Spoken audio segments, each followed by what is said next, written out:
dear U.S. Consul General in Thessaloniki, dear representative of the European Commission in Greece, dear presenters, dear participants, good morning and welcome to the final day of the second international conference organized by the Perrotis College Krinos Olive Center. Over 1,000 participants have registered and are attending the conference. Thank you all. Today, presenters from 6 different countries, Greece, the US, Australia, Spain, Israel, and Belgium, will discuss topics such as nutritional and health aspects of the olive products, waste management and bioeconomy, the use of information technology and sustainable production and traceability, exports and branding of olive products. I remind you all to visit the posted session on the conference website for additional work on the above subject areas.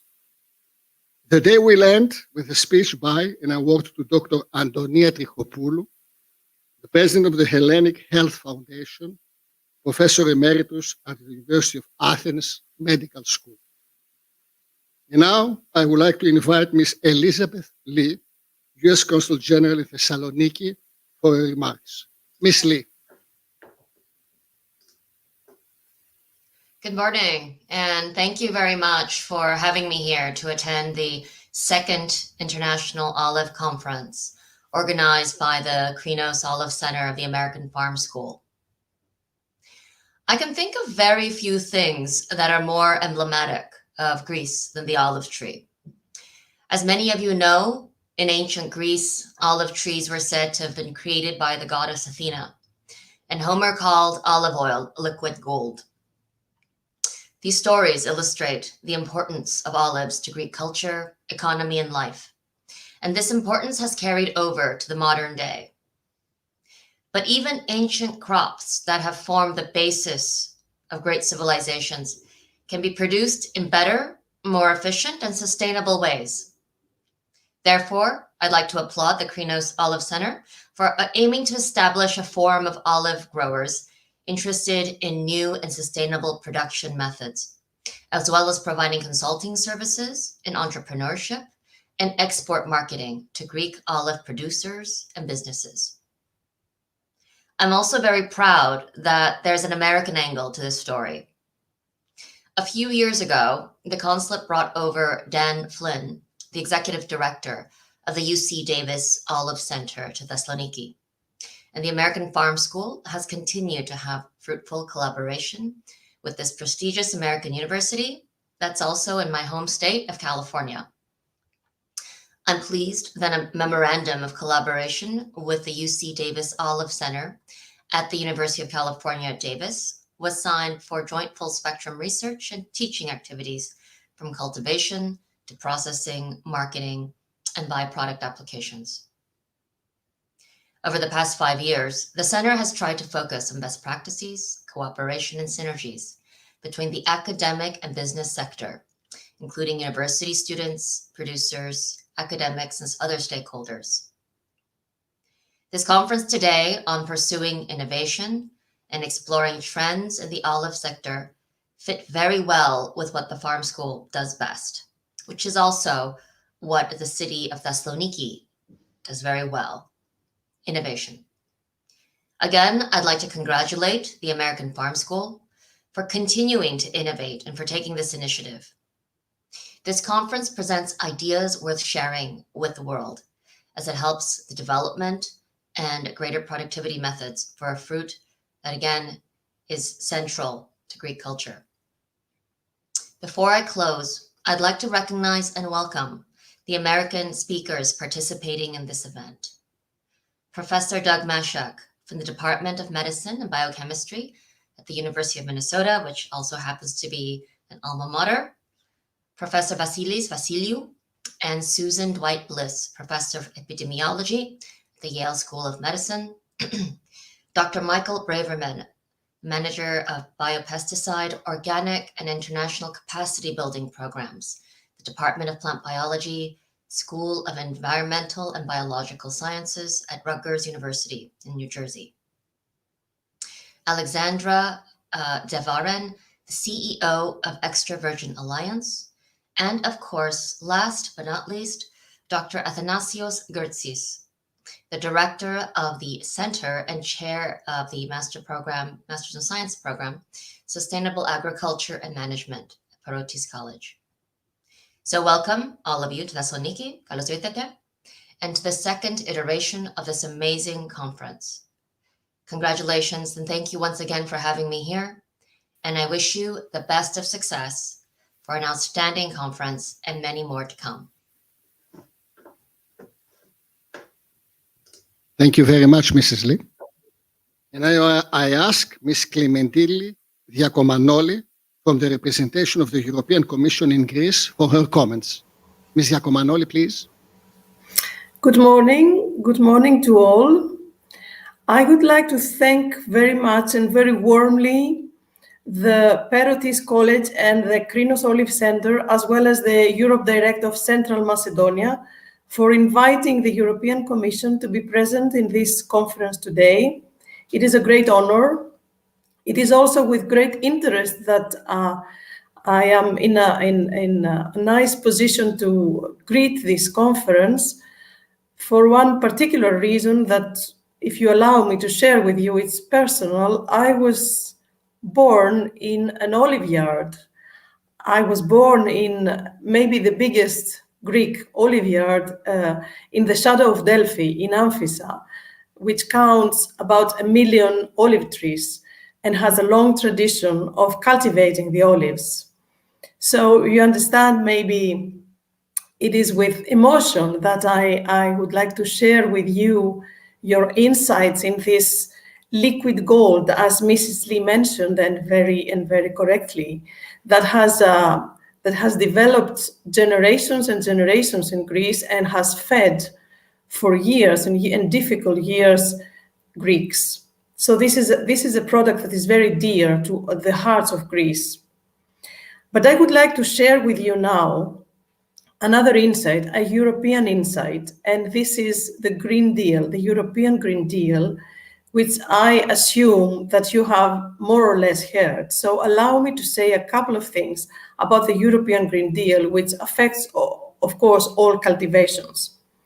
The European Green Deal is an action plan produced by the Commission, produced in Brussels, and its target is to make the EU economy sustainable. This can be done by turning climate and environmental challenges into opportunities and making the transition just and inclusive for all. Among the actions of the action plan, which I would like to share with you, is to move to a clean and circular economy, restore biodiversity, and cut pollution. This affects all sectors of the economy, including environmentally friendly technologies, supporting industry to innovate, but of course not only industry, rolling out a cleaner, cheaper, healthy forms of private and public sector, decarbonizing the energy sector, ensure buildings that are more energy efficient, and improve global environmental standards. Maybe the target that affects more the topic of this conference today are targets that are close to the agriculture, and I would like to mention some of them, the most important. So this plan, the action plan of the European Green Deal, targets the following sectors. Pesticides. The aim is to reduce the use and risk of chemical pesticides. To reduce also the nutrient losses by at least 50%, and to reduce the fertilizer use by at least 20%. The antimicrobial resistance, which is another problem, as you might very well know. The aim is again to reduce antimicrobials for farmed animals and in aquaculture by 50%.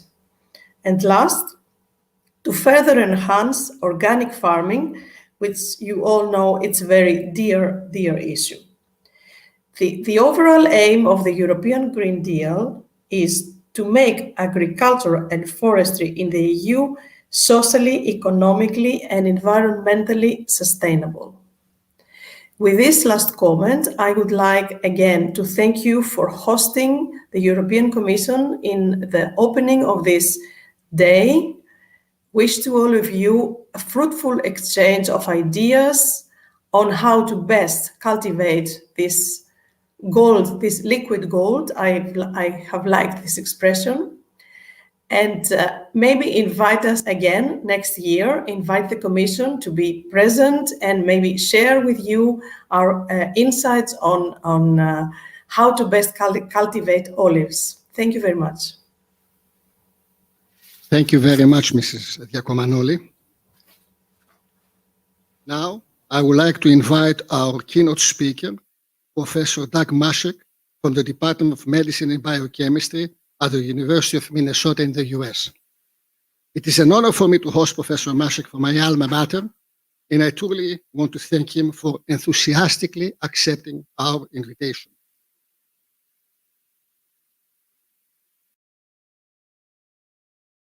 Good morning, everybody. My name is Doug Mashek. I'm a professor at the University of Minnesota, and I am pleased to be with you today to talk about some new mechanisms through which olive oil promotes health. And before I begin, I would just like to thank the organizers for this great opportunity. So when we think about disease and in general, we often think of diseases as an individual entity. So what I mean by this, if we compare individual diseases as a branch of a tree, okay?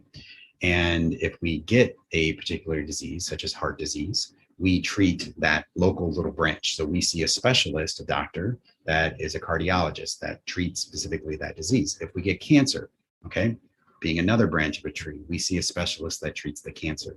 But what we're beginning to realize is that many of these diseases have common risk factors and common roots to those diseases.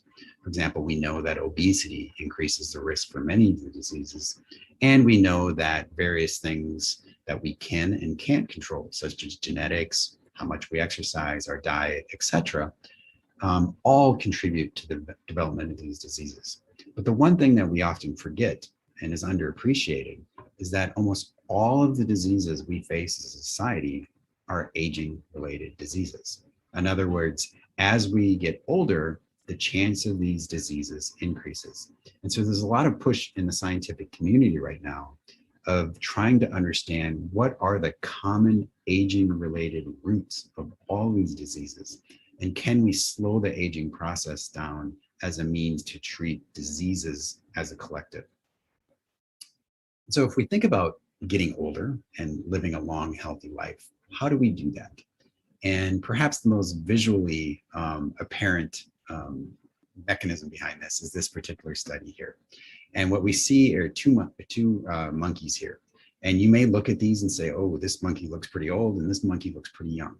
Actually, these monkeys are the exact same age. The difference between these two is this monkey on the right ate 30% fewer calories as an adult than this monkey on the left. In other words, this monkey was calorie restricted, okay? Not starved, but limited calories. And we know from many, many, many studies that limiting calories appears to be the one true mechanism which can increase how long we live and increase how healthy we live. Now, one of the questions is it limiting calories or is it actually fasting? Because when you limit calories, you typically put your body in a state of fasting where you're not eating for a while. And while studies clearly point out to pure calorie restriction as being beneficial, more and more work is showing that it actually might be fasting, which is even more beneficial. And this is important because if we think about society today, we're constantly in a fed state, right? We're almost never fasting. We have food around us at all times. And maybe this is part of the reason we see the development of so many diseases going up in our current society. So this concept of fasting has not been around, or the benefits of fasting has been known for quite some time.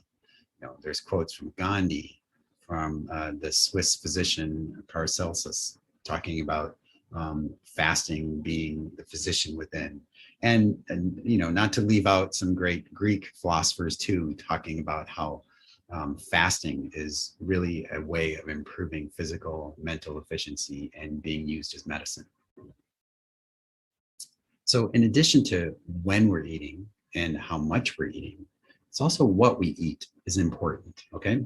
And when it comes to diets, of course, as all of you well know, the Mediterranean diet is really the gold standard as far as preventing diseases and maintaining health throughout life, okay? And there's lots of components, of course, clearly to this diet, but the one that has gotten a lot of attention is the red wine. And part of this attention is due to the fact that it was discovered quite some time ago that red wine contains this compound called resveratrol. So resveratrol is a little molecule that is enriched in grapes and several other foods, but it's very high concentrations of red wine. And since its discovery, there's been a lot of studies, a lot of magazines and books written, all sorts of things talking about the health benefits of resveratrol and red wine.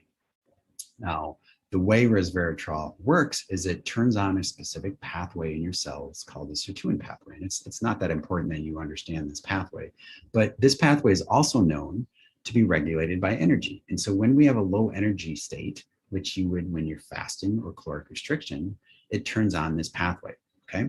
And what this pathway does is it improves our metabolism and it makes us become more resistant to stresses, and it helps us, makes the cells in our body repair themselves easier, and it really just makes us more youthful, okay?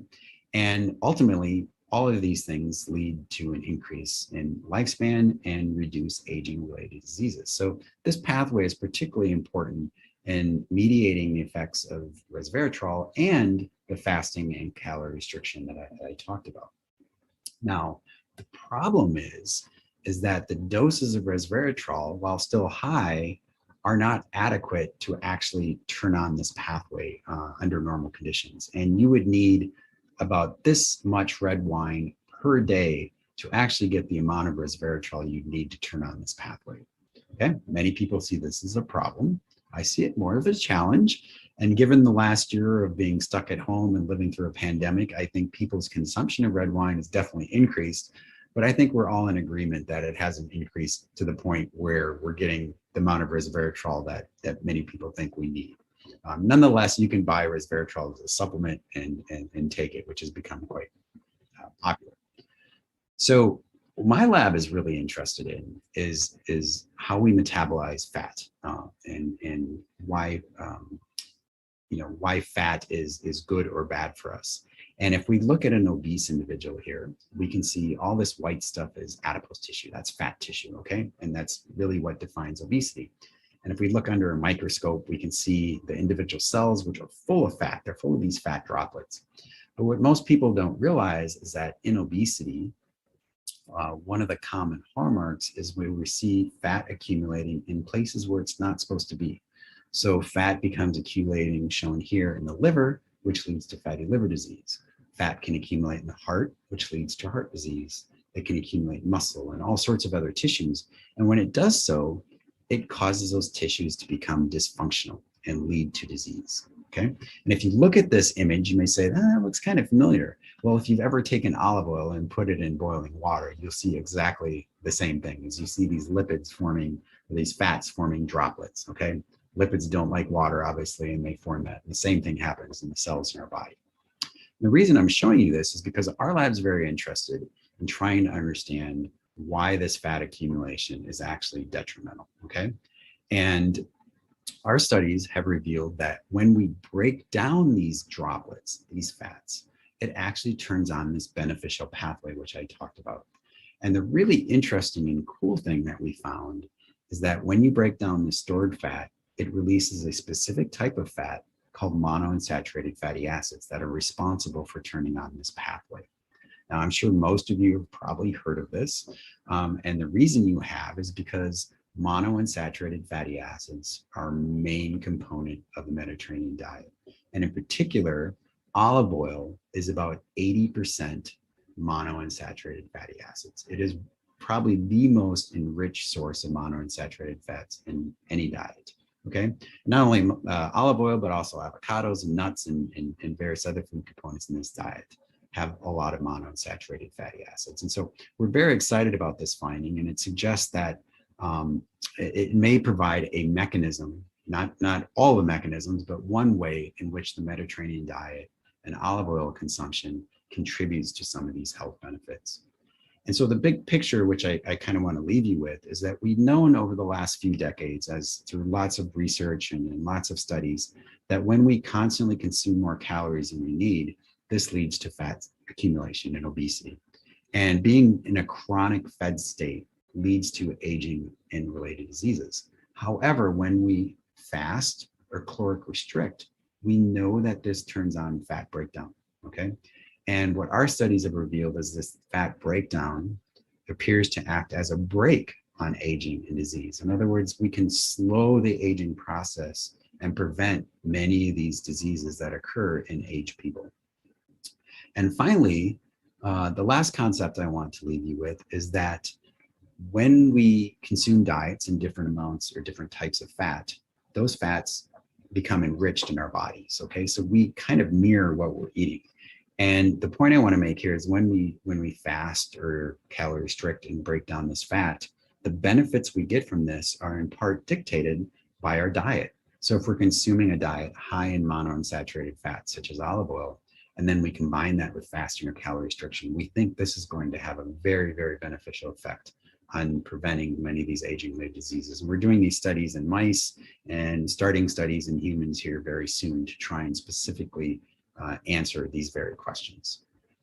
So with that, I hope I gave you some interesting health-related concepts that you can think about and perhaps even apply to your own very life. And I would be more than happy to hear feedback. You can email me at the email address here. My website is here if you want to learn more about our research. Or if you're a tech-savvy person, you want to tweet at me, my Twitter handle is here at DG Mushik. So again, thank you for this opportunity, and I hope you enjoy the rest of the meeting. Thank you very much, Professor Mushik. That was very, very informative. Thank you. And now we start with a panel on nutritional and health aspects of olive products. The panel will be coordinated by Dr. Tifon Adamidis, Chair of the Food Science and Technology Department at Perrotis College, the American Farm School, Thessaloniki, Greece. Dr. Adamidis.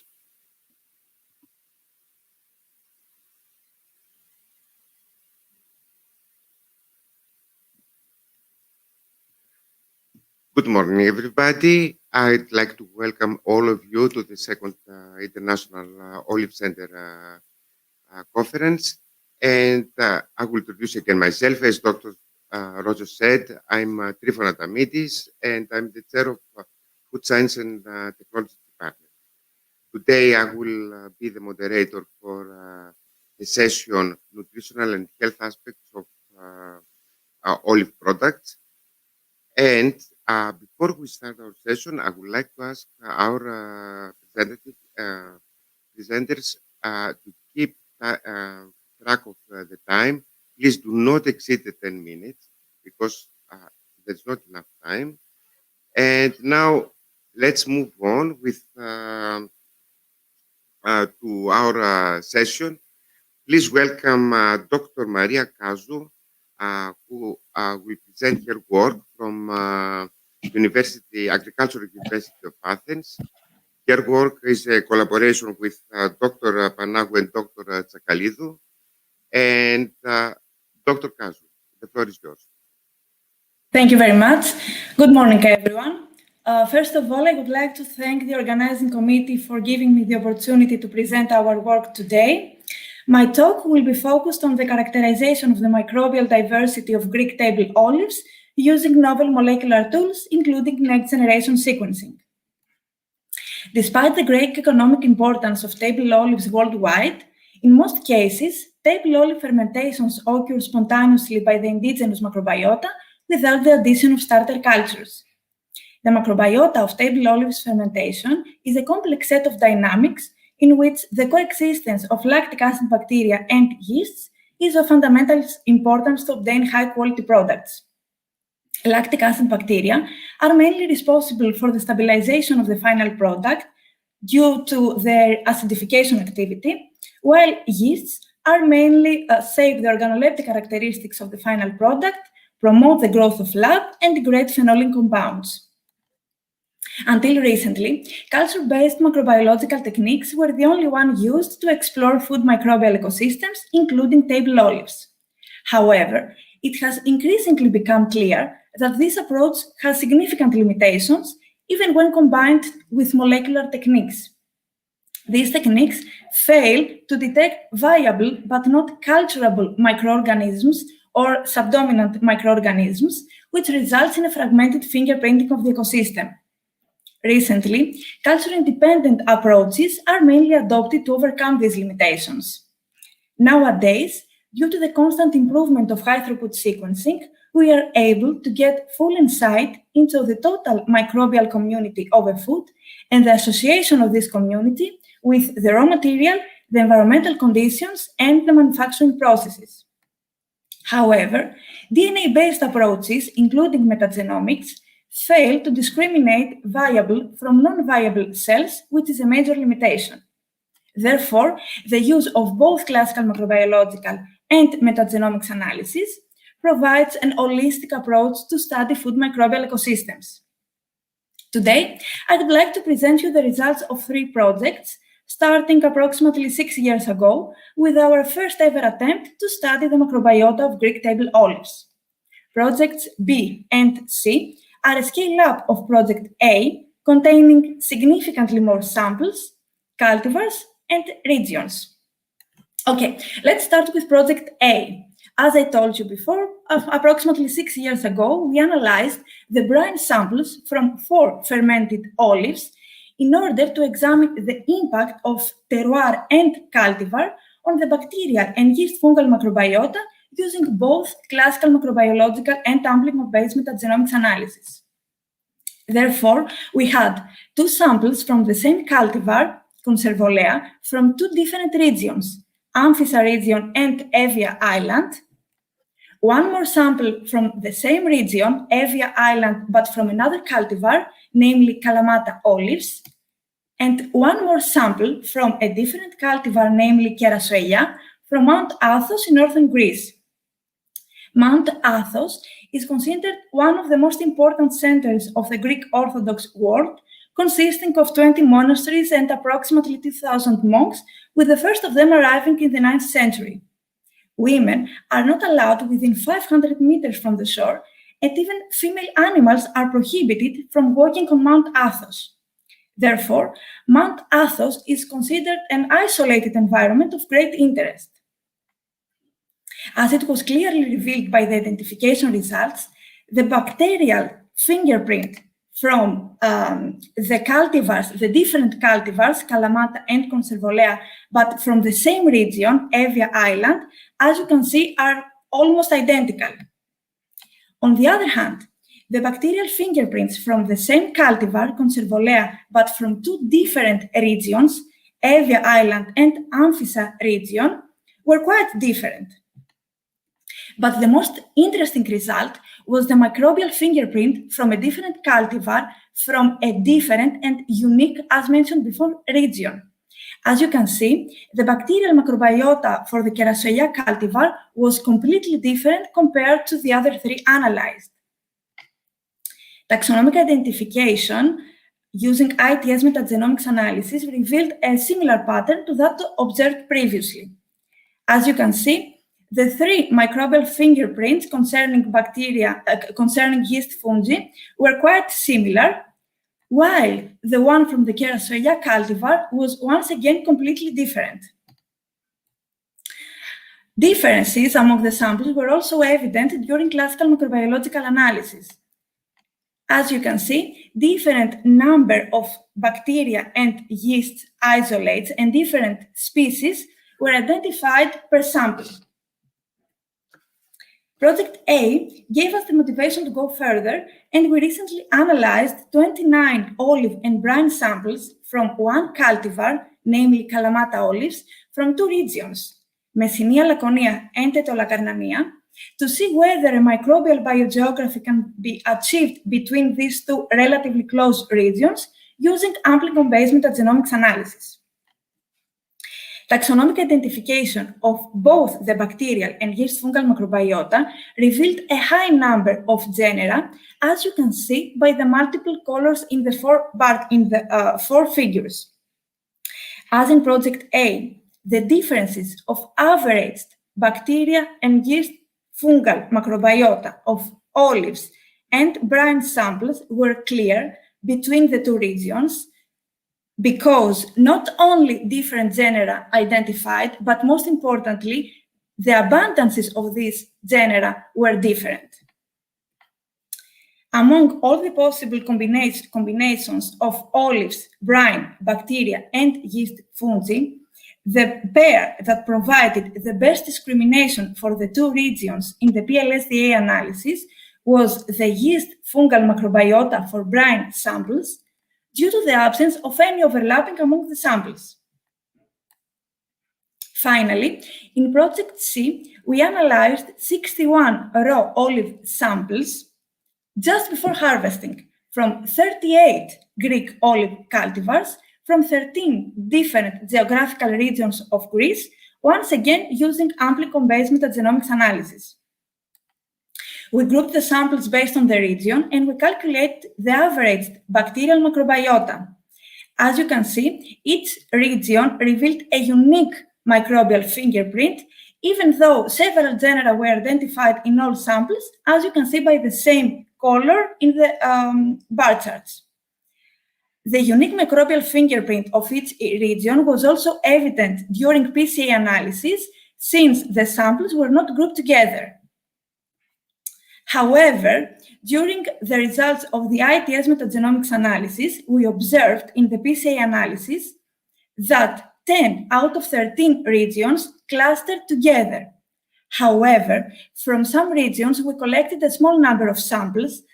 Thus, we cannot be sure that in a subsequent PCA analysis, the clustering will be the same. One of these regions is Agrinio. From this region, we collected only one sample, and the microbial fingerprint, as you can see, is quite different compared to the other regions analyzed. Thus, we cannot be sure that this microbial fingerprint is representative for this region. Finally, Rhodes and Crete, the two regions from which we collected 9 and 11 samples respectively, clustered together, probably due to the same environmental conditions, since both islands are located in the southeast of Aegean Sea. To conclude, the present projects are the first studies on the microbiota of naturally fermented Greek table olives using amplicon-based metagenomics analysis. These results clearly revealed the impact of cultivar and environmental conditions on the table olives microbiota. The results also revealed the complementarity between the two approaches, classical microbiological analysis and metagenomics analysis, and highlighting the need of a polyphasic and holistic fingerprinting approach to study food microbial ecosystems. At this point, let me thank everyone who contributed in these projects and the Greek GSRT for funding our ideas, and thank you all for your attention. Thank you very much, Dr. Kazu. It was a very interesting presentation. And thank you for keeping the time. Thanks a lot. We all enjoyed the presentation. Very nice. Thank you so much. Now I would like to ask Dr. Dimitris Kouretas from University of Thessaly to come to the floor.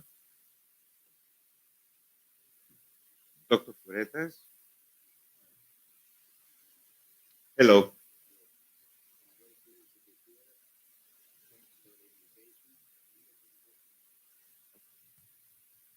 Thank you very much for the invitation, and I'm very pleased to be here with you. Actually, I came because I heard that you have new buildings, new facilities, so that's why I decided to be here personally and not by Skype. Okay, I would like to present today what we have done in our laboratory, and with a spin-off company that we created the last 3 years, because the development of the spin-off company Perrotis gave us a completely different dynamic, because the things that we deal in research, they can go and proceed and be products in the real economy, something which is a problem in our country, not only in our country. This is my lab, and this is our new building, which is located in the very close to the university hospital. It was built in 2016. So the problem that we faced years ago is something which is very common and also to you and very popular. We always face and we hear from the newspapers, from TV programs, from many nutritionists that eat antioxidants, drink antioxidants. The problem is that we don't know how much antioxidants we need to consume every day, and the problem is bigger because we don't know the intrinsic levels that we have in our body. So without having the perception and without having the knowledge of our levels in our body, it is very difficult, almost impossible, to calculate and need antioxidants, because sometimes maybe you don't need it. So the problem that we faced years ago gave us the opportunity to develop a device, and you can see here a device in which with one drop of blood in 15 minutes, you can calculate very precisely the antioxidants that you have in your blood. This is very critical, and you can see here the patent. It is very critical because the most important antioxidant into the body, into the tissues, is a glutathione, and you can see that the glutathione is declined with age. And this is very important because with age we need different amount of antioxidants, and we have to know exactly the levels that we have. And in a publication that we published this year, it was a collaboration of many different universities, Columbia University from the States, Cyprus, Aristotelion, Harokopion, Aeginetian Hospital, and University of Thessaly for 7 years. We found that one of the most important parameters that have to do with Alzheimer's disease is the low glutathione, the low antioxidants. That means that if you have low antioxidants, you are more or less prone to develop more in a higher percentage Alzheimer's disease. And this is important because the model that we face, one of the models that we face and we apply in our spin-off company, we are coming to our place, to your place, and we take blood, just one drop of blood, like when you make the blood sugar. Then we analyze antioxidants, and then we give the nutritional intervention, which is very simple and very nice. And as you can see here, the antioxidant profile and the amount of different foods is, as you can see here, 1 glass of pomegranate juice is equal to 3 cups of espresso coffee, is equal to 5 glasses of red wine, and 17 cups of orange juice. That means, or 100 glasses of milk. That means if you say to somebody, drink orange juice to take your antioxidants, first of all, it's very difficult to get the antioxidants that you need. And second, if you want to take the real antioxidants, you develop diabetes, because if you want to drink 17 or 15 orange juice glasses per day, it is very risky. And this is very important because we know precisely how much of antioxidants you can consume individually based on the measurement of the levels that we have in the blood. This is the first model. The second model that we apply in a collaboration that we have with the largest dietary clinic in Europe, in Buchinger clinic in Germany. You can see later the slide. We take blood when somebody comes to the clinic. We analyze many gene products that have to do with inflammation, cytoprotection, antioxidant activity, and also the general metabolism. And according to the levels, we modify the dietary intervention that is followed by the patient.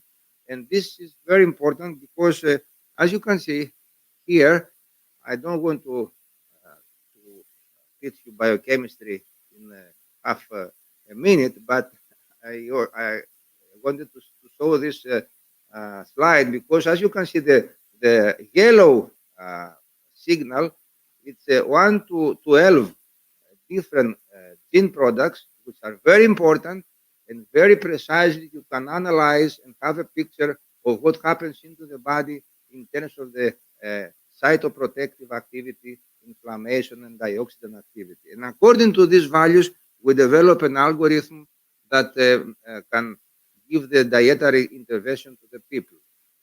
And you can see here two recent publications that we have with the Buchinger clinic, that we have a laboratory inside, and we now we collaborate in a regular basis. We are actually official partners of the clinic.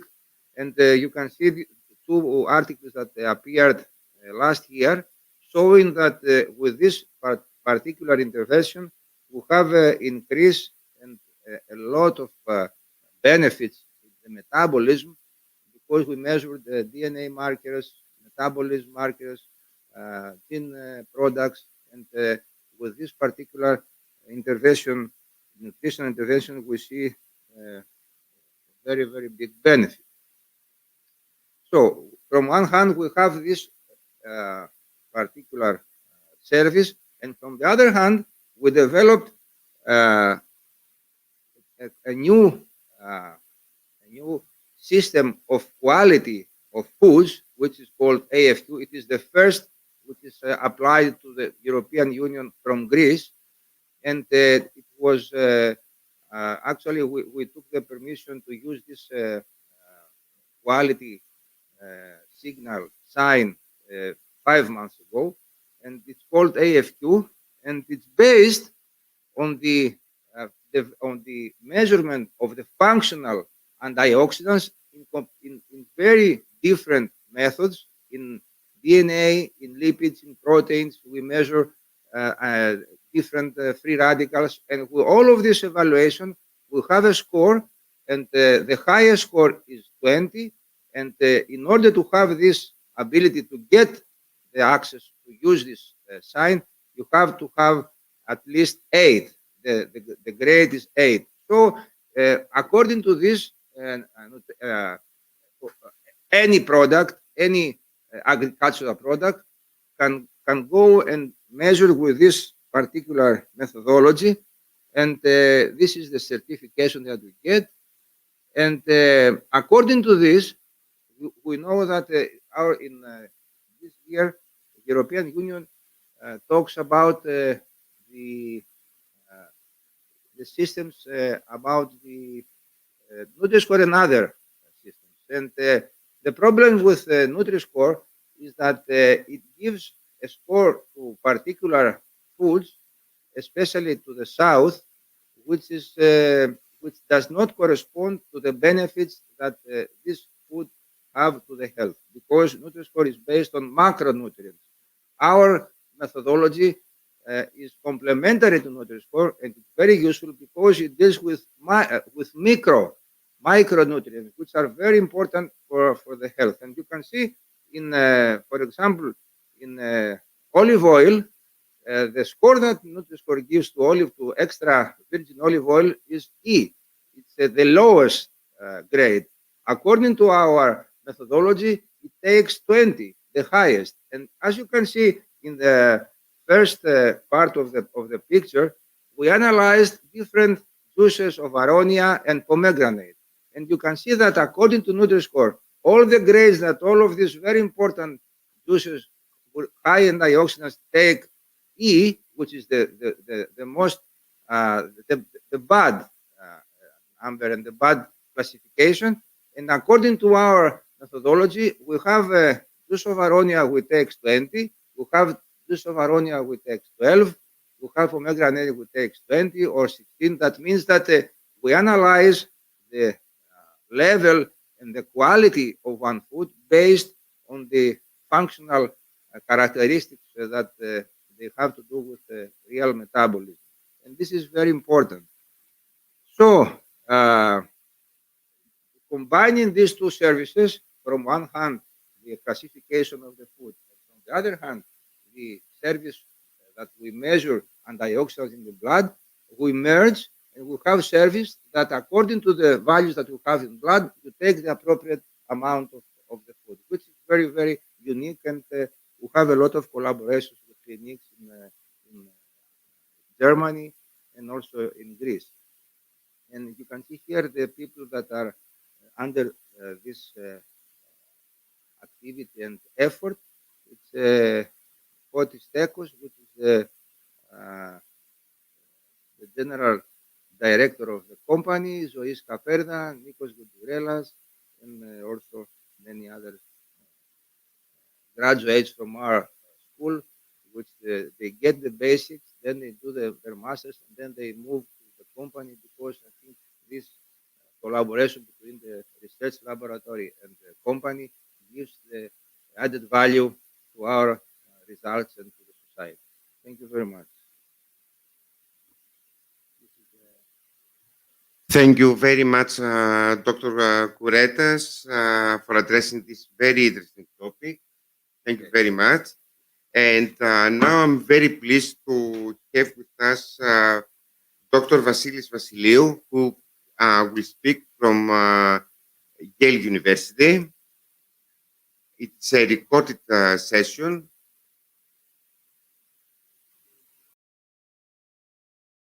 Good morning from New Haven, Connecticut. And first of all, I would really like to thank the organizers for inviting me to participate in this wonderful conference. Let me share my screen.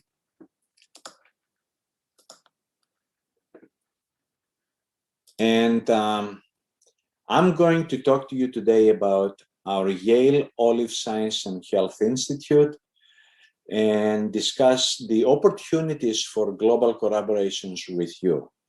This institute, we call it YOSI, was initiated about 4 years ago by myself and my colleague Tassos Kyriakidis, and we are both here at the Yale School of Public Health.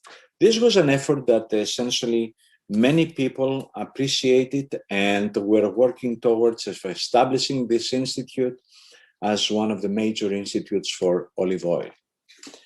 The Yale Olive, the YOSI, serves as the interface and catalyst between US and global entities working on, in the olive tree and its products.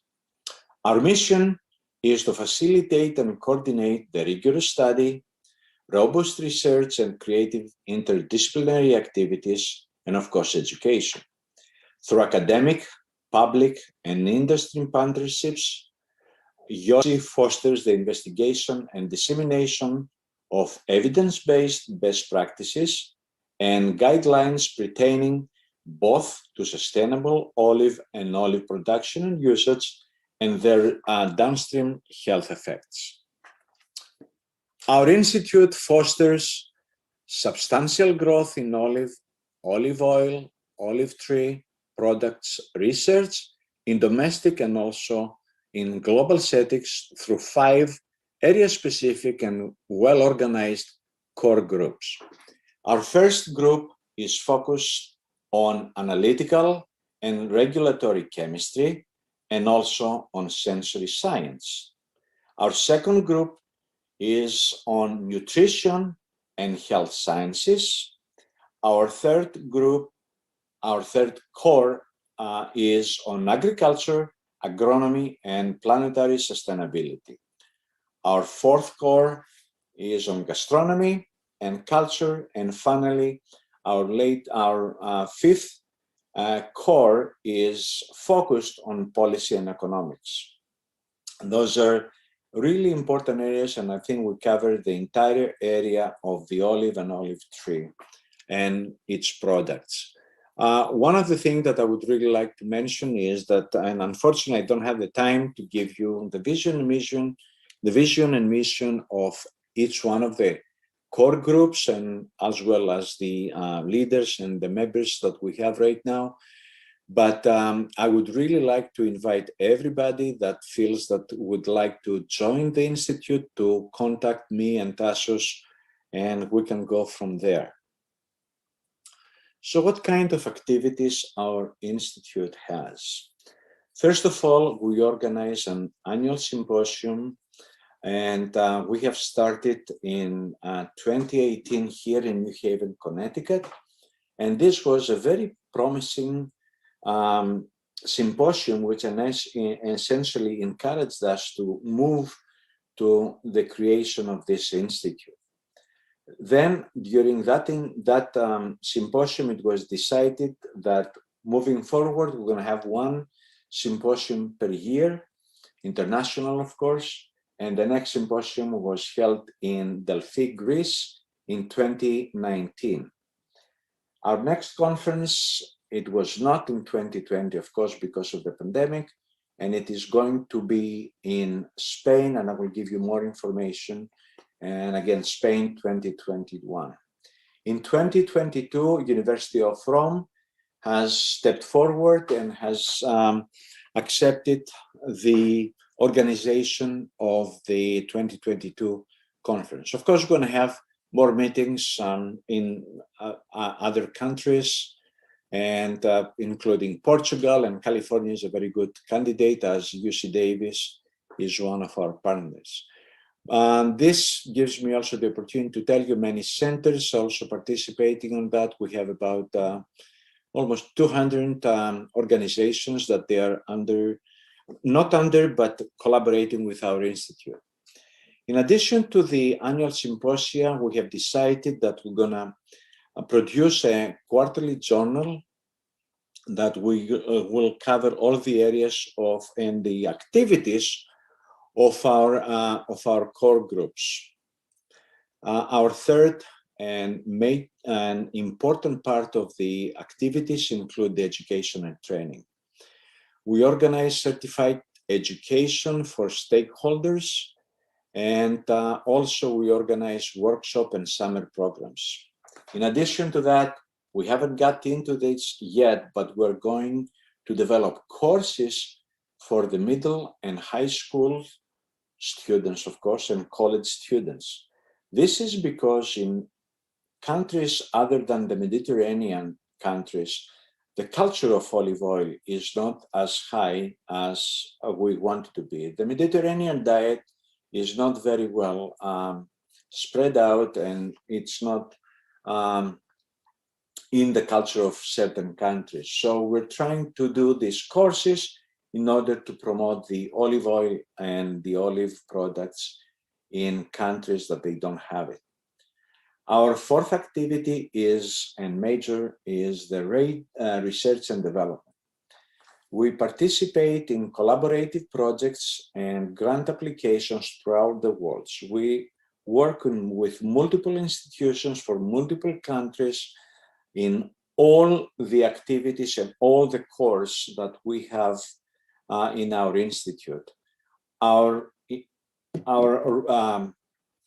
The scope of the institute is really to promote and foster interdisciplinary activities and in multiple countries in order, again, to promote the research and development of the olive and olive trees. And that goes from better production of olives, higher quality of olive oil, higher quality of extra virgin olive oil, and describing all the activities that goes from the agriculture to genomic sciences.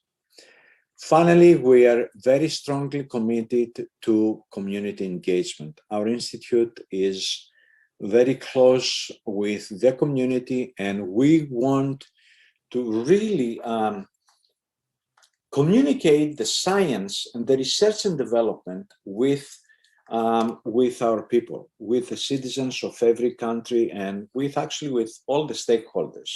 So a lot of emphasis has been given to the community engagement. So that briefly all the activities that we have. And again, please contact us if you would like to collaborate and work with us in any of these areas. So I'm gonna continue with two very nice cartoons that they have produced for us. First one is, of course, for me, and the second is for Tassos. This is the flyer of our first meeting, which essentially put the basis for this institute in 2018 in New Haven, Connecticut, here at the Yale School of Public Health. And this is from the 2019 conference in Delphi that I would say it was not only encouraging, but it was a very successful conference, and it showed the potential of this institute to foster collaborations throughout the world. Finally, I would like to invite you to join us in our third international symposium that will be held in December 9 to 12 of 2021, of course, in Jaén, Spain. This conference is co-hosted by the University of Jaén and the Fourth International Congress on Olive Oil, Olive Groves and Health. Again, it's going to be a 3-day symposium.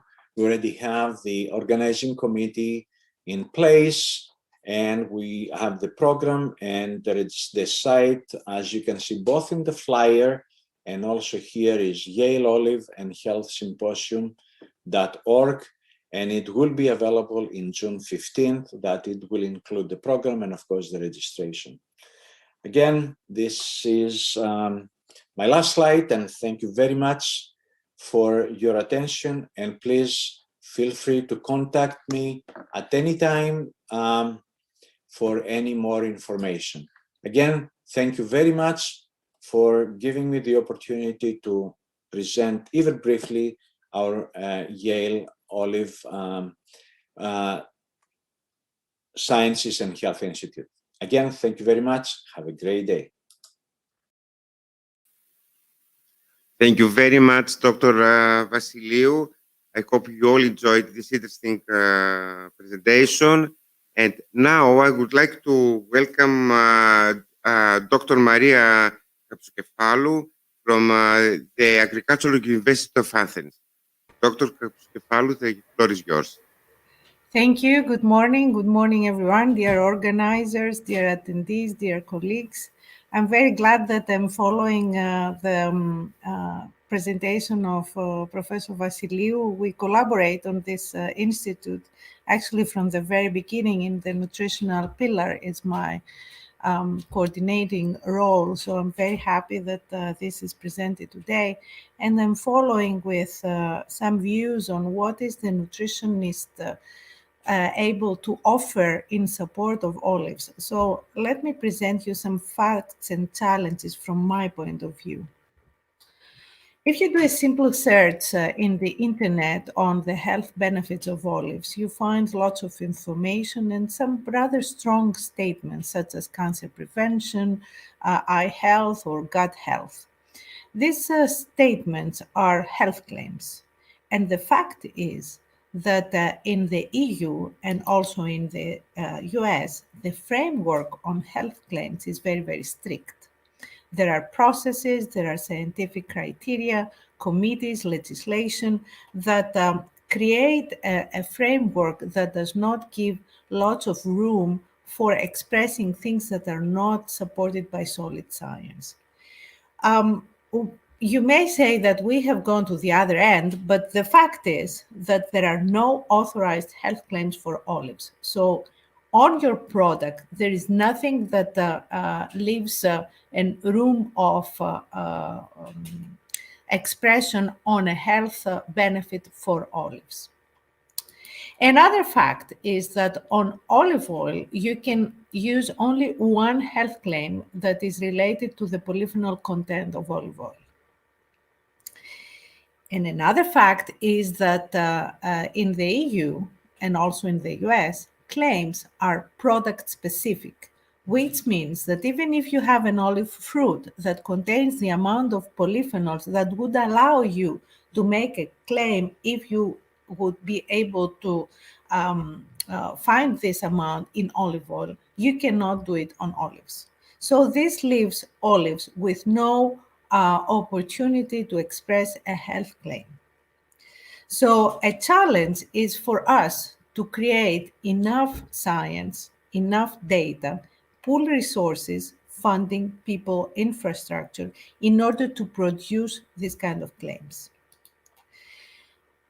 Another opportunity, though, is to express nutrition claims. These are claims that are related to the content of olives on certain nutrients that have a beneficial or a non-beneficial effect, respectively, for example, fiber or salt. How far can we go with that? We analyzed in a recent research olives in the Greek market. We found 47 products. In these 47 products, only 5 may have a nutrition claim. 3 of those on salt, lower salt, 1 on fiber, source of fiber, 1 on vitamin E, source of vitamin E. So this is an opportunity that has not been enough used in support of the products. So beyond health and nutrition claims, what else can we do to support the product? Challenge number 1, emphasize olives as a component of the Mediterranean dietary model. Olives are on the very definition of what the Mediterranean is. If you look at Brodel, the Mediterranean commences at the first olive grove. So olives are part of our land, of our culture, of course, of our diet as well. And this was very early recorded in the 50s by Ansel Keys in his famous 7-country studies that linked for the first time the dietary quality with prevention of chronic disease.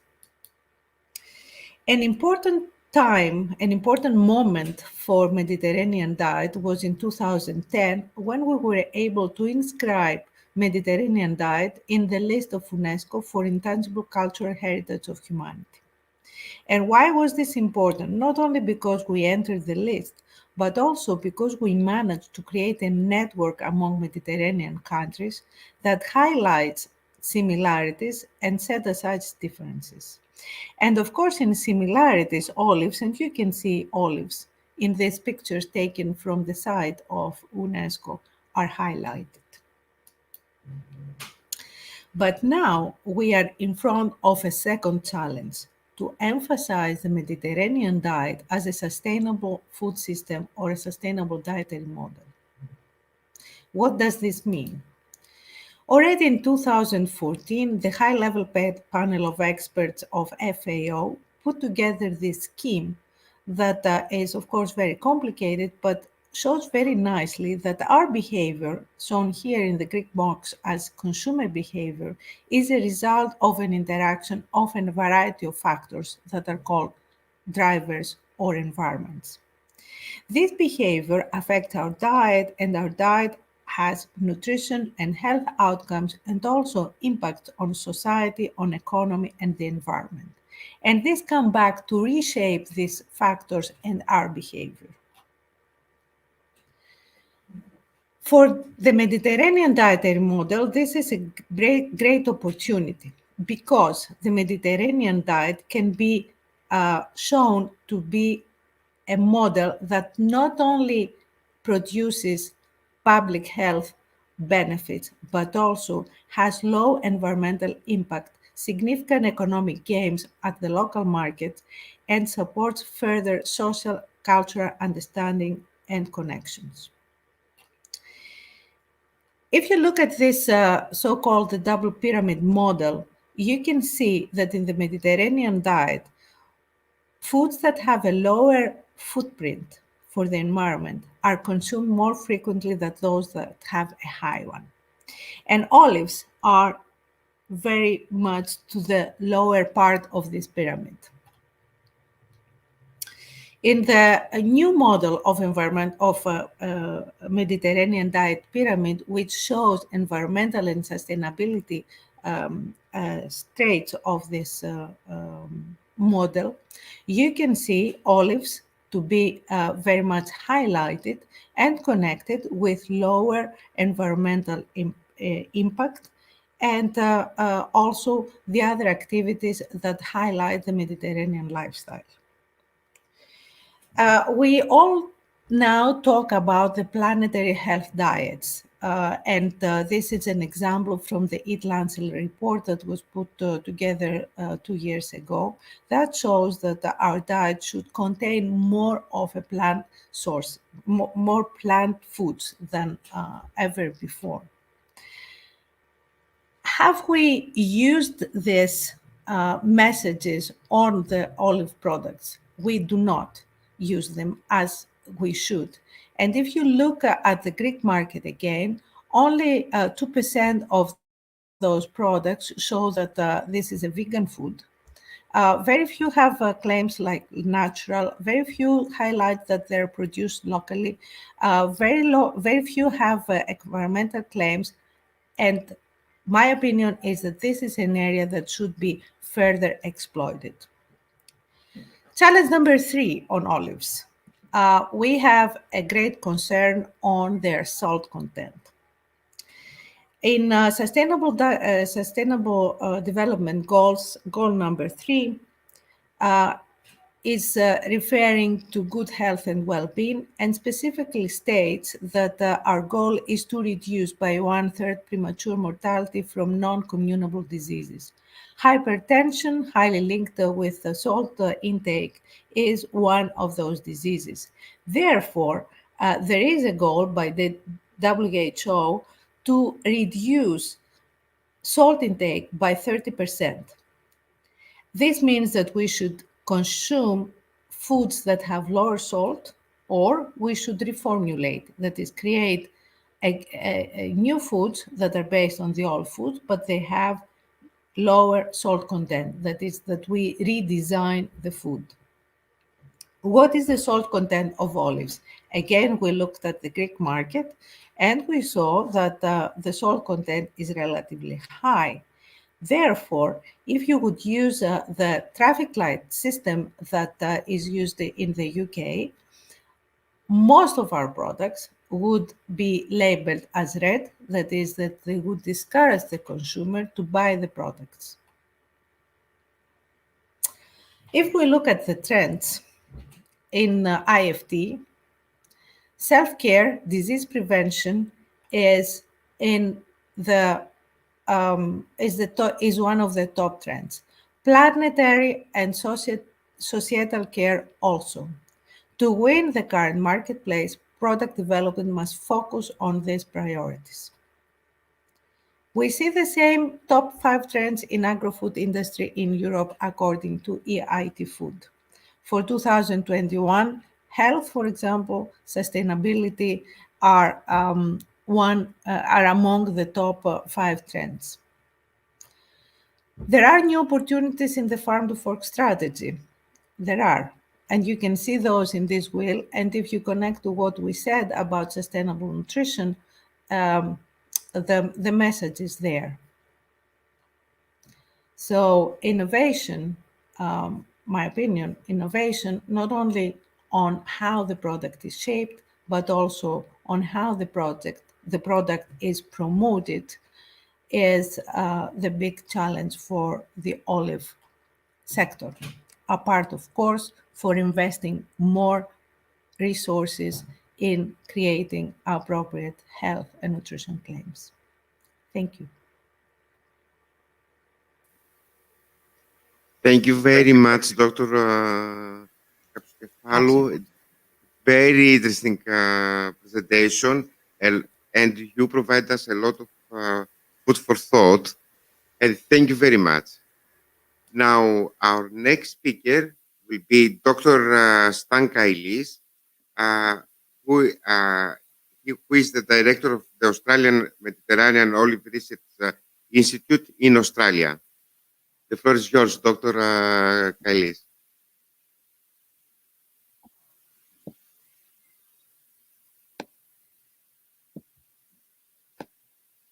Dr. Kailis. Yes.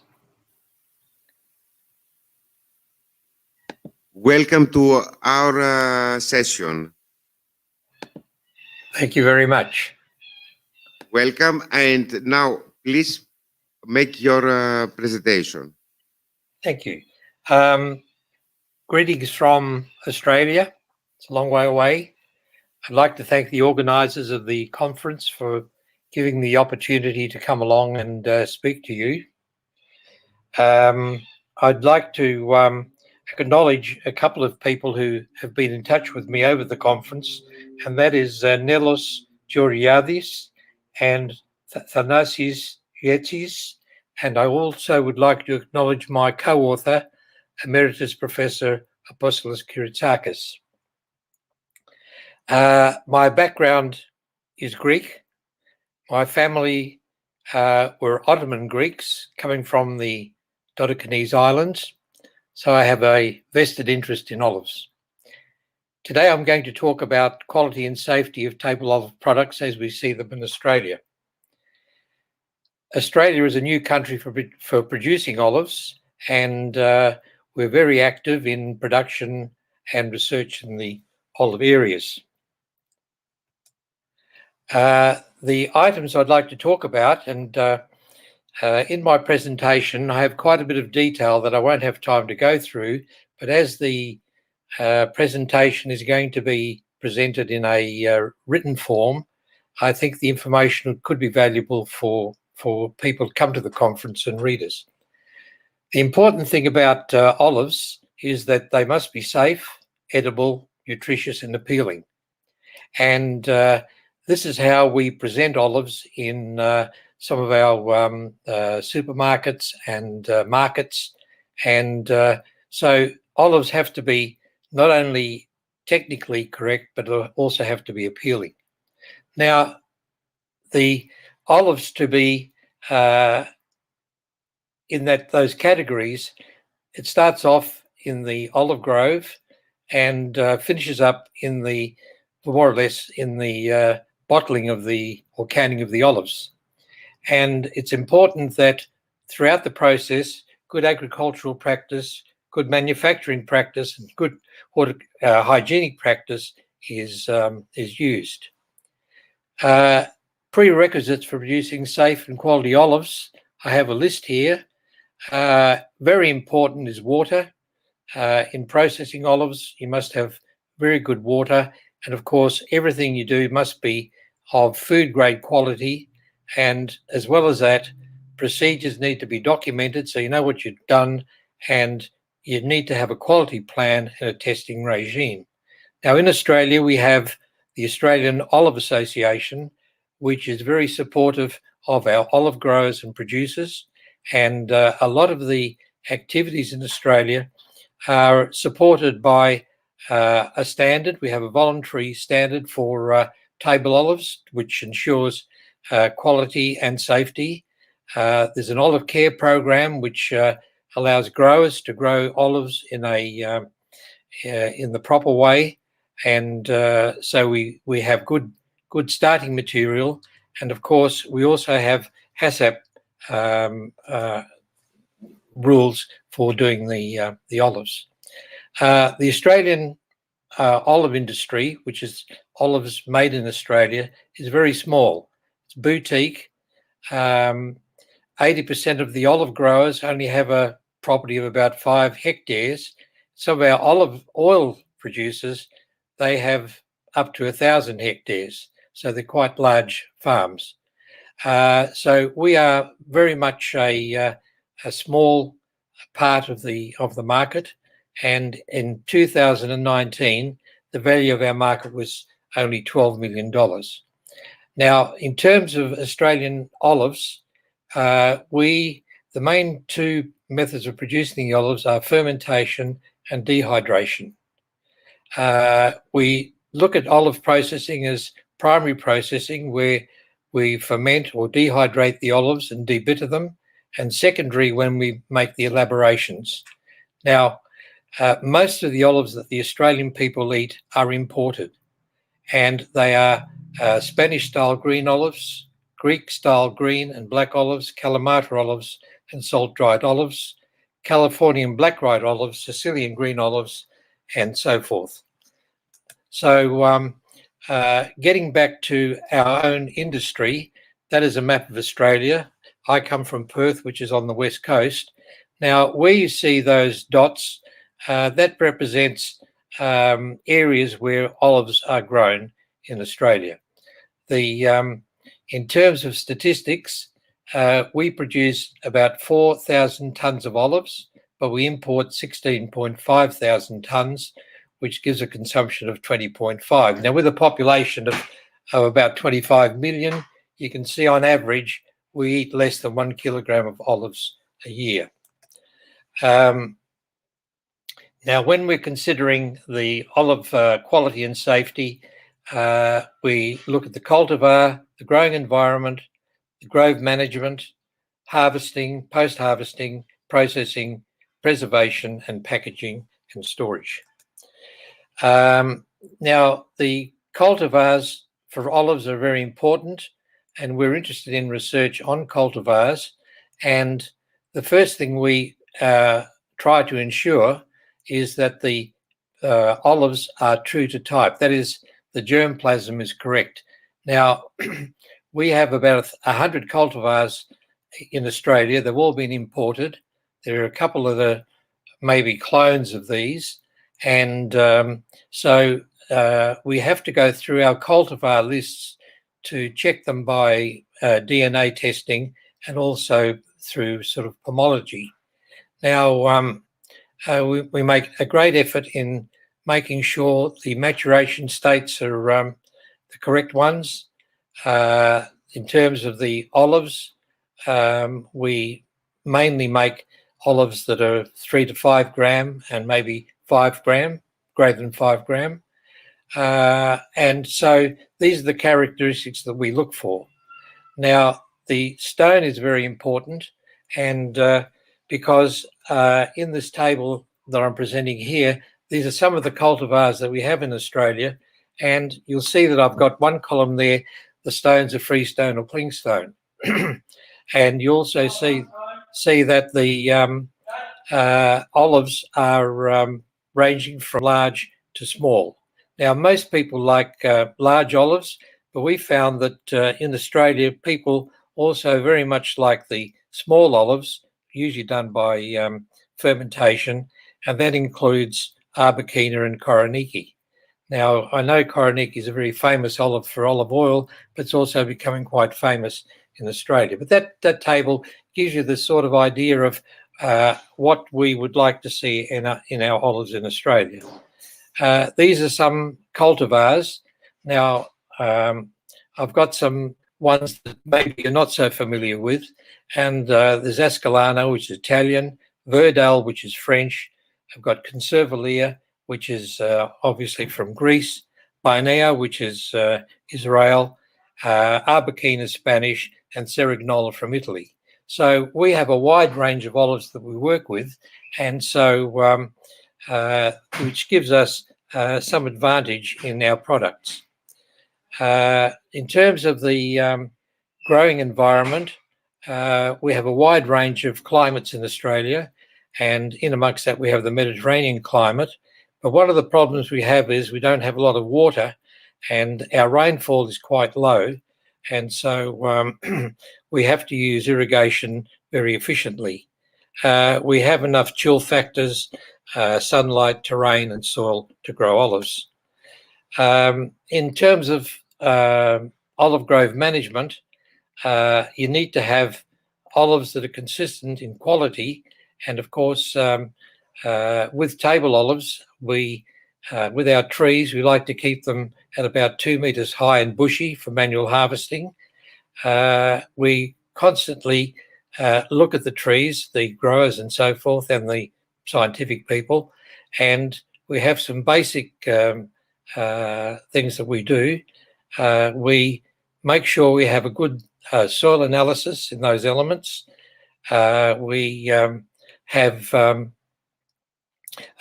use leaf analysis, and so in that way we can ensure that we have olives that are healthy without disease. Now, some common problems we find, of course, are dieback is one of the problems that might occur, nutritional problems, there are some root diseases, fungal diseases, and so forth. So we have to attend to those. But the health check is what keeps our olives going well. Pruning is done to get rid of diseased material, and we fertilise either through fertigation or twice a year and irrigate during summer. Now, harvesting is an interesting area. We usually have manual harvesting for table olives, and our table olives are natural olives, so we have a lot of green and black done by fermentation.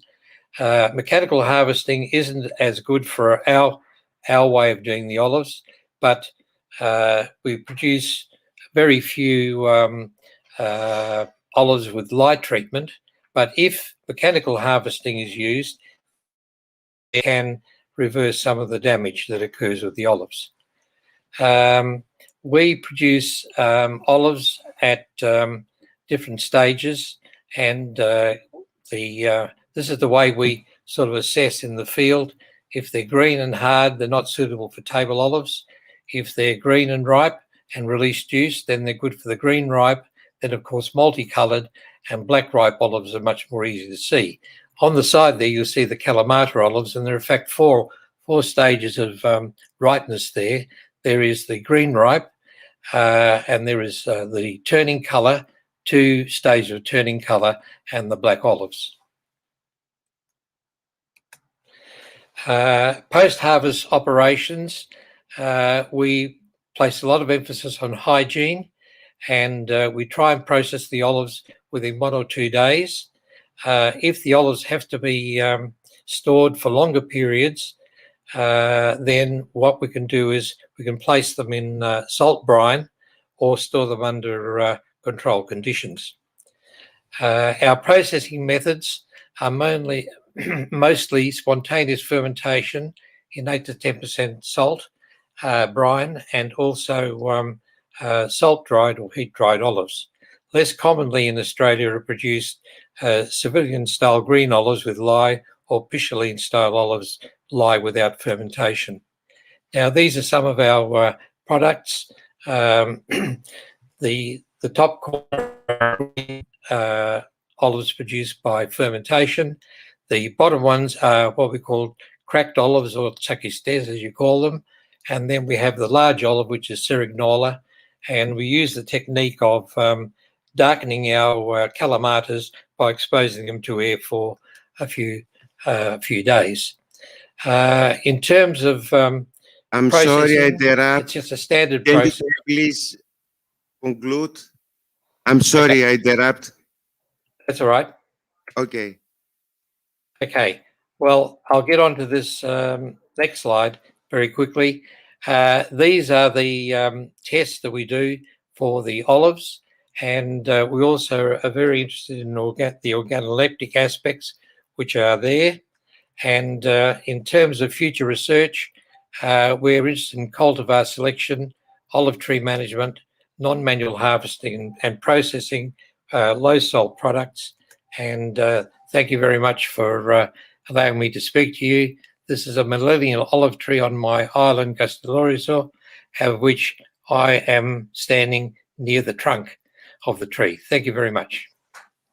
Thank you very much, Dr. Kailis. Very, very interesting. I see that we have similar problems in Australia in olive cultivation. So now I would like to ask to the floor Dr. Magda Tsolaki, who will discuss with us what is the influence of the phenolics of olive oil in our brain. Dr. Tsolaki, the floor is yours. Thank you very much for your kind invitation. This is my disclosures, and I would like to do an introduction about neurodegenerative diseases. As a doctor, I am a neurologist, We know that neurodegenerative disease have unknown etiology. More efforts are still needed to uncover the processes that trigger these disorders. No treatments that can halt the progression or reverse the brain changes of any age-associated problems. There is only symptomatic therapy. This is likely due to the multifactorial nature of these pathologies that arise from a confluence of multiple toxic insults. And the common biological targets are apoptosis, autophagy, neuroinflammation, and while we have many effective treatments in animals, these treatments are not effective in people. So this is the outline of my presentation. And let's start with some introduction words about aging and dementia. We know now that every 3 seconds we have a new patient with the diagnosis of dementia. This is the incidence of dementia. The cost will rise to $2 trillion in 2030, and the number of patients will be more than 150 million people all over the world. As you can see here in Germany, in 1950, we had a very small number of people who lived more than 80 years old. In 2017, this number was increased, and by 2050, this number will be very high, and the highest of all the ages during the life. And you can see here that the number of persons aged 60 years or above will increase, as you can see here, in low income countries, but also in the vast majority will be in less developed countries. And while today the majority of people, even in low-income countries, live more years than the previous century, this is not enough. We have to try these years to be healthy with dignity. And our world until now did not do enough in order this improvement to run together with the best cognitive function of elderly, and this is a tragedy. We try now to prepare a world study about prevention of dementia, and you can see here the name of the strategy. It is a finger study, and Greece also is in this group. And while all these have been done, the search for a cure for dementia is not going well, as I said just before. Many studies didn't succeed to have good results, and we hope that by 2023 we'll have this medication, which is the best until now, Perrotis, while the other medication who are in preparation have some side effects which are not useful for our brain. And what about olive oil?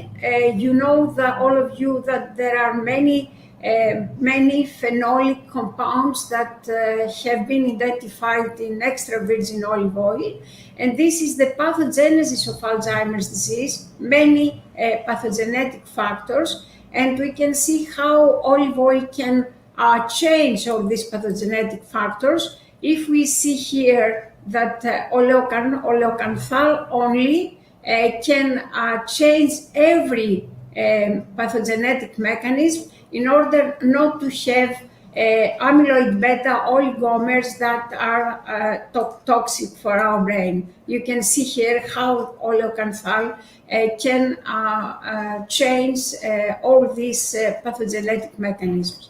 And how can we prevent Alzheimer's disease? How we can prevent these young or older people to have Alzheimer's disease? And how can we prevent this healthy brain to be Alzheimer's brain?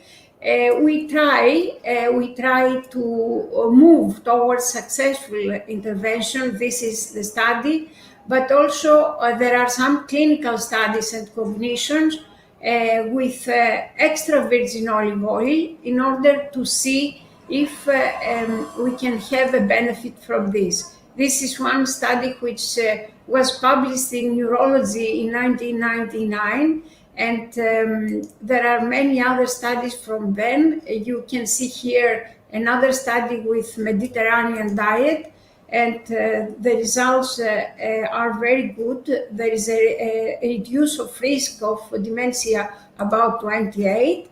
And what about people who are have age-related cognitive decline? This is this very good study which was published in JAMA, Internal Medicine, in 2015. We have no, unfortunately, much time in order to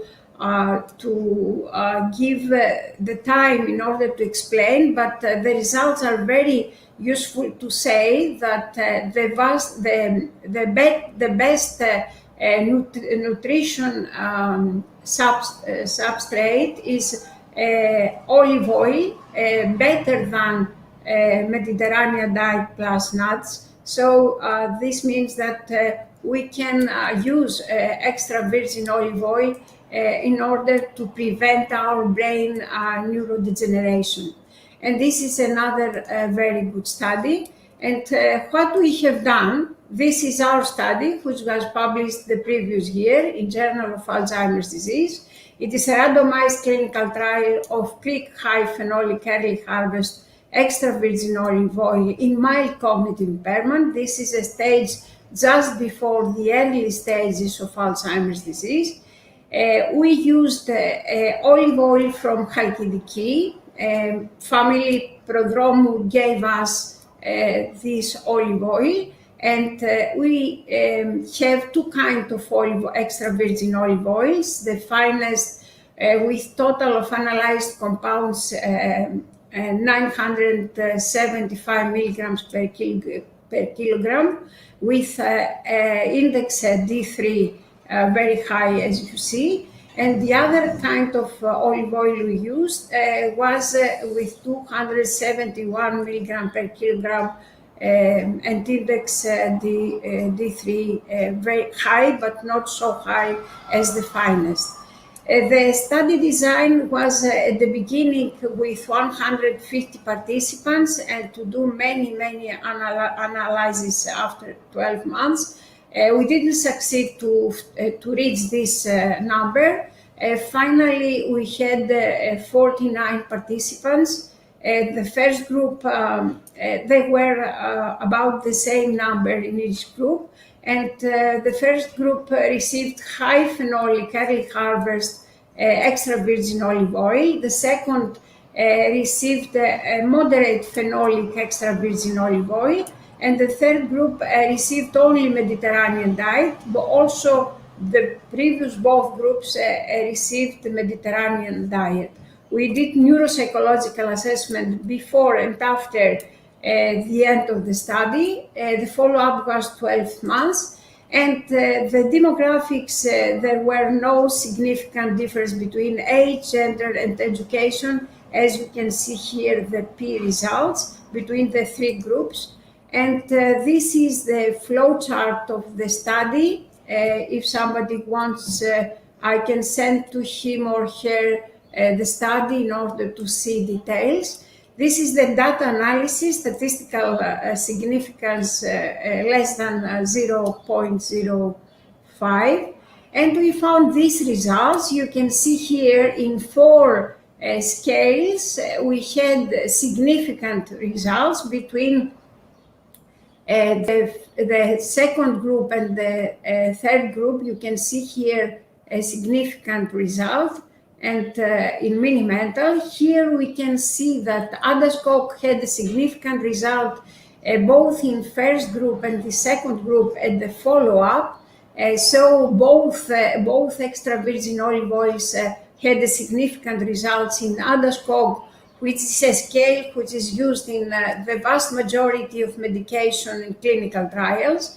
In DigitSpan also we had a significant difference in only in first group, and in letter fluency we have a significant difference in both first group and third group, but this was out that in the third group we had very high results in the beginning of the study. And also we analyzed the EEG results, electroencephalogram in all patients. And you can see here, this is very clear, that with eyes open and eyes closed, the high phenol ultra-harvest extra virgin olive oil was better in both conditions, either in eyes open or in eyes closed, from the other two groups. And here you can see differences also pre- and post-intervention in different conditions. Here are the eyes closed, and here are the eyes open. So you can see here that there are differences between the groups, as you can see in view, but in numbers the difference is better. Also, there are from our group, from the biochemistry department, we did analysis of blood samples, and we found differences in fibrinolytic system. That means it is very useful in prevention of strokes or small infarcts in our brains. And you can see here the demographics of our patients who took part in this biochemistry analysis. And you can see here very quickly the results. This is one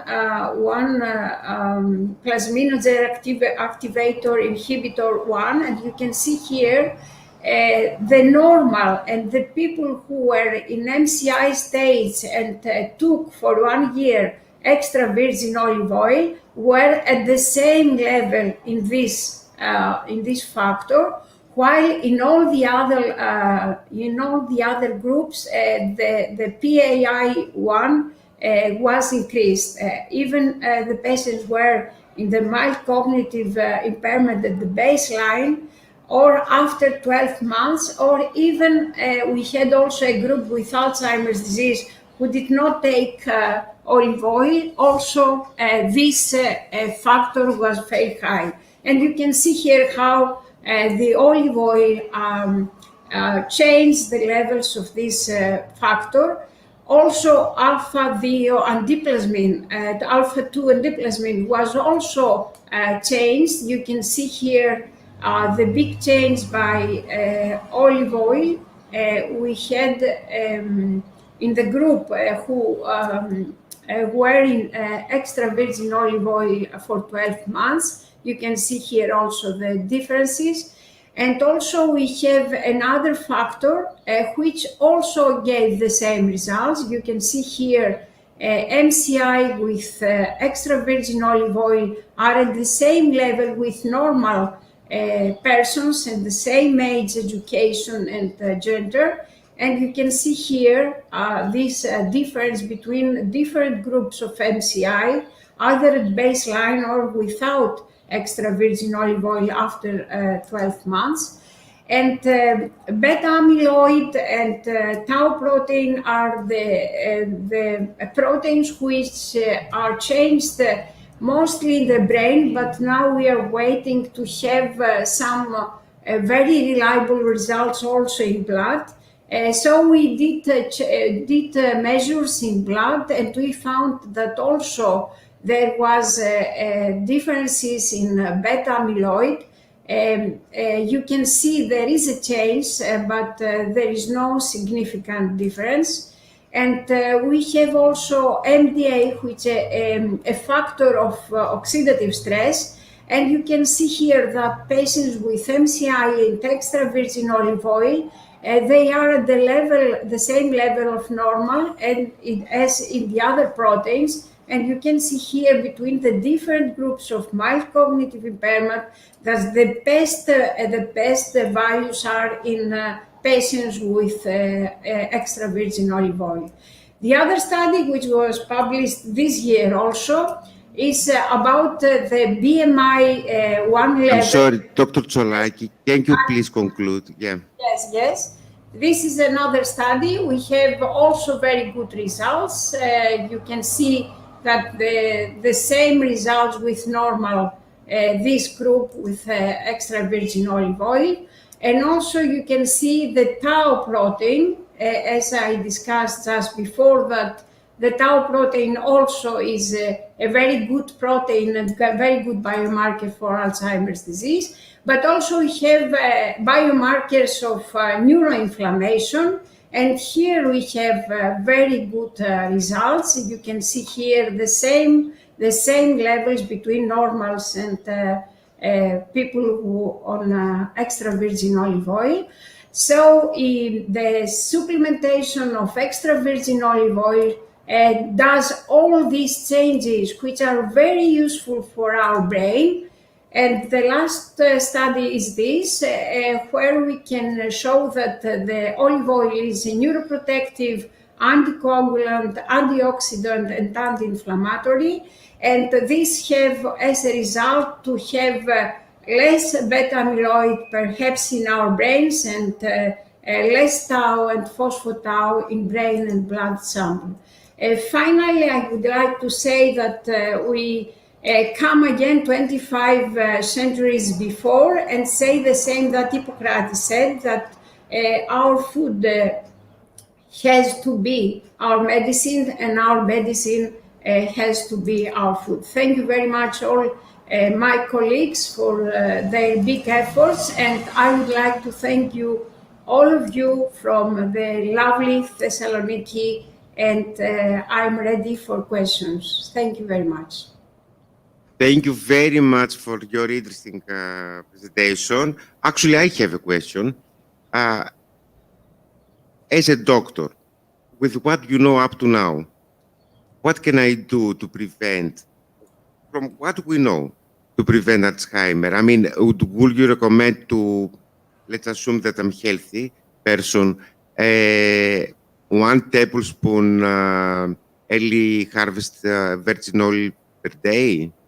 What do you think? Yes, the study we did, we suggested to our persons with mild cognitive impairment to take about 50 ml of extra virgin olive oil every day, 1 spoon during their lunch, and 1 spoon for the salad, at 1 spoon at the main dish, and one spoon during the dinner, 1 spoon, Okay.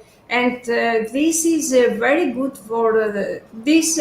We approved that this is very good for our brains because the study, this clinical study, was published in a very good United States journal, Journal of Alzheimer's Disease, with impact factor about 4. It is the second clinical journal in the world about Alzheimer's disease. So I believe that extra virgin olive oil can help our brain and perhaps the other also organs of our body, because they do all these very exciting things which are have to be duplicated by perhaps other researchers, and say to all the people all over the world to follow this kind of diet. We know that Mediterranean diet, the main substrate that and the main food that is the content of Mediterranean diet is extra virgin olive oil. So perhaps Mediterranean diet is the diet with extra virgin olive oil, which is very helpful for our brain. Thank you very much. Thank you very much, Dr. Tsolaki. Now, we don't have other questions. And, okay, whoever wants to ask something can always write on the chat, and we'll promise that we'll answer personally to each one by email. And now let's have Thank you very much, all of you, for your presentations. They were all of them very, very interesting. And now let's have a break for till 11:15 till the next session starts. Thank you again very, very much. Thank you. Thank you. Thank you. Bye-bye.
Τι θέλεις να γίνεις όταν μεγαλώσεις?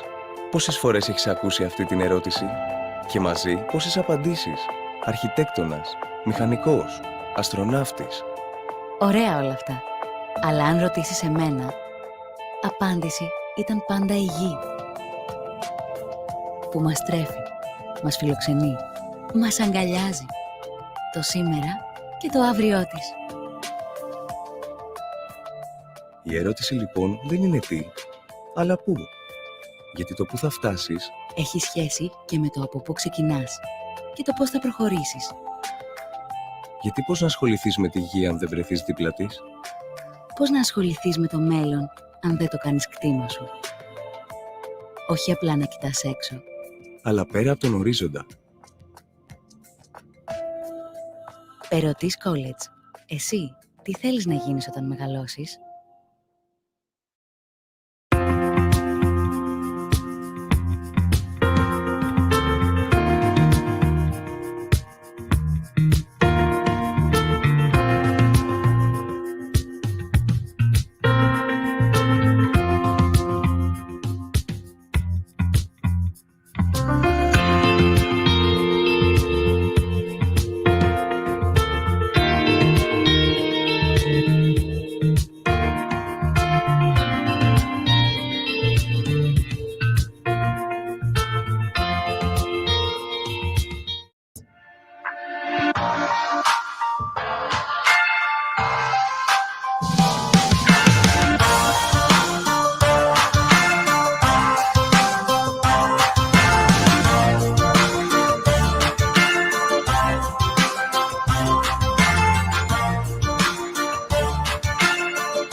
Consumers throughout Europe and the rest of the world are demanding cleaner, safer, and more transparent food production. Envio is an innovator, developing crop production solutions which will be key in answering those trends. Olive trees are suffering because of Xylella. Millions of trees have already died and many more are infected and dying. With our innovative and precise injection technology, using a 3D metal printed tip, we bring the bioactive into the vascular system of the tree to fight against the bacterial infection inside the trunk of the tree. Through our targeted approach, we achieve superior control of the disease with significantly less bioactive compared to foliar spray. But we go even beyond. With the combination of satellite data, drone technologies, our ground data, the precision injection, and the right bioactive, we have a personalized solution to diagnose, prescribe, and treat on an individual tree level. We're rolling out solutions to address Xylella and other diseases in olive production, and to refine practices to manage vineyards and orchards. We are introducing new biological technologies, systems, and practices into agriculture to disrupt the industry and improve the human and environmental conditions for generations to come.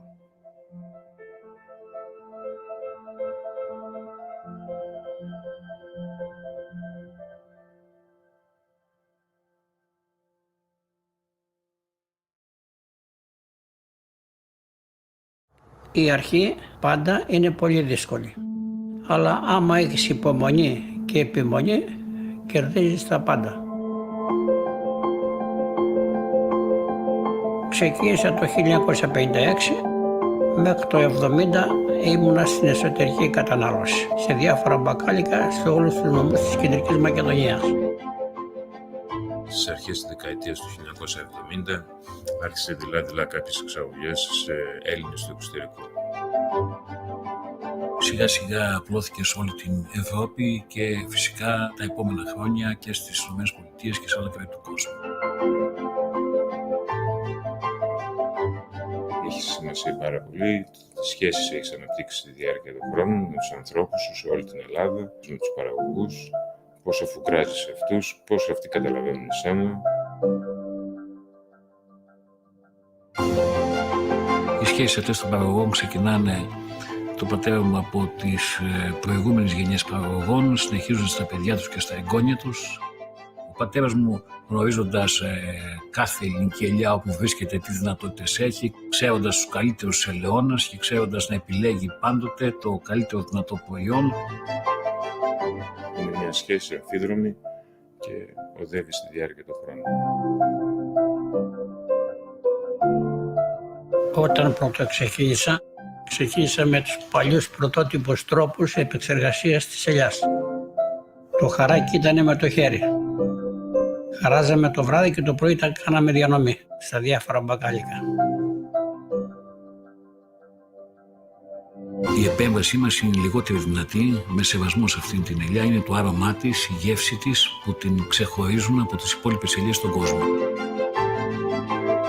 Πραγματικά έχουμε καταλάβει όλα αυτά τα χρόνια, κάνοντας αμέτρητα ταξίδια, ότι η ελληνική ελιά υπερέχει σε σχέση με πολλές άλλες ποικιλίες του εξωτερικού. Λειτουργούμε σε μια οικογενειακή ομάδα, μια δυνατή ομάδα που συνυπάρχουν αυτή τη στιγμή 3 γενιές στην ίδια εταιρεία. Υπάρχει τουλάχιστον μια ζωντανή παράδοση 3-4 γενναιών. Σε όλα αυτά τα παιδιά που ασχολούνται με τον πρωτογενή τομέα, εμείς ασχολούμαστε με το μεταποιητικό τομέα, υπάρχει μια παράδοση που δεν πρέπει να χαθεί.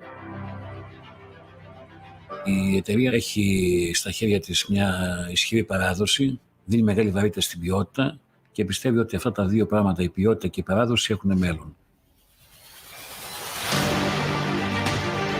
Πρέπει βέβαια να μην μείνουμε στην παράδοση, με καινούργια προγράμματα να επιβάλλουμε στα καινούργια βήματα της ζωής.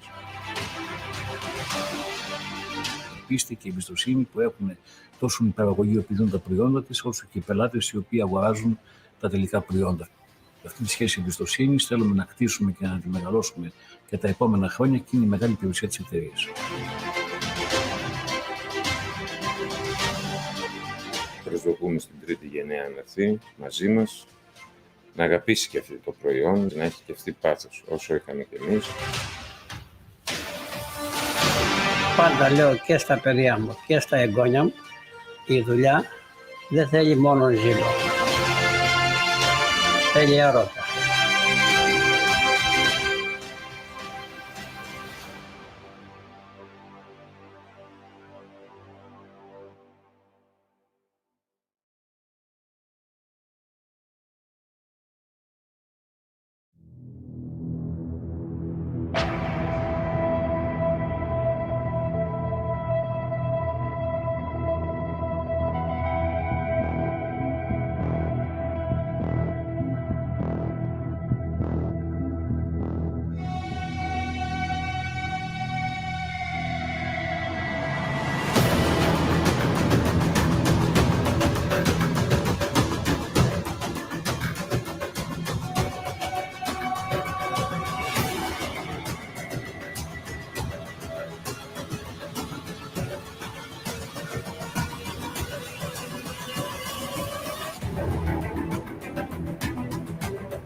θέλεις να γίνεις όταν μεγαλώσεις? Πόσες φορές έχεις ακούσει αυτή την ερώτηση? Και μαζί πόσες απαντήσεις? Αρχιτέκτονας, μηχανικός, αστροναύτης. Ωραία όλα αυτά. Αλλά αν ρωτήσεις εμένα, απάντηση ήταν πάντα η γη. Που μας τρέφει, μας φιλοξενεί, μας αγκαλιάζει. Το σήμερα και το αύριό της. Η ερώτηση λοιπόν δεν είναι τι, αλλά πού. Γιατί το πού θα φτάσεις έχει σχέση και με το από πού ξεκινάς και το πώς θα προχωρήσεις. Γιατί πώς να ασχοληθείς με τη γη αν δεν βρεθείς δίπλα της? Πώς να ασχοληθείς με το μέλλον αν δεν το κάνεις κτήμα σου. Όχι απλά να κοιτάς έξω. Αλλά πέρα από τον ορίζοντα. Perrotis College. Εσύ, τι θέλεις να γίνεις όταν μεγαλώσεις?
Hello, and welcome to the second international conference, Olive Conference, organized by Krinos Olive Center at Perrotis College. We will continue now on the second panel on waste management and bioeconomy. My name is Christos Vasilipiotis, and I'm the chair of the Sustainable Agriculture and Management Department at Perrotis College. I would like to ask our presenters to keep their presentation to 10 minutes to allow for time at the end for discussion and questions from the audience. So we'll start with the first presenter, Dr. Panagiotis Kougias. He's a senior researcher at the Soil and Water Resource Institute at Elgo Dimitra, and he presents on valorization of olive meal wastewaters in the era of circular bioeconomy. Dr. Kougias, the floor is yours.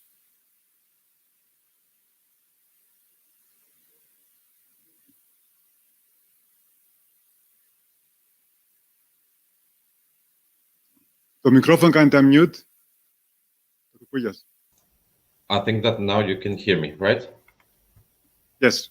Okay, perfect. I was saying that I would like to thank you, Chair, for the introduction. And also I would like to thank the organizing committee for this kind invitation at this conference in order to present some thoughts and some very rough research activities that we are doing in the lab regarding the olive meal wastewater. And the topic of today's presentation is valorization of olive meal wastewaters in the era of circular bioeconomy. First of all, it's a very small introduction, and I will go through these slides very fast in order not to take advantage of the time. We are in a lab from the soil. We are in a lab in Soil and Water Resources Institute of the Hellenic Agricultural Organization Dimiter. We are working with bioprocesses, so different processes that we are using microorganisms in order to catalyze different compounds, and we are working mainly with waste valorization. So we have waste treatment, agro-industrial wastes that we are using microorganisms to produce high market value products, either in the form of energy carriers or in the form of other bioactive compounds. We are doing pilot testing after the lab verification, and we are working a lot with molecular techniques, metagenomics and metatranscriptomics, because as said, all these processes that we are working on are depending strictly on the effect, the efficiency, and the adaptation of different kind of microorganisms.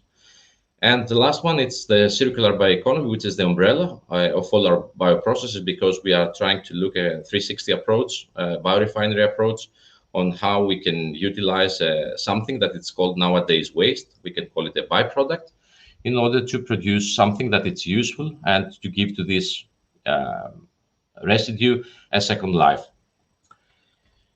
We have ongoing collaborations with different international and national universities, and we have also a strong network with different companies that we are working on solving and developing new innovative products. So now to the presentation. It cannot be disputed, it's without any doubt that olive oil production, it's an important sector, both economically in the EU countries.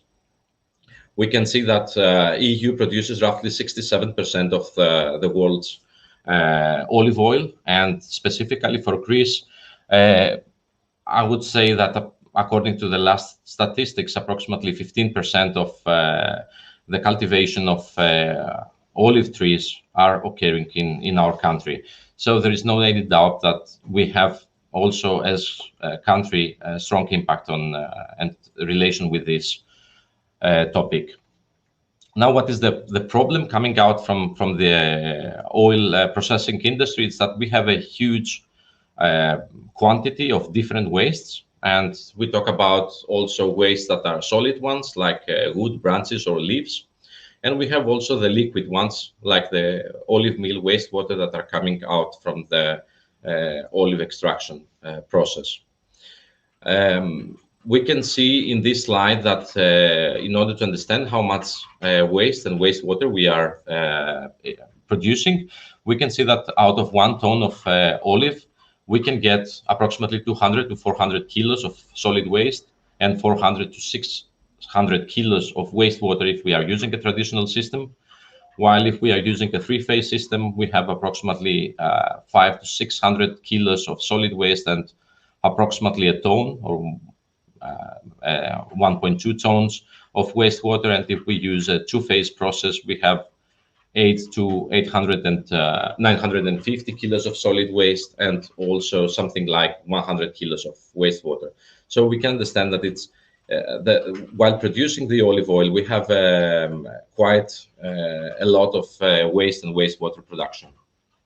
So here comes the circular bioeconomy, because because we have to understand how we can utilize these wastes in order to valorize them, first of all, but in parallel, if we can get also some other products out of it. Circular bioeconomy comes from the movement from the egocentric to the ecocentric approach. We can see this egocentric, where is this pyramid. We are not agreeing with this pyramid, where you can see the different stratification of the species, but we have to move to a more circular concept in which all the parts of this value chain has their own preposition, and each one interacts with the other. In other ways, we can see that about circular bioeconomy, that it's the goods of today the goods of today are the resources of tomorrow at yesterday's resource prices. This is something that Walter Stahel said in the past, and out of which we are trying to define what is circular bioeconomy. Actually, if you try to see in the literature and also in the EU legislation of what is circular economy, you are going to go into a vast different definitions. In order also to be on the same page, I have kept the one from the Finnish bioeconomy strategy, because I think this one, it's the one that combines everything together. So according to the Finnish bioeconomy strategy, the circular bioeconomy is an economy that relies on renewable natural resources to produce food, energy, and products. And also the bioeconomy strives to reduce our dependence on fossil natural resources, also to prevent biodiversity loss, and also to create an economic growth together with sustainable development. Schematically, we can see that the difference between the linear economy and the circular economy, we are trying to avoid this take, make, and dispose concept, and we go to make, consume, and enrich concept. And the last thing about bioeconomy, before going more deeply into the olive production, it is that through the circular bioeconomy, as I said, we have to produce some products which they have a different value proposition. And we can see in this pyramid the economic value of the different products that we can get out of a biorefinery concept. The most cheap, it's the energy, but of course it's a larger quantity of the product that we can get. And what is economically more high is the pharmaceuticals, bioactive compounds that we can use in order to implement them in the pharmaceutical or cosmeceutical industry.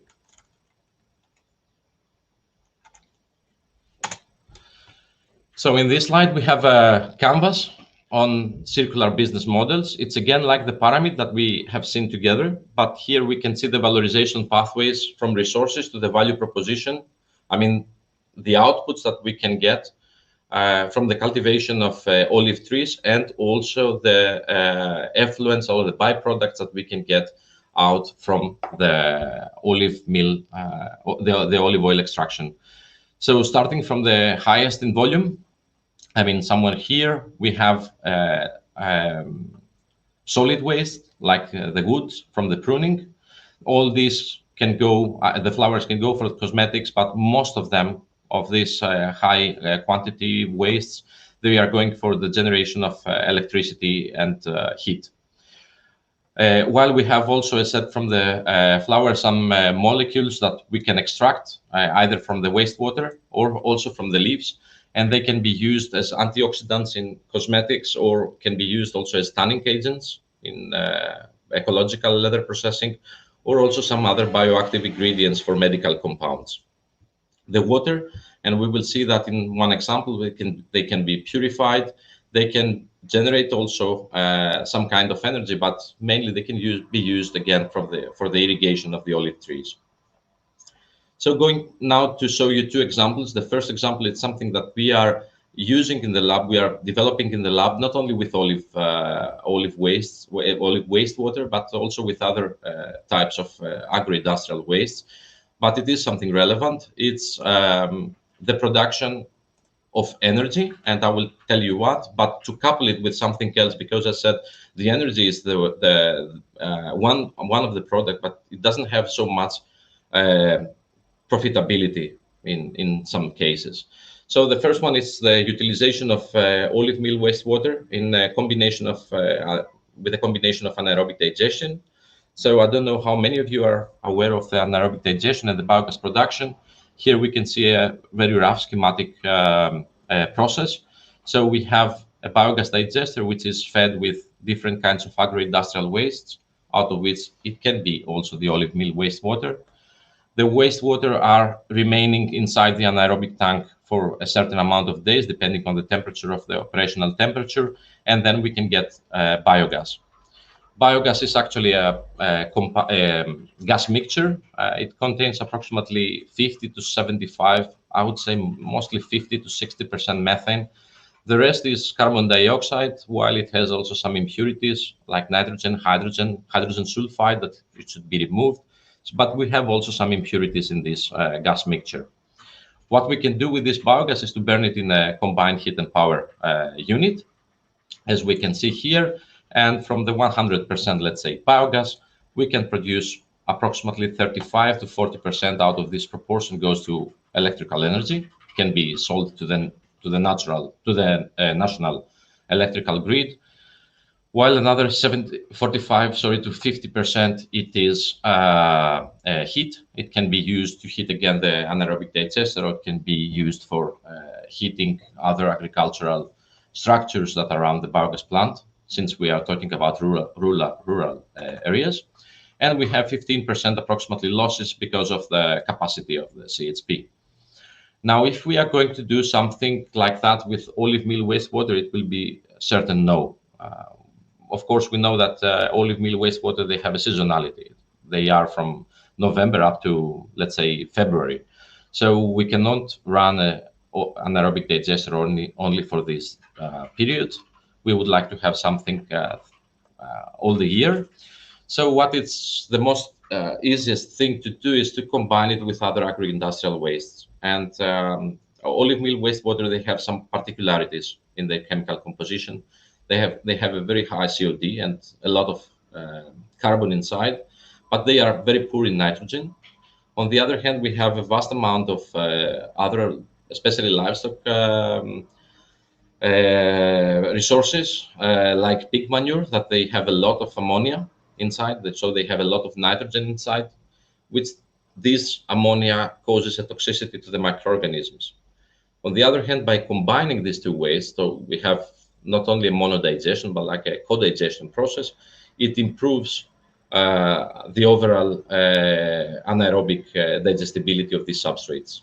Especially as we can see these slides, by doing this co-digestion, we improve the digestibility, we improve the energy yield, we have more methane, we improve the CN ratio, and this is something very peculiar and very specifically for the olive meal wastewater.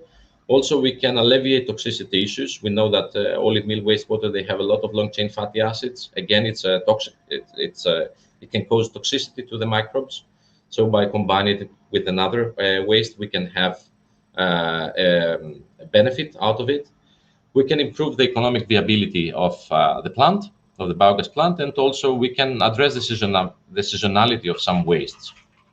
But as I said, this is something that creates energy, but energy in some cases is not so much appreciated, I mean, economically compared to other processes. So what we are trying to do here is to utilize this waste in order to produce methane. And I will couple it with something else, and I will tell you how this is actually afterwards overlapping and integrating. We have another problem nowadays, that it's the lack of food, and especially proteins. We know that approximately every person per day has to have 100 grams of edible protein, and trying to source other ways of producing protein. Actually, nowadays, we are working on proteins that are come from plants. Since we have also this lack of agricultural soils, we have to try to find out other alternative ways to produce this protein. And one of them is this microbial protein. And I will tell you now how these two concepts, they can be integrated together. In this slide, we can see the conventional biogas production. So we have olive meal wastewater that they are going to an anaerobic digester. They are fermented. We are producing biogas. Biogas goes to the CHP. It is burnt. We are producing electricity. We are producing heat. And also, it could be possible that after cleaning and upgrading, we can have biomethane, which is an alternative to natural gas. So we can have fuels, and it can be used for home cooking. And also the leftovers from the digester, it's a digestate, it is rich in inorganic compounds. It can be used after dewatering and pasteurization as a biofertilizer. So this is the conventional way. And actually here we can use, as said, a co-digestion process. So we have different other substances to work together for the biogas. Now what we are working on is to have again the biogas, but on the other hand, utilize the methane out of the biogas and utilize the nutrients from the digestate in order to cultivate some specific microorganisms like Methanococcus capsulatus, which while they are fermenting this methane, because they need methane and some nutrients to metabolize, they are producing in their cells, they are accumulating protein. So out of this process, instead of producing only energy, we are producing partially energy, but mainly we are using the methane in order to produce something that it can afterwards go as an animal feed, or it can be, and this is actually now, we are trying to investigate because there is a problem with the legislation to go also to human feed. But definitely for animal feed, it can go, or for fish feed. The second example is another one that I am borrowing it from another paper. We are not working on this concept because it contains also this. Yes, please try to conclude. We went over time. It's my last slide. Okay. Sorry for. And in this concept, we have, let's say, the olive oil production, and after the olive oil production, we have the organic fraction of the wastes and also the wastewater. After the drying process, we can get out the water. The water needs some specific pretreatment, especially for the adjustment of the pH, but this water can be used again for the olive tree irrigation. But the dried matter, it can go for pyrolysis. The pyrolysis, if it is slow, it can produce gas, and the gas can be used also for heating the process of drying. We have biochar, and the biochar, it can be used again to be incorporated into the soil, a soil amender for improving the oil production, the olive tree production. And also we have some bio-oils, and the bio-oils, again, it can be refined and it can be used as a fuel in order to be used for the processes of olive oil that we need some extra heat. So this is another concept of different circular economy in which we can use waste out of olive oil production in order to produce multiple products. This is my presentation till now. I would like to hear if you have any question, and if you would like to hear more about what we are doing in the lab, I am showing you here our social media. And by this, I would like to thank you for the kind invitation and your attention. Thank you, Dr. Kougias, for this very interesting presentation and your introduction to the circular economy, circular bioeconomy concept, and presenting the different methods that we can address this very big problem of having the wastewater from olive mills. So thank you. Now we'll continue on the same theme with a presentation on biobed system for the effective and low-cost treatment of olive oil mill wastewater.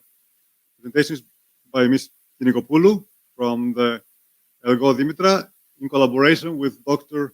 Petros Samaras from the International Hellenic University. Ms. Kinikopoulou, the floor is yours. Okay, good morning to all of you. Thank you very much for your kind invitation. I'm going to present you some of the results of a 3-year experiment that took place in the premises of SWRI at Synthesis of Thessaloniki in collaboration with the Faculty of Rural and Urban Engineering of Aristotle University and the International Hellenic University. The topic of our project is biobed system for the effective and low-cost treatment of olive meal wastewaters. Until now, disposal and handling of huge quantities of these wastes remains one of the crucial issues for the Mediterranean basin countries, which have to face severe environmental problems due to production and irrational disposal of huge amounts of them in short periods of time. This situation gets worse because olive oil production is seasonal, so the treatment process should be flexible enough to operate in a non-continuous mode. Otherwise, these wastes should be stored until further processing. Currently, they are improperly treated, being left out in outdoor storage or evaporation lagoons, while during periods of high precipitations, they may reach water bodies and cause serious deterioration to the underground water properties. Due to cost restrictions and seasonality of the flow rates, usually no treatment plants are available at the mills. A lot of researchers have used several methods, mechanical, physical, chemical, biological, a single process or in combination in order to treat these wastes, but most of them are quite useful as pre-treatment methods, inefficient on pollutants removal, and moreover, they do not generate viable subproducts. Moreover, management methods have been developed in terms of recycling these wastes as soil amendment, but these methods are expensive and laborious, and they usually require monitoring and may generate recalcitrant byproducts. And despite the fact that in all European countries, the direct discharge of these wastes into rivers, lakes, valleys, and uncontrolled ponds is strictly forbidden, in many cases, their direct disposal into aquatic resources and the ecosystem has been observed. The motivation of our research was the fact that simple and low-cost field systems called biobeds have been successfully developed in Sweden in order to reduce environmental pollution caused by pesticides.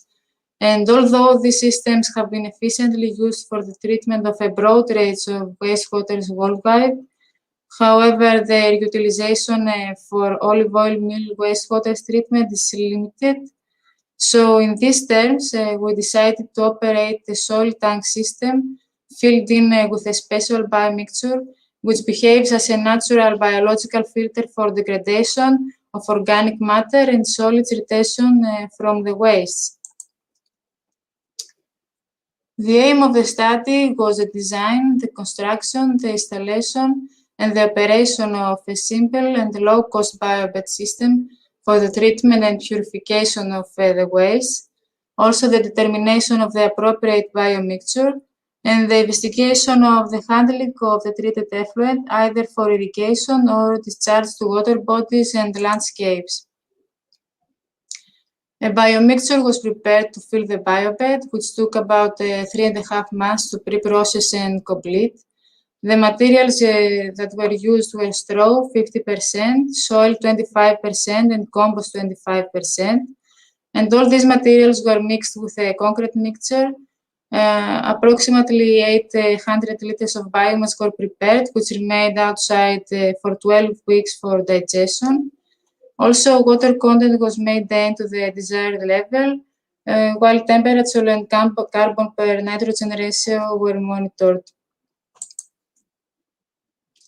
At the same time, biobed construction started. The biobed was constructed with galvanized steel, and the dimensions were 1 meter by 1 meter by 0.8 meters height. 6 drainage pipes were placed inside. 3 ventilation pipes were fitted above them to ensure the existence of aerobic conditions. Dry clay was placed at the bottom of the biobed at a height of 3 centimeters, and above the clay layer and at a height of about 8 centimeters, gravel was placed. And then an irrigation system of 6 tubes was fitted on the biobed to allow the inflow of the liquid waste onto the biobed. About 560 liters of biomixture were carefully placed over the gravel. The biobed was connected in series with 2 tanks, one filled with the waste and one empty. A rotary pump was used in order to transfer and inject the waste from the tank onto the biobed. The drains collected in the corresponding container were transferred to the empty tank with the help of an automatic submersible drainage sump pump, and the valves were installed at each inlet and outlet of the pipes to regulate flow and reverse fluid flows. So afterwards, 1 ton of olive meal wastewater was transported from a 3-phase centrifugal mill into the tank, and the effluent from the storage tank was recycled to the inlet of the system. So the operation carried out in 5 subsequent treatment cycles. Each time, the liquid waste was discharged from the tank into the biobed, and the drainage was discharged from the biobed container into the empty tank. The concentration of various pollutants in the influent, the effluent, and the recycled stream was measured on a weekly basis, together with the corresponding flow rates, and the overall removal capacity as a function of the treatment cycles was studied, as well as the behavior of the biobed due to blockage and placental build-up of solids in the upper part. Now, let me present you some of the great results of the experiment. As far as organic degradation, BOD reduction indicated an increasing trend from the 1st to the 4th cycle, ranging between 65 and 88% reduction, while as we can see, a remarkable reduction of 96% was indicated for the 5th cycle. Regarding COD concentration, a reduction was also found to increase from the 1st to the 4th cycle, ranging from 60 to 80%, while 92 reduction of COD was indicated at the 5th cycle. And similarly, total phenols reduction was found to increase from the 1st to the 5th cycle. Concentration of total phenols varied from 663 ppm for the raw waste and 73 ppm for the drainage of the 5th cycle, which is a corresponding reduction between being up to 89%. An increase in the pH of the raw waste and the drainages was observed, moving from acidic to alkaline, while electrical conductivity decreased by 62%, reaching 2.2 millisiemens per centimeter. And as far as total nitrogen, depletion of 86% was noted. We can see also a significant downward trend in nitrate concentration, reaching 47% decrease. Also noteworthy was the fact that ammonia was also eliminated, while significant decrease was observed in sulfate ions and in phosphate. Concerning solids, total solids, volatile solids, total suspended solids, and volatile suspended solids decreased all of them. Solids reduction indicated an increasing trend from the 1st to the last cycle, while a great reduction in total suspended solids of 89% was indicated at the end of the cycles. We can see that the BOD per COD ratio rates between 0.3 to 0.4, indicating that the liquid waste was biodegradable in each cycle of the experiment.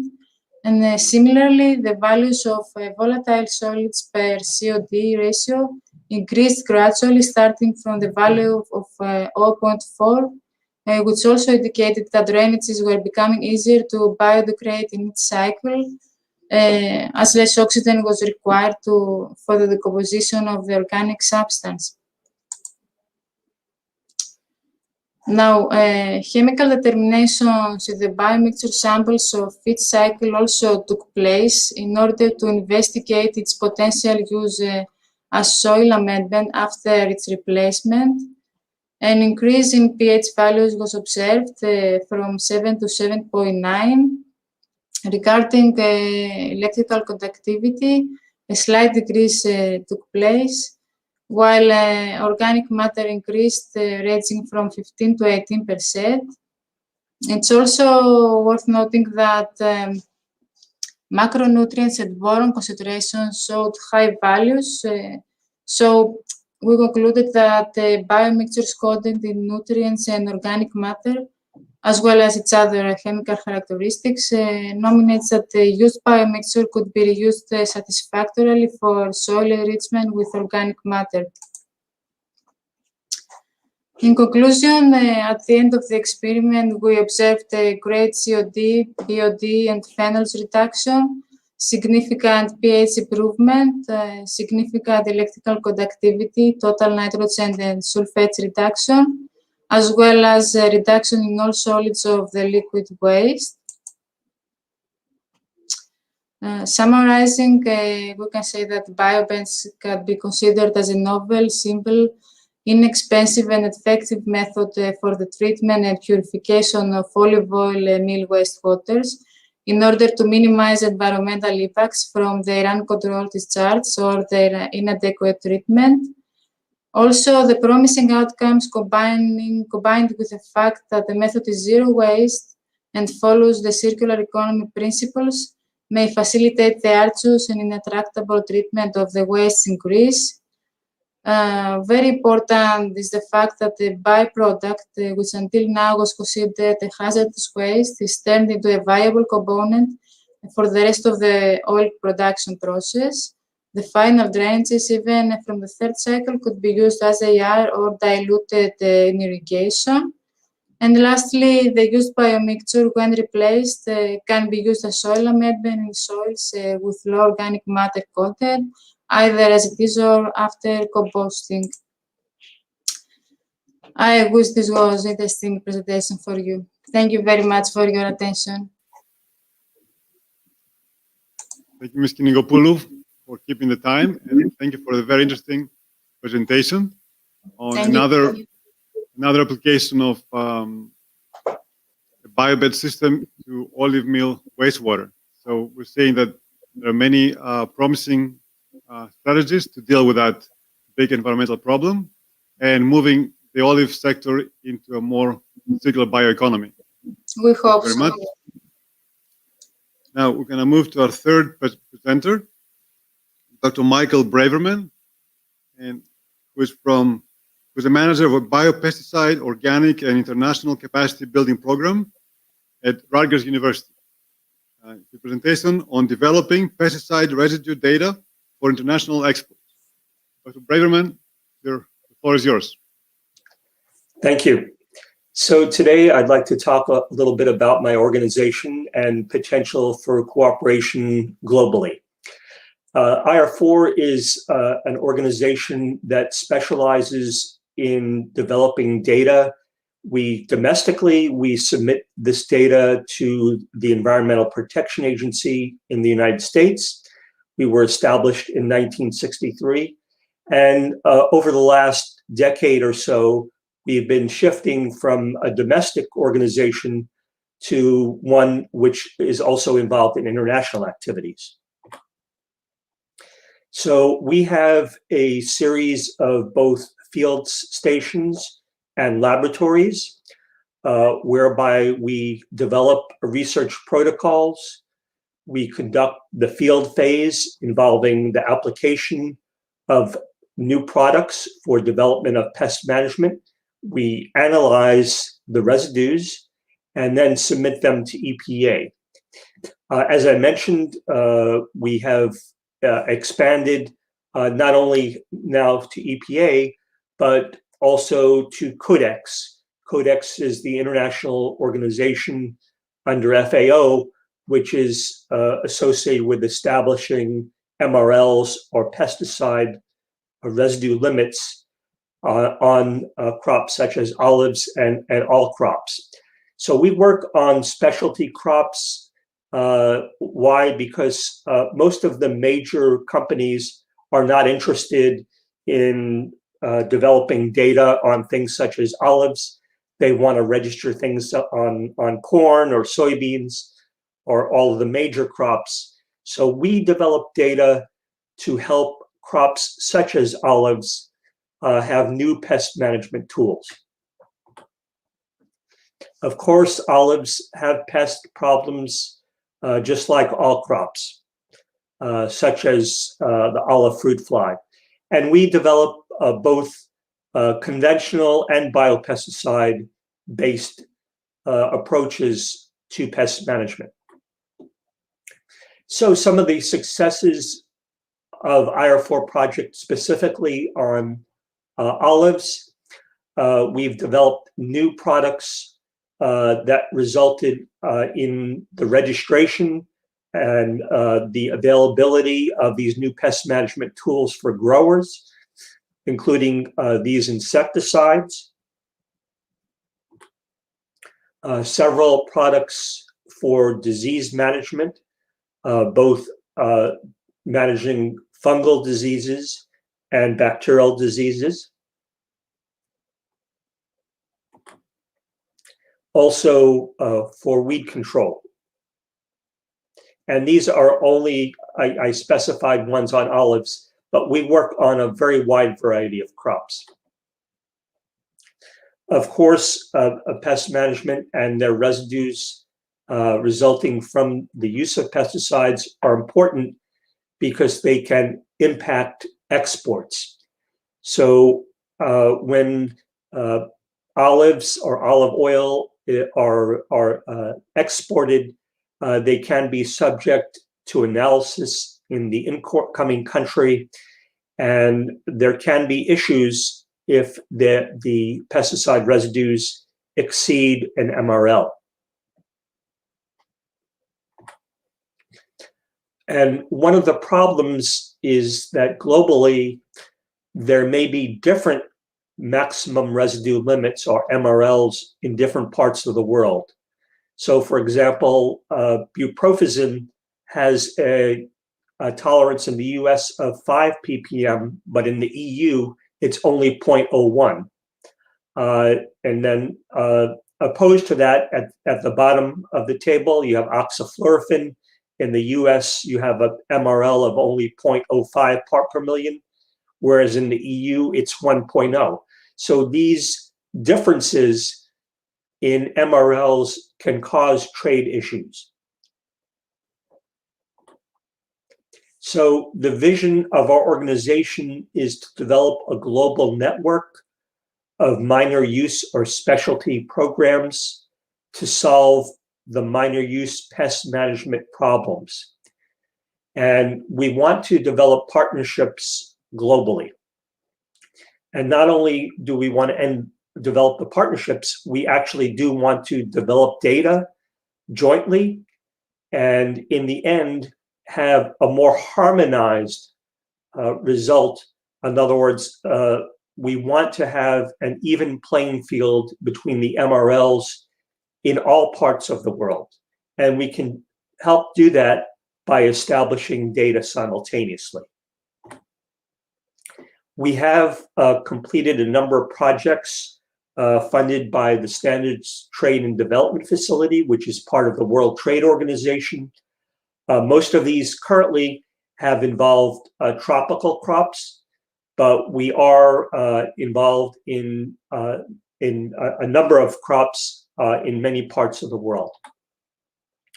There's also an organization we are affiliated with called the Minor Use Foundation, which has started to fund work globally, focusing on pesticide residues in specialty or minor crops.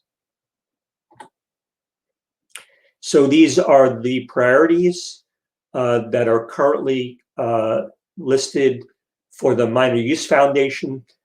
Some of these are already funded and some are under development. And you can see we have a very wide variety of crops, both temperate crops, greenhouse crops, and tropical crops. As far as future cooperation, that can be either with Greece or other parts of the world that may be listening in on this presentation. What you would need would be to have field facilities capable of conducting residue studies, having the analytical equipment, such as LC-MS, and also suggest cooperation through the European partnerships. Thank you. I assume that I am out of time. Thank you. Thank you, Dr. Braverman. Actually, you're within your time, so if you have to add anything, you're welcome. But that was a very important talk on a subject that I think is very interesting for Greece and affecting all the pesticide residues, and especially how they affect exports. So we'll continue with our next presentation. Dr. Sandra Mecca Fabrega. She will talk on towards circular economy in table olive sector, opportunities for resources recovery. Dr. Fabrega, the floor is yours.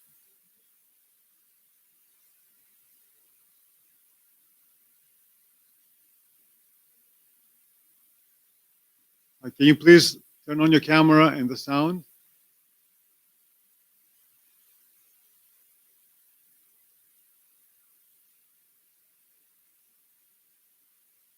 Dr. Fabrega, we cannot see you.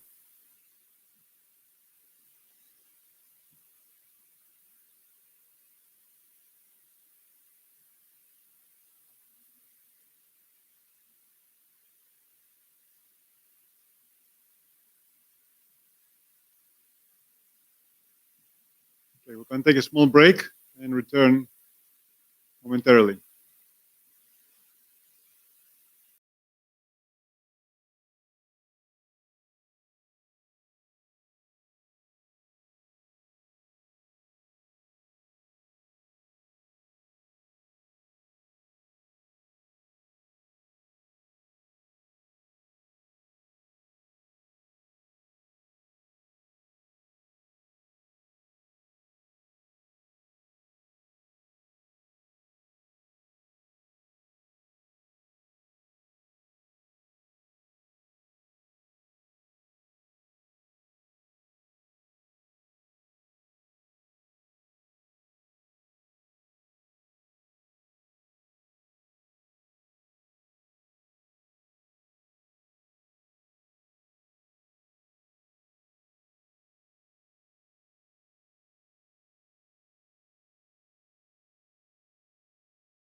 So we're going to continue with some questions from the audience. We have one question from Dr. Braverman. Dr. Braverman. Yes. Mr. Georgiadis has a question, and he's asking if you think that the world academia can agree on common international MRLs for the different pesticide substances. Currently, as we know, there are different MRLs in the US, EU, and other countries. Or do you think that this is a matter of politicians and not of the world of academic society to decide? I don't think that academic society will make the decisions. The decisions will be made by international bodies, and we are trying to promote the use globally of Codex as the international standard. And by developing data simultaneously, we hope to also create bridges between different bodies, such as the US Environmental Protection Agency and the agencies in the EU and other parts of the world so that they can come to similar conclusions of the data and reduce trade irritants. Thank you. So do the academics agree on the MRLs, or they also have disagreements between them? Which are the safest MRLs? Oh, I'm sorry, is that a question for me? Or? Yeah, sorry, yeah. Oh, I'm sorry. I think academics will approach this from the standpoint of science, and we would like science to be the guiding principle by which all international bodies use to develop the MRLs. And so this is a matter of the standard hazard and exposure. So we think that exposure and a dietary intake is a very important part of the equation and not simply a hazard-based approach. Great, thank you very much. I have a question for our other two presenters. You both presented on methods to manage the olive meal wastewater, and I presume that's primarily from the three-phase process for olive meals. I was wondering, if you're working on also the olive paste, the semi-solid olive paste from a two-phase process, and if that's easier to deal with, and if they can work with your systems, or are there other challenges? First, can you Go hear ahead. me? Yeah, we can hear you. About two-phase solid waste, we can try the same experiment, and we are researching this about after dilution, because they have about 53 to 60% moisture, and it's not enough. So we can try the same experiment after diluting the two-phase solids waste. But it is on our plans. Maybe you dilute it with olive meal wastewater, so combine both, make the final. Yes, both of them, with waste waters or with water. Mm-hmm. Thank you. Yeah, in our case, especially in the form of anaerobic digestion, it's definite that we can use the olive paste. And many biogas plants that also in Greece and also in Italy, as far as I know, for these two countries, they receive such wastes for further processing. Considering also that in general, the waste that they have high content of lipids inside, they have a high also methane yield. So for them, it's something that it can improve the process. But as said, it's seasonal, and it can be used up to a certain limit because of different toxicity issues. And it can be used only on certain time periods, but not throughout the year. But definitely, these ones can be. It is a suitable substrate to be used as a co-digestion. Also, the quantity is not enough to be as a standalone process at this point. But if we move to more two-phase systems, then we probably will increase the volume. For sure, it will increase the volume, but the volume that the biogas plant is receiving, it can be, for example, something like 100 tons per day for the feeding. And also, we have to think also the local scarcity. Where are these olive meal processing plants? And also, sometimes we cannot. I don't think that it would be economically viable to build a biogas plant next to them, especially if all these olive meal producers are small holders or medium scale size enterprises. Yeah. So with that using in your biodigesters, your anaerobic digesters, using the two-phase waste, is that going to create any problem, or is it can be integrated in the process? Since it is mixed with, it is mixed with other wastes, and also since the percentage of the proportion of these wastes is not enough, because honestly we don't talk about enough quantity that enters the digester. It is just boosting up the methane yield only these certain periods. Then it wouldn't be a problem to use something that it has 60% of moisture inside. Either way, some of the biogas plants, they have the capacity to work also with ensiled grasses. So they are receiving ensiled grass, they are receiving more solid material inside. Great, thank you. Another question for Dr. Braverman.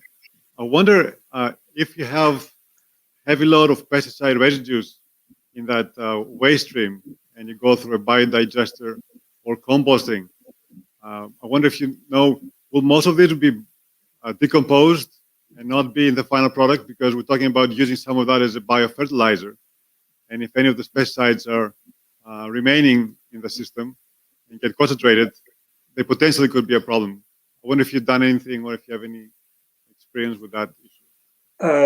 That's not an area that we are involved with in our work. We're mainly focused on the residues on the crop. Certainly, there are requirements for registration internationally to develop environmental safety data, and I'm sure that type of data exists within the dossiers that are developed for the primary registration of these types of compounds. Thank you.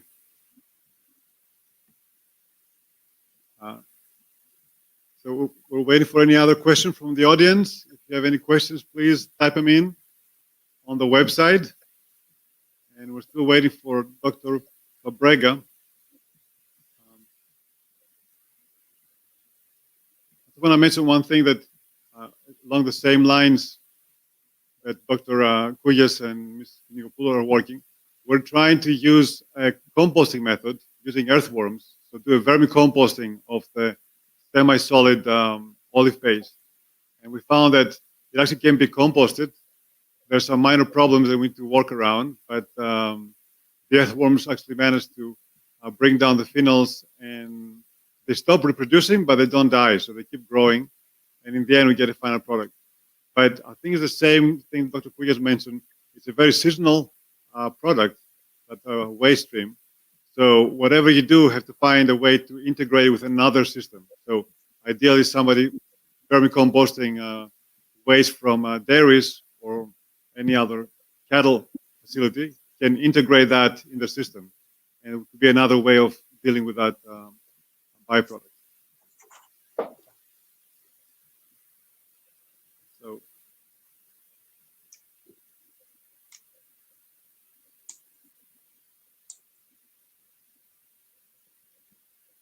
We have a question. Are the solutions presented in the session interesting from a commercial point of view?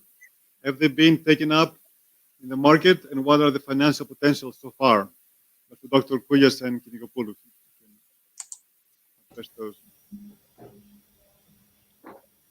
I can start by saying that especially for the anaerobic digestion, for the energy production, it is something that is happening now. But as said, as far as I know, and definitely for Greece, there is not a biogas plant that can work solely with olive meal wastewater. So it is something that is already happening to the extent of co-digestion. Now, for the one that it is, I am replying also to some questions that are coming to the chat, because I can see I wonder how many biogas facilities are now functioning in Greece.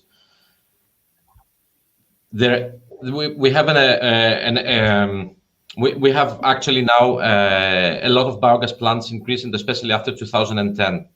I would say that before 2010 we might have one. I think that now they are already running approximately 25 to 30 biogas plants that they are spread around Greece. In our area, I would say in Central Macedonia, I think we have something like 6 or 7 that are. 4 of them are in very close proximity to Thessaloniki. One is in Chalkidiki, the other one's in Kolagada. It's very close, a lot of them. So going back to the first question about the commercial potential, as at the biogas plants, some of the biogas plants they are receiving, depending on where they are located, they are receiving effluents from the oil mill processing industry. The example that I said afterwards about the single cell protein, it is not, I would say that it's lower in technological readiness level. It is already done in pilot, and I would say that it's already in full scale in Denmark, but without the use of biogas. They are using natural gas in order to feed the microbes. At pilot scale, it has been already proven that it is feasible, but we can do it also. We should address, in this case, where these microbial proteins can go for consumption, because as said till now, we can have them as only animal feed. So it is a huge question mark on if there is a legislation or if there is space to go for human nutrition, since they are coming out of waste, even if we are using only the biogas, so the gas phase. I think that in general, there is a financial potential. And the last question, I think that there is a financial potential out of these technologies. The history proves that there is a financial potential out of it, and we can see it from the number of biogas plants that they are progressively built and running in Greece. I am in Greece, but I can focus also in different countries, because Greece is not something, I give it as an example. In Greece, we have 25 biogas plants. Germany has 18,000 biogas plants. Oh. So we can see the market. There is big potential. Great. Mr. Niopoulou, what do you think is the commercial interest in applications for your biobed system? Okay, I will try to give a specific answer.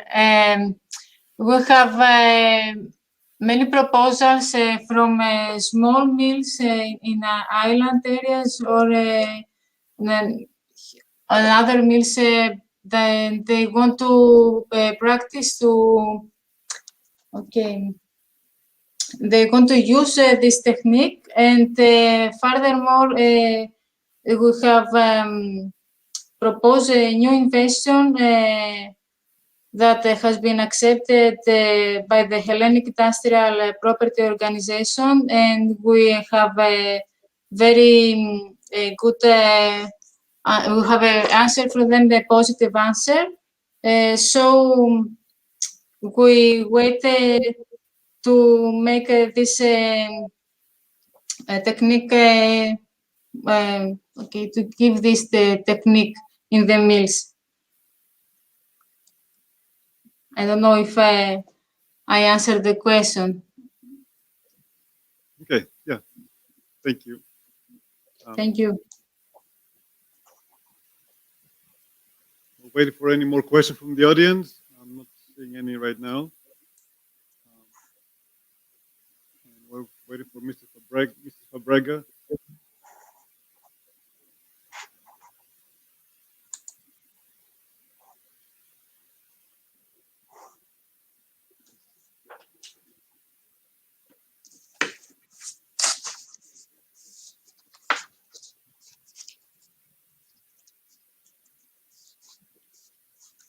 Okay, so just want to summarize that what we present today, I think is very interesting, and I think the main message coming through is that we should stop looking at waste from the olive mills and the olive sector and start talking about byproducts.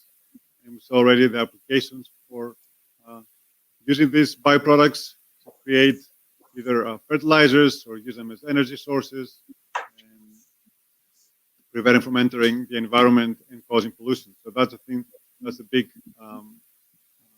theme, and circular bioeconomy definitely is the way forward.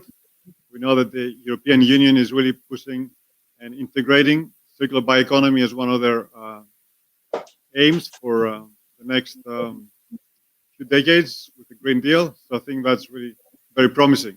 And we see a lot more applications and more uses, and we don't want to see anything to be considered waste anymore, but the byproduct that we can find ways to find value and valorize it. I want to mention also that here at Perrotis College, in the summer, we're going to have a summer workshop, a summer school on circular bioeconomy. So we'll be continuing that discussion and having students participating and really moving forward with ideas and projects on circular bioeconomy. I think that's something that's really important. I wonder, Dr. Braverman, is circular bioeconomy is one of the goals in the US? Is it being discussed? And what level? On the governmental or a state level, or? Yes, it is certainly a point of discussion at all levels. And although my presentation here today was focused on residues, as you mentioned during the introduction, we also have a biopesticide program, and we assist researchers, university researchers, government researchers in taking their discoveries from the laboratory level through the EPA registration process, and we help them to develop the data necessary for registration. And so this contributes to the bioeconomy by developing new products, and also assists growers by having new tools for pest management. Great, yeah, that's definitely a good development, and I want to see more of that. So I think we have Ms. Dr. Fabrega. We're having a technical problem, so we'll wait for her to join us.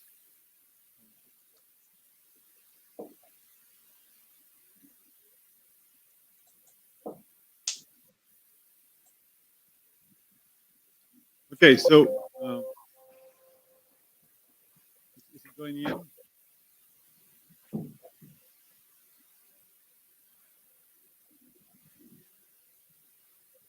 Okay. Oh, okay. So,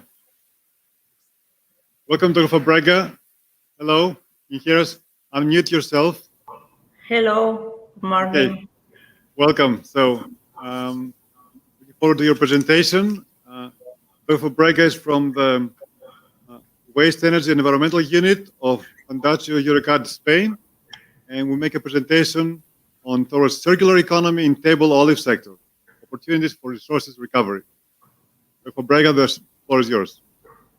Thank you very much. Can you see my screen? All right now. Not yet. Yes, we see now. You can see it. Yes. Yes. Okay. Go ahead. Okay, thank you for the presentation. Yes, I'm going to present Project Solieva, which is from the LIFE program of European Commission. My presentation is titled Towards Circular Economy in Table Olive Sector, Opportunities for Resource Recovery. First of all, I'm going to present why Solieva, which was the reason that led to the preparation of this project and the execution of this project. And the reason is in order to give a sustainable solution to the challenges in the table olive production related to wastewater discharge. As you know, in the table olive production, a lot of brine is produced during the different production stages. Wastewater containing sodium hydroxide, sodium chloride, but also organic matter, and I would like to highlight their content in polyphenols. Due to this complex composition and also the variability of this wastewater during all the year, biological conventional treatments are not effective. So currently, this wastewater or these brines are discharged in evaporation ponds with some environmental impacts associated to them.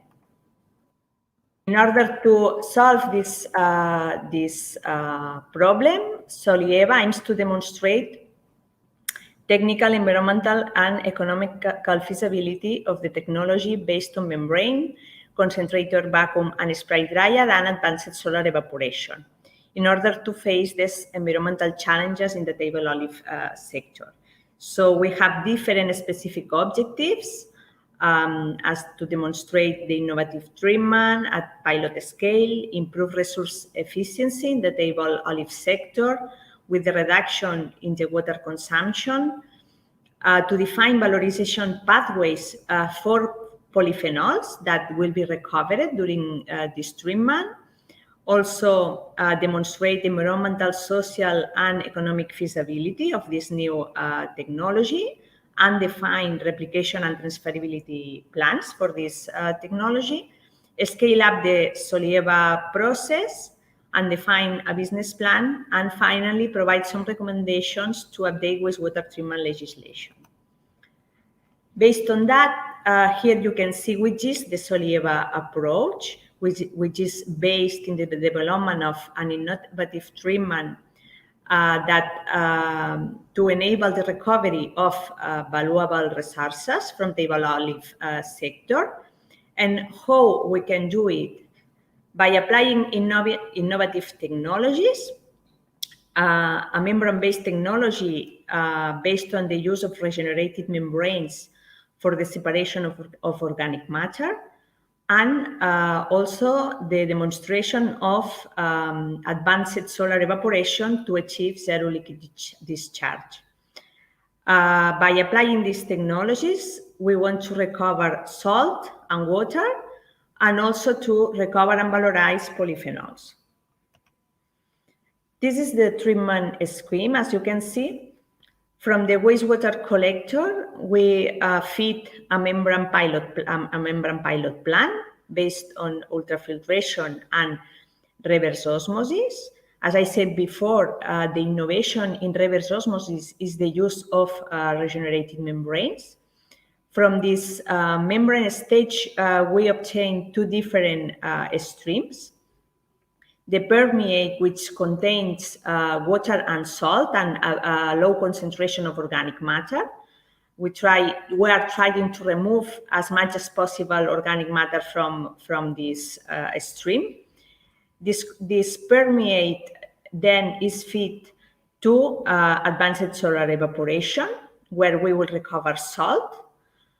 And on the other hand, for membrane stage, we recover rejection, where polyphenols are concentrated, and then through application of evaporation and spray dryer and also purification technologies, we can obtain a polyphenol-rich extract.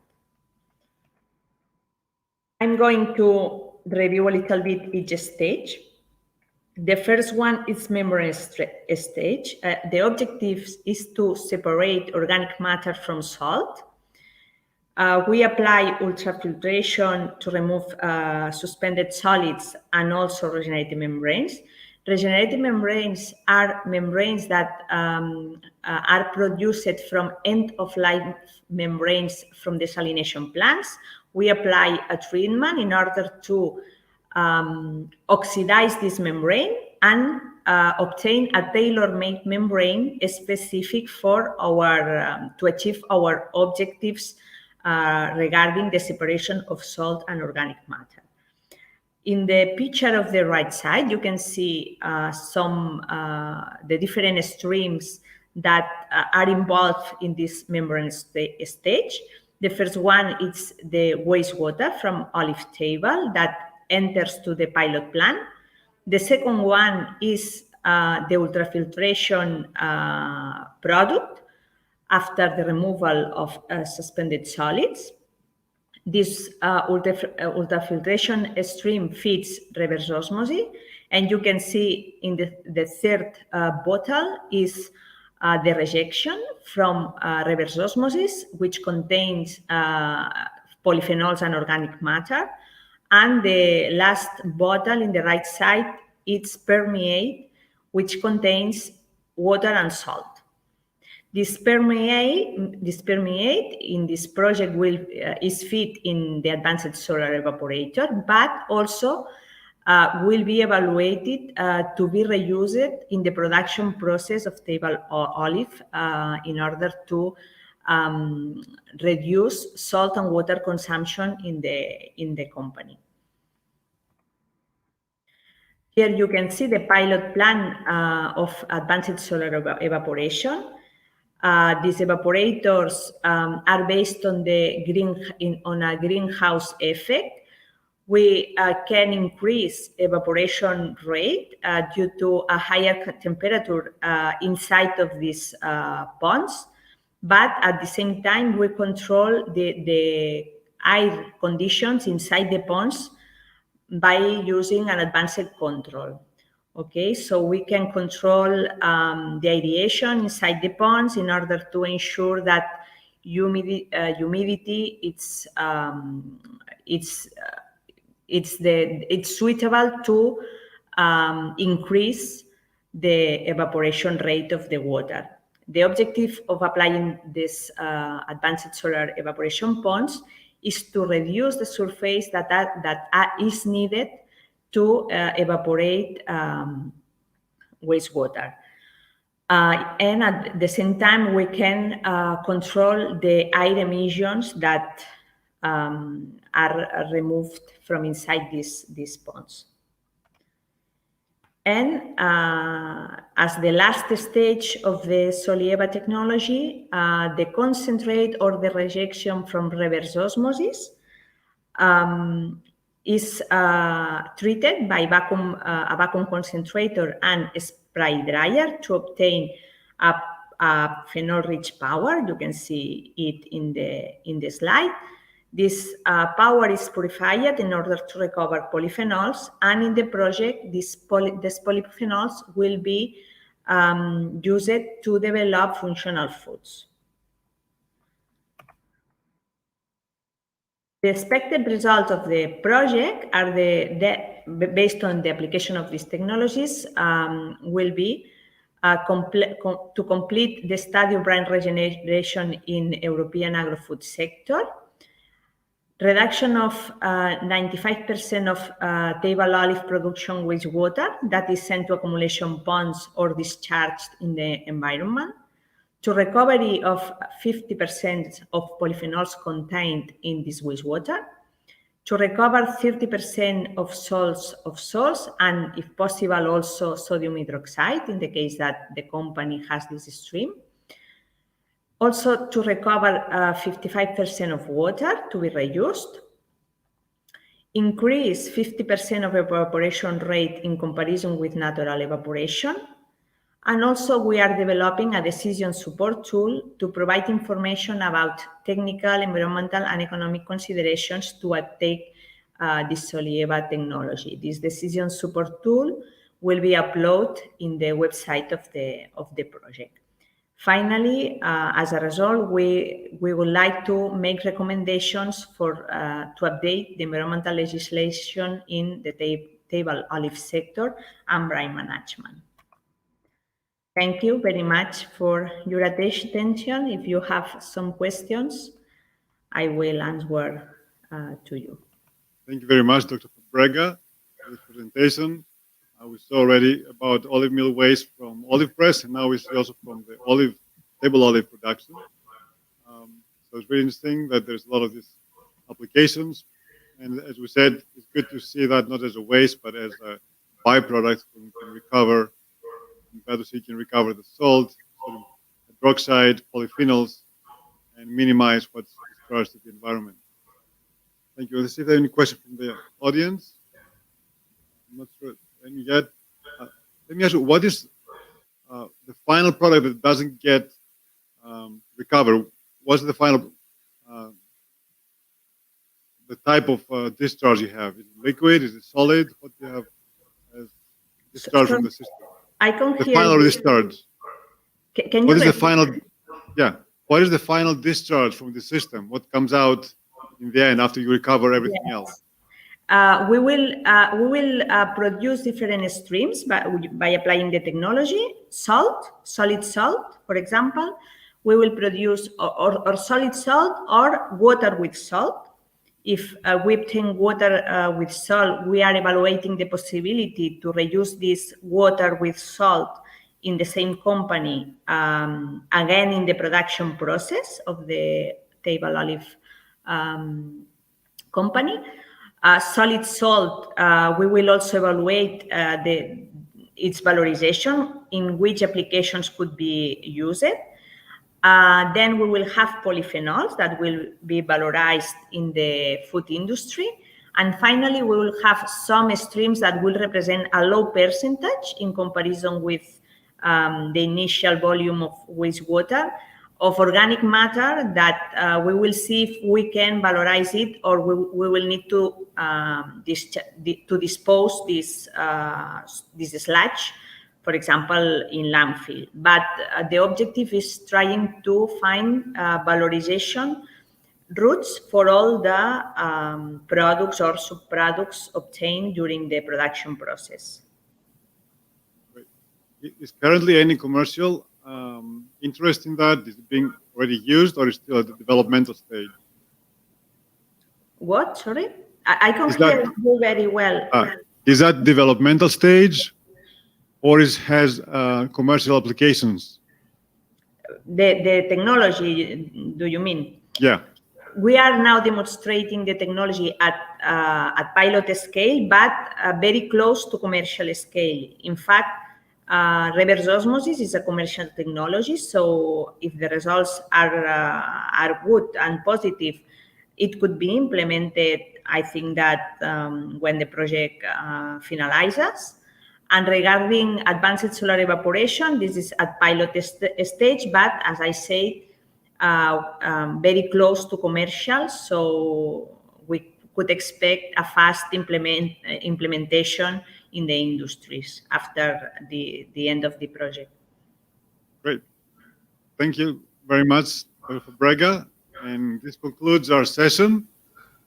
Thank you, everybody, for your attention. And remember this, you can see all this online. And any question you have, you might send it to us. We'll try to answer any questions that come forward later. Thank you very much.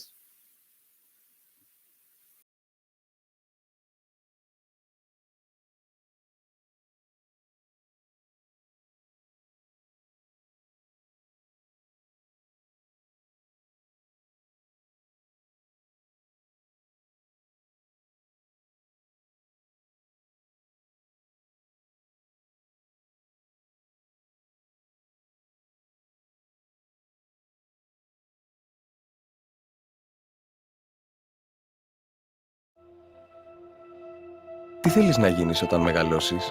Πόσες φορές έχεις ακούσει αυτή την ερώτηση? Και μαζί πόσες απαντήσεις? Αρχιτέκτονας, μηχανικός, αστροναύτης. Ωραία όλα αυτά. Αλλά αν ρωτήσεις εμένα, απάντηση ήταν πάντα η γη. Που μας τρέφει, μας φιλοξενεί, μας αγκαλιάζει. Το σήμερα και το αύριό της. Η ερώτηση λοιπόν δεν είναι τι, αλλά πού. Γιατί το πού θα φτάσεις έχει σχέση και με το από πού ξεκινάς και το πώς θα προχωρήσεις. Γιατί πώς να ασχοληθείς με τη γη αν δεν βρεθείς δίπλα της? Πώς να ασχοληθείς με το μέλλον αν δεν το κάνεις κτήμα σου? Όχι απλά να κοιτάς έξω, αλλά πέρα από τον ορίζοντα. Perrotis College. Εσύ, τι θέλεις να γίνεις όταν μεγαλώσεις?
consumers throughout Europe and the rest of the world are demanding cleaner, safer, and more transparent food production. Envio is an innovator, developing crop production solutions which will be key in answering those trends. Olive trees are suffering because of Xylella. Millions of trees have already died and many more are infected and dying.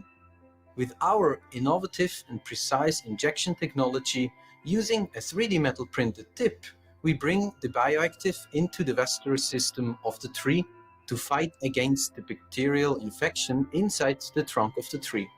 Through our targeted approach, we achieve superior control of the disease with significantly less bioactive compared to foliar spray.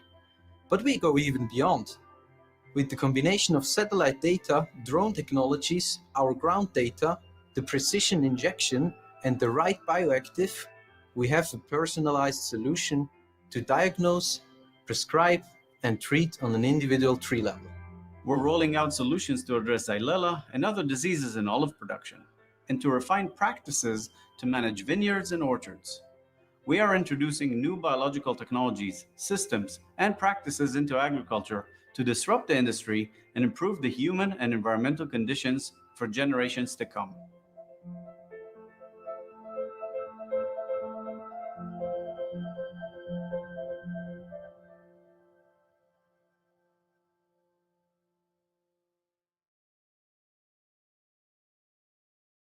Η αρχή πάντα είναι πολύ δύσκολη.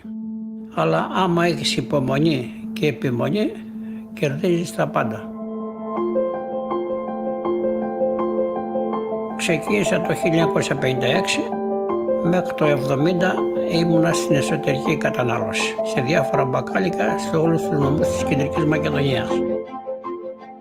Στις αρχές της δεκαετίας του 1970 άρχισε δειλά κάποιες εξαγωγές σε Έλληνες του εξωτερικού. Σιγά σιγά απλώθηκε σε όλη την Ευρώπη και φυσικά τα επόμενα χρόνια και στις ΗΠΑ και σε άλλα κράτη του κόσμου.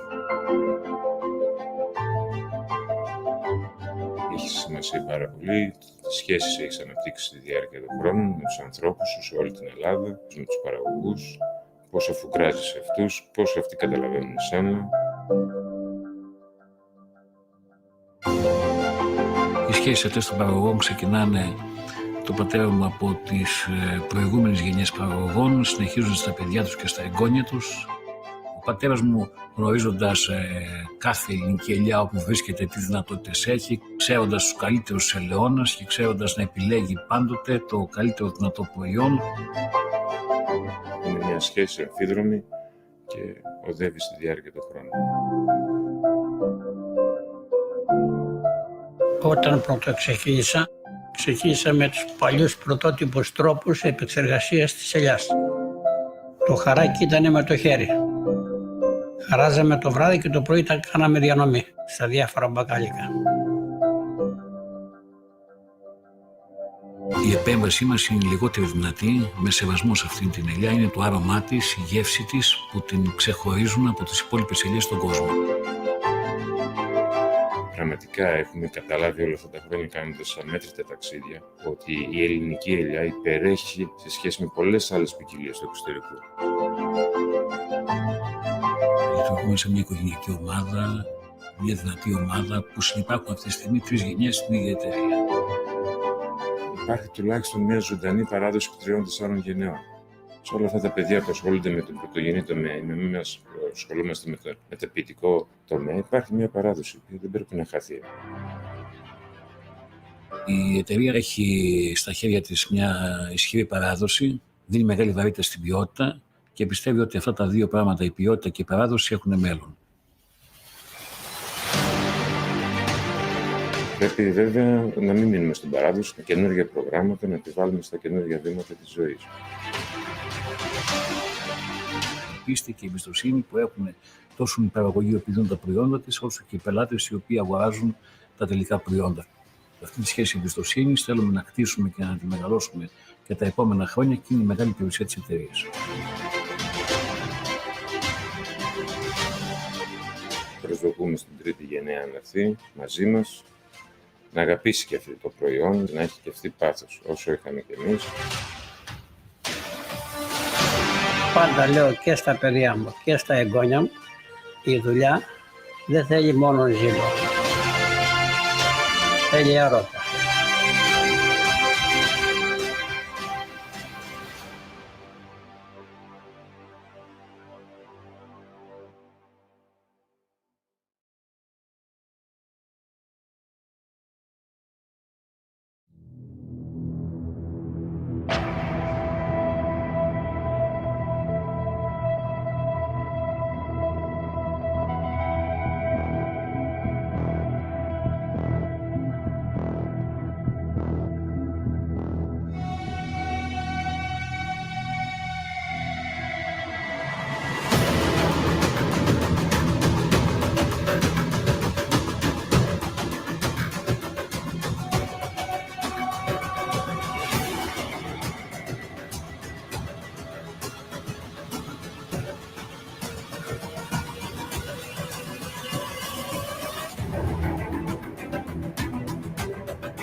Good afternoon, and welcome to the third panel. The topic of this panel will be information communication technologies for sustainable production and novel tools of traceability.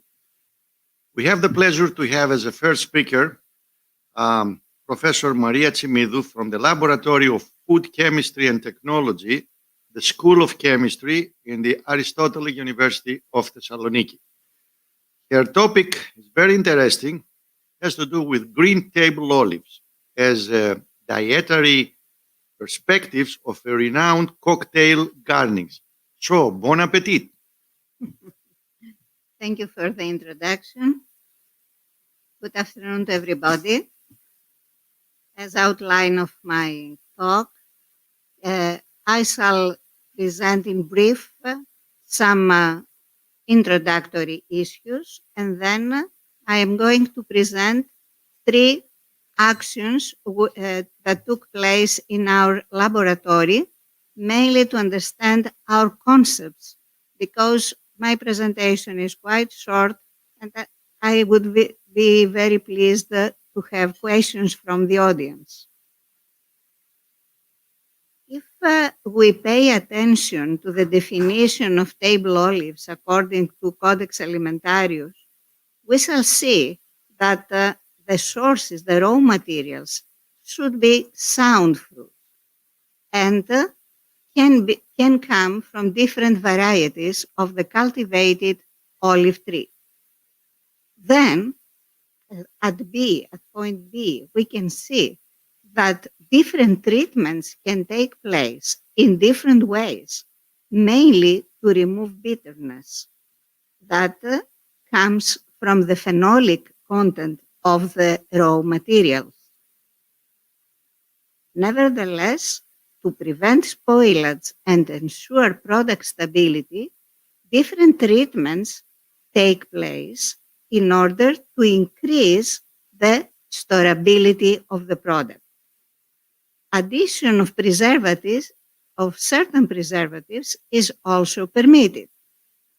Then the last stage of all this production is packing, which occurs either in a suitable liquid packing medium or under different ways. So when we talk about table olives, we have to consider every time that there are different ways to produce a product, and every product has its own production line and its own critical stages. Overall, the evolution of table olive production and consumption at world level is increasing. If we see what is happening in the Greek table olive production, we see that despite fluctuations, we have a constant increase, but consumption the last years seems to decrease, and this needs further consideration and investigation. Why? Recent findings indicate that innovation on table olive production can take place from the field to the fork, to the consumer. Nevertheless, the most important stages for innovation seem to be the stage of fermentation, packing and storage before selling, and then marketing. All these concepts fall well in what we call food reformulation trends, for which Professor Kapsokefalou spoke this morning. Food reformulation can be defined as the action of reformulating existing foods to remove undesirable compounds like trans fatty acids, or reduce those which offer to us more calories like sugars, or they are also undesirable because they are connected to non-communicable diseases like saturated fat and salt. even if we remove or reformulate food according to these issues, we have to consider that characteristics such as flavor, texture, and shelf life of the product have to be retained. So food reformulation is not an easy task and needs to be developed product by product. And if we come to agricultural products like olives, not only product by product, but year after year and product by product.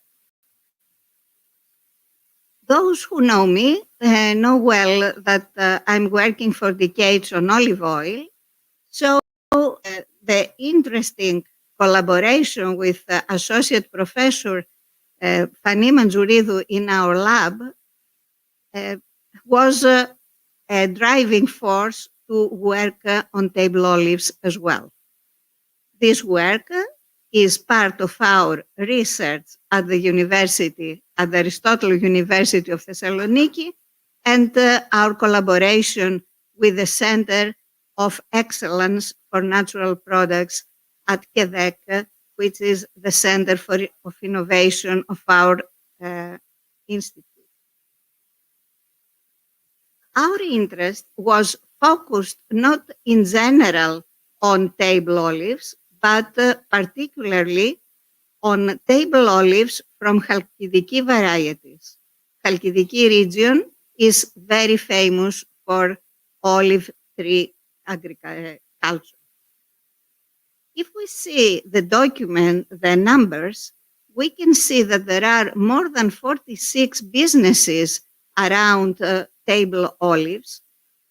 Most of the production of table olives from Chondrolia Chalkidikis and Chalkidiki are exported. And this is very interesting because it seems that the production is an added value product for our country.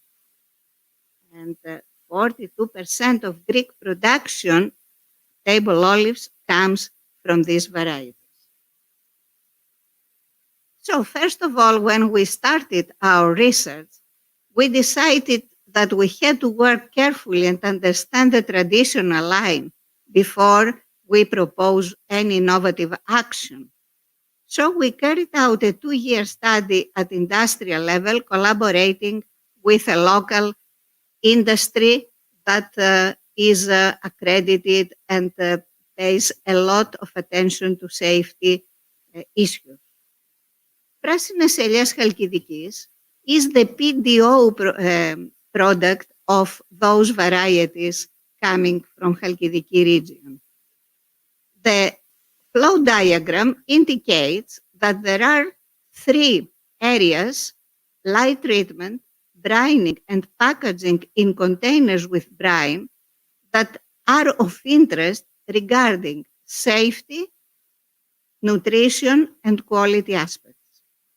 Light treatment is important in order to reduce bitterness because it reduces the amount of phenolic compounds initially found in the raw material. Alkali is removed by washing, and then fermentation takes place in brining, which is a quite concentrated solution of sodium chloride. The fermentation takes place for 2 to 4 months, and then the product remains in barrels with the same brine that is continuously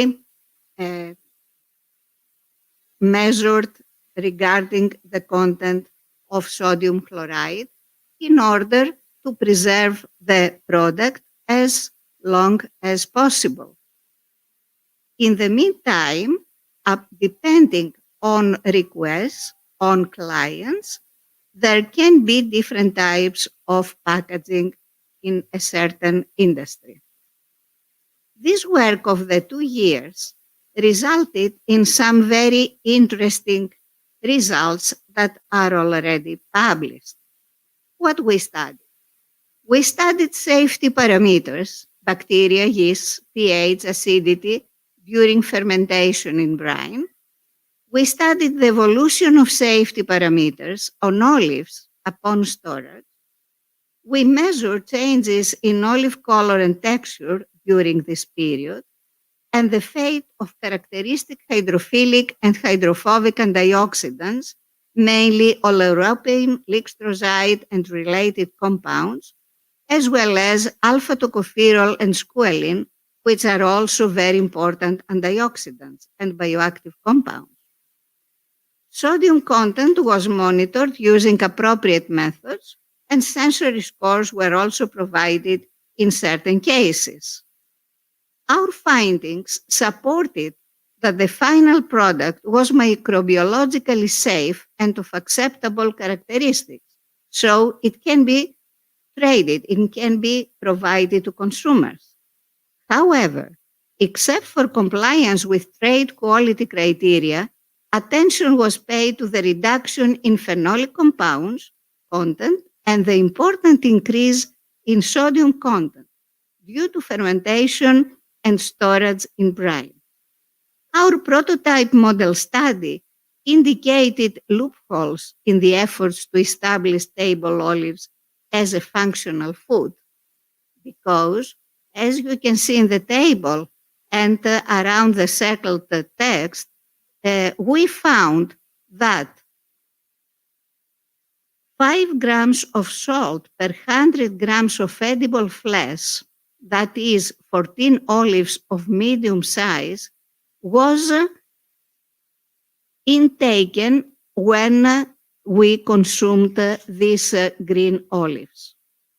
But there are some strict rules the last years regarding the consumption and the daily intake of salt content. So this was a very interesting finding that led us to think how to reduce the content of sodium, because sodium is responsible for the heart disease, not the chloride anion. Chloride sodium is salt, and it is the cation which is important and responsible for heart diseases. So we planned to reduce sodium content in the production line of Perrotis College using different chloride salts. Those who have experience from industry or from academia know that using different salts is a good idea, but is very difficult to have good results, as the different salts introduce other tastes, more bitter taste to olives, to treated olives, which are not acceptable by consumers. We introduced a mixture of different salts having as cation sodium and other ones at different quantities. I am not going to present all the details about this. Those who are interested can contact us. The final result was of interest because we found that there is a considerable reduction in the content of sodium having this treatment. So we followed all the traditional production line and we changed only the quantity of sodium introducing other chloride salts. Critical limits in this effort is the equivalent ionic strength and chloride ion content that should be kept constant. Fermentation and all the other stages were kept as in the traditional line.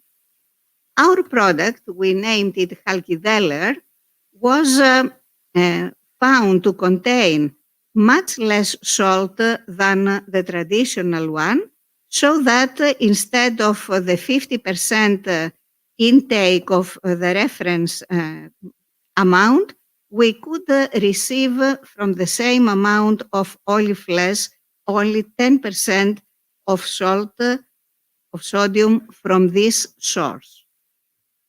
We had good results in the ecotrophilia competition that made our students happy, those who worked with us. And then we started thinking about a next step that could be applied to smaller companies in the area, because in the area we do not have only large companies for table olives, but we also have small producers and manufacturers. So we considered another approach, a tailor-made low-salt green table olives present in flavored olive oil. Why we thought like that? Because the records indicate that although green olives are mainly exported, the exports are mainly taking place in bulk. So they are exported, stored in the initial brine. Of course, we can find in the market other types of packaging and other quantities, of course. What a flavored olive oil can be, and why we considered it as a means for green table olive preservation. A flavored olive oil is an olive oil that contains different types of aromatic plants, either solid in a solid phase, this means leaves, for example, or we prefer to use essential oils from the Greek flora, that is origanum, melissa, and laurus nobilis plants, which are common in our flora. They're very emblematic plants for the Greek cuisine, and their flavor suits with the flavor of olive oil and table olives.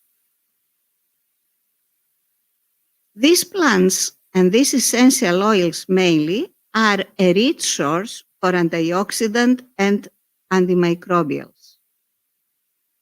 Our work was organized well, and the approach is quite simple, because we worked again at industrial scale, but this time we obtained the ready-made product according to traditional line, and then we reduced the salt content using repeated washings with water.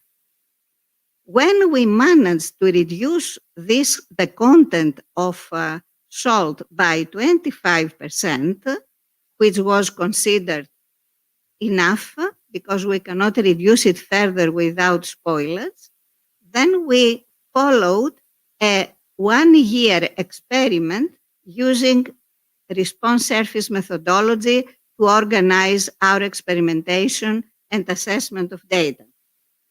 We also carried out analysis for microbiological parameters, color and firmness attributes, and we found that our models indicated that each essential oil exerted a preservative role to maintain microbiological quality of reduced salt table olives. At the same time, appearance attributes were retained at desirable values. Oregano essential oil was very important against pathogens, whereas lemon balm and bay laurel essential oils were found to be important for competing yeasts. The result for controlling a yeast population. The results are promising toward the use of flavored olive oil as a preservation means for tailor-made reduced salt table olives, a practice that may enhance medium-sized local industry, innovative activity in a practical and effective way. In order to avoid misunderstandings, we have to understand that such a product has a much shorter shelf life. For example, the results of our research show that best results we had for a period of 4 months storage. After that, we may have the development of different unexpected microbe population. If I conclude, if we can give you some conclusive remarks, we have to say that any innovation in the table olive sector should pay attention to safety and quality aspects equally, mainly safety.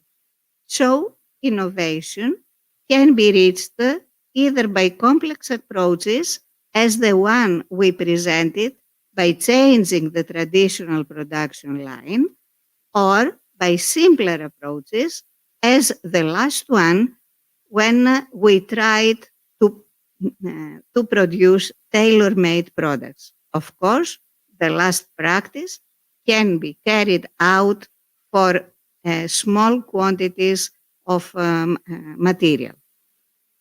Research is needed to ensure both approaches, so we invite those interested in Chalkidiki area mainly to approach us, discuss, and find common interests. Thank you for the invitation. Thank you for your attention.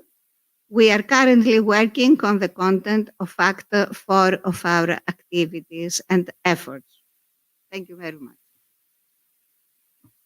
Well, thank you, Professor Chimidou. That was a very stellar presentation, and I'm pretty sure that people will start thinking about that, especially small businesses. And you gave them a lot of food for thought. Thank you very much. Again, Are there any questions? Did you receive any questions? We will, if we have any questions, we can answer them later on. Right. They will be sent in written, and I will let you know. I will let you know any. So, I would like to proceed to the next speaker. He's an online friend of mine. He promised to come to Greece this summer, and I hope he will do it. So, is Dimitri Vermeyer from the Envio Science. Hello, Dimitri. If we remember your promise, this summer you come to Greece to drink, taste olives, taste the Chalkidiki Delear olives, etc. Dimitris will present a very, I won't call it innovative because it's more than innovative, it's a very unique topic. He will talk about tracking Xylella, a formidable enemy of olives.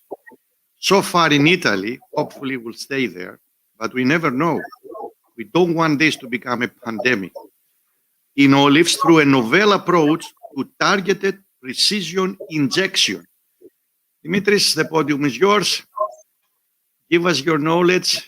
Let us know how we can fight this enemy. Thank you.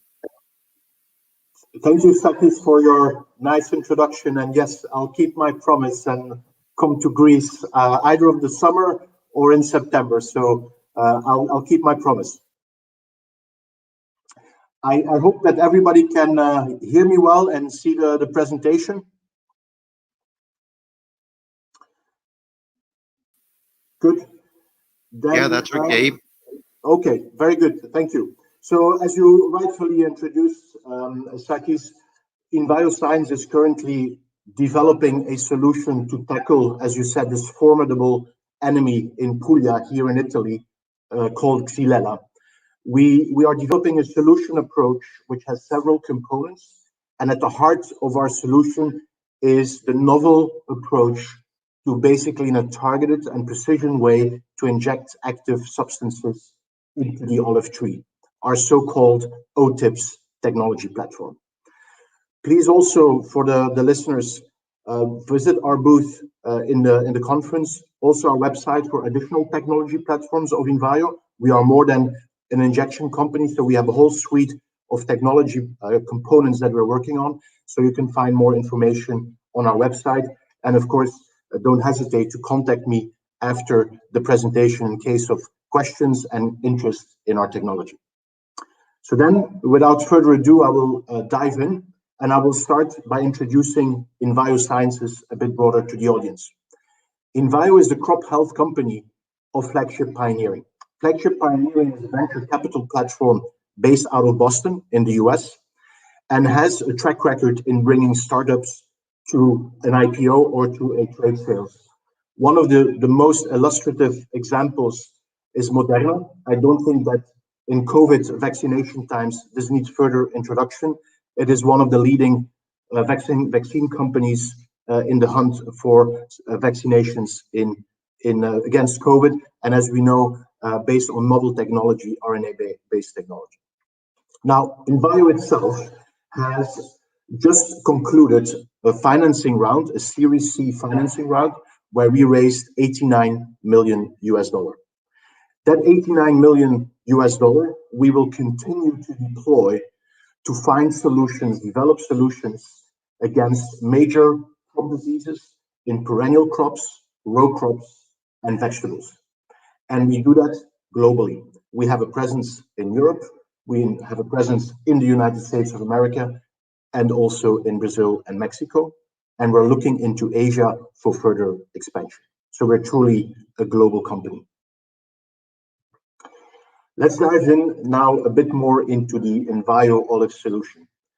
We basically have three key pillars, three key objectives that we want to obtain with our olive solution. First of all, we want to address major devastating diseases in olives. Xylella is the first one we tackle, but we're also thinking of how to extend the concept into other major diseases such as verticillium wilt and olive knot. The second important pillar is sustainability. Based on our injection technology, we can significantly reduce the need for foliar sprays, for foliar application. As we all know, foliar application is a quite ineffective way to target or bring the active ingredient to the tree. 60%, even more, 80%, some cases even 90% of what we spray does not land on the tree or the plant. Two other very important elements within sustainability are carbon capture or carbon reduction and water. The use of water is, of course, also very important in these Mediterranean regions. So let me go deeper in on the carbon side. The endpoint of Xylella is death. The tree dies within 3 to 5 years after infection. And of course, then the tree needs to be chopped, needs to be burned, which releases a lot of carbon into the environment. We at Envio were developing protocols that demonstrate the amount of carbon that we can sequester in the trees by protecting them against Xylella.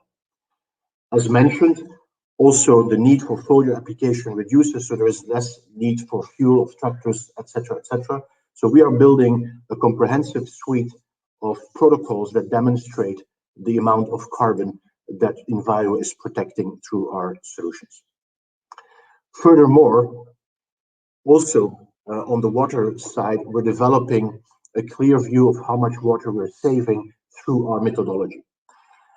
Foliar applications of these beautiful trees requires hundreds of liters of water throughout the season.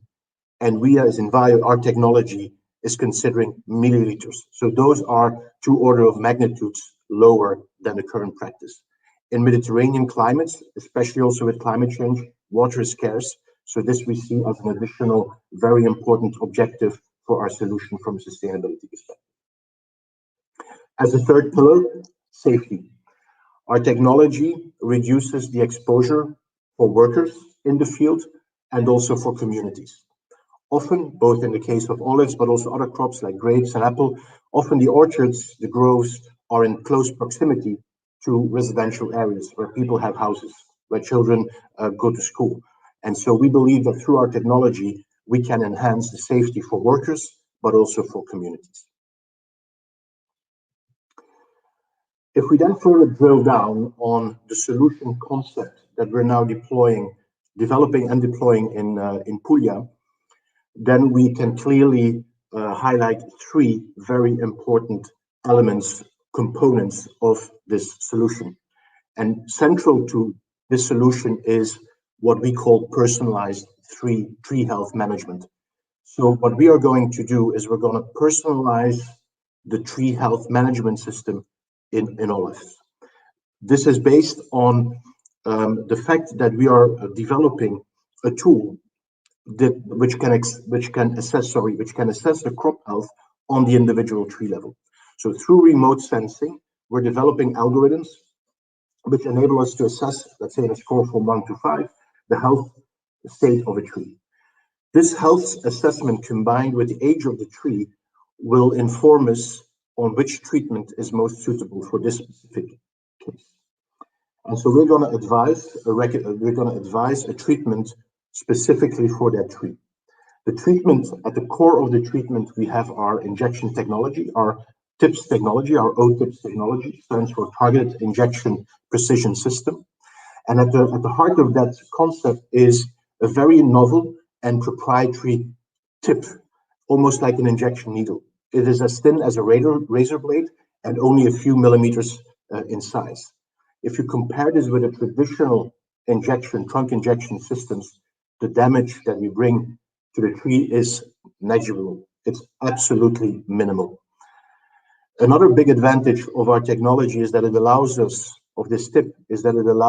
to inject an active substance directly into the vascular system, which in itself allows a more effective and faster distribution of that active ingredient in the plant.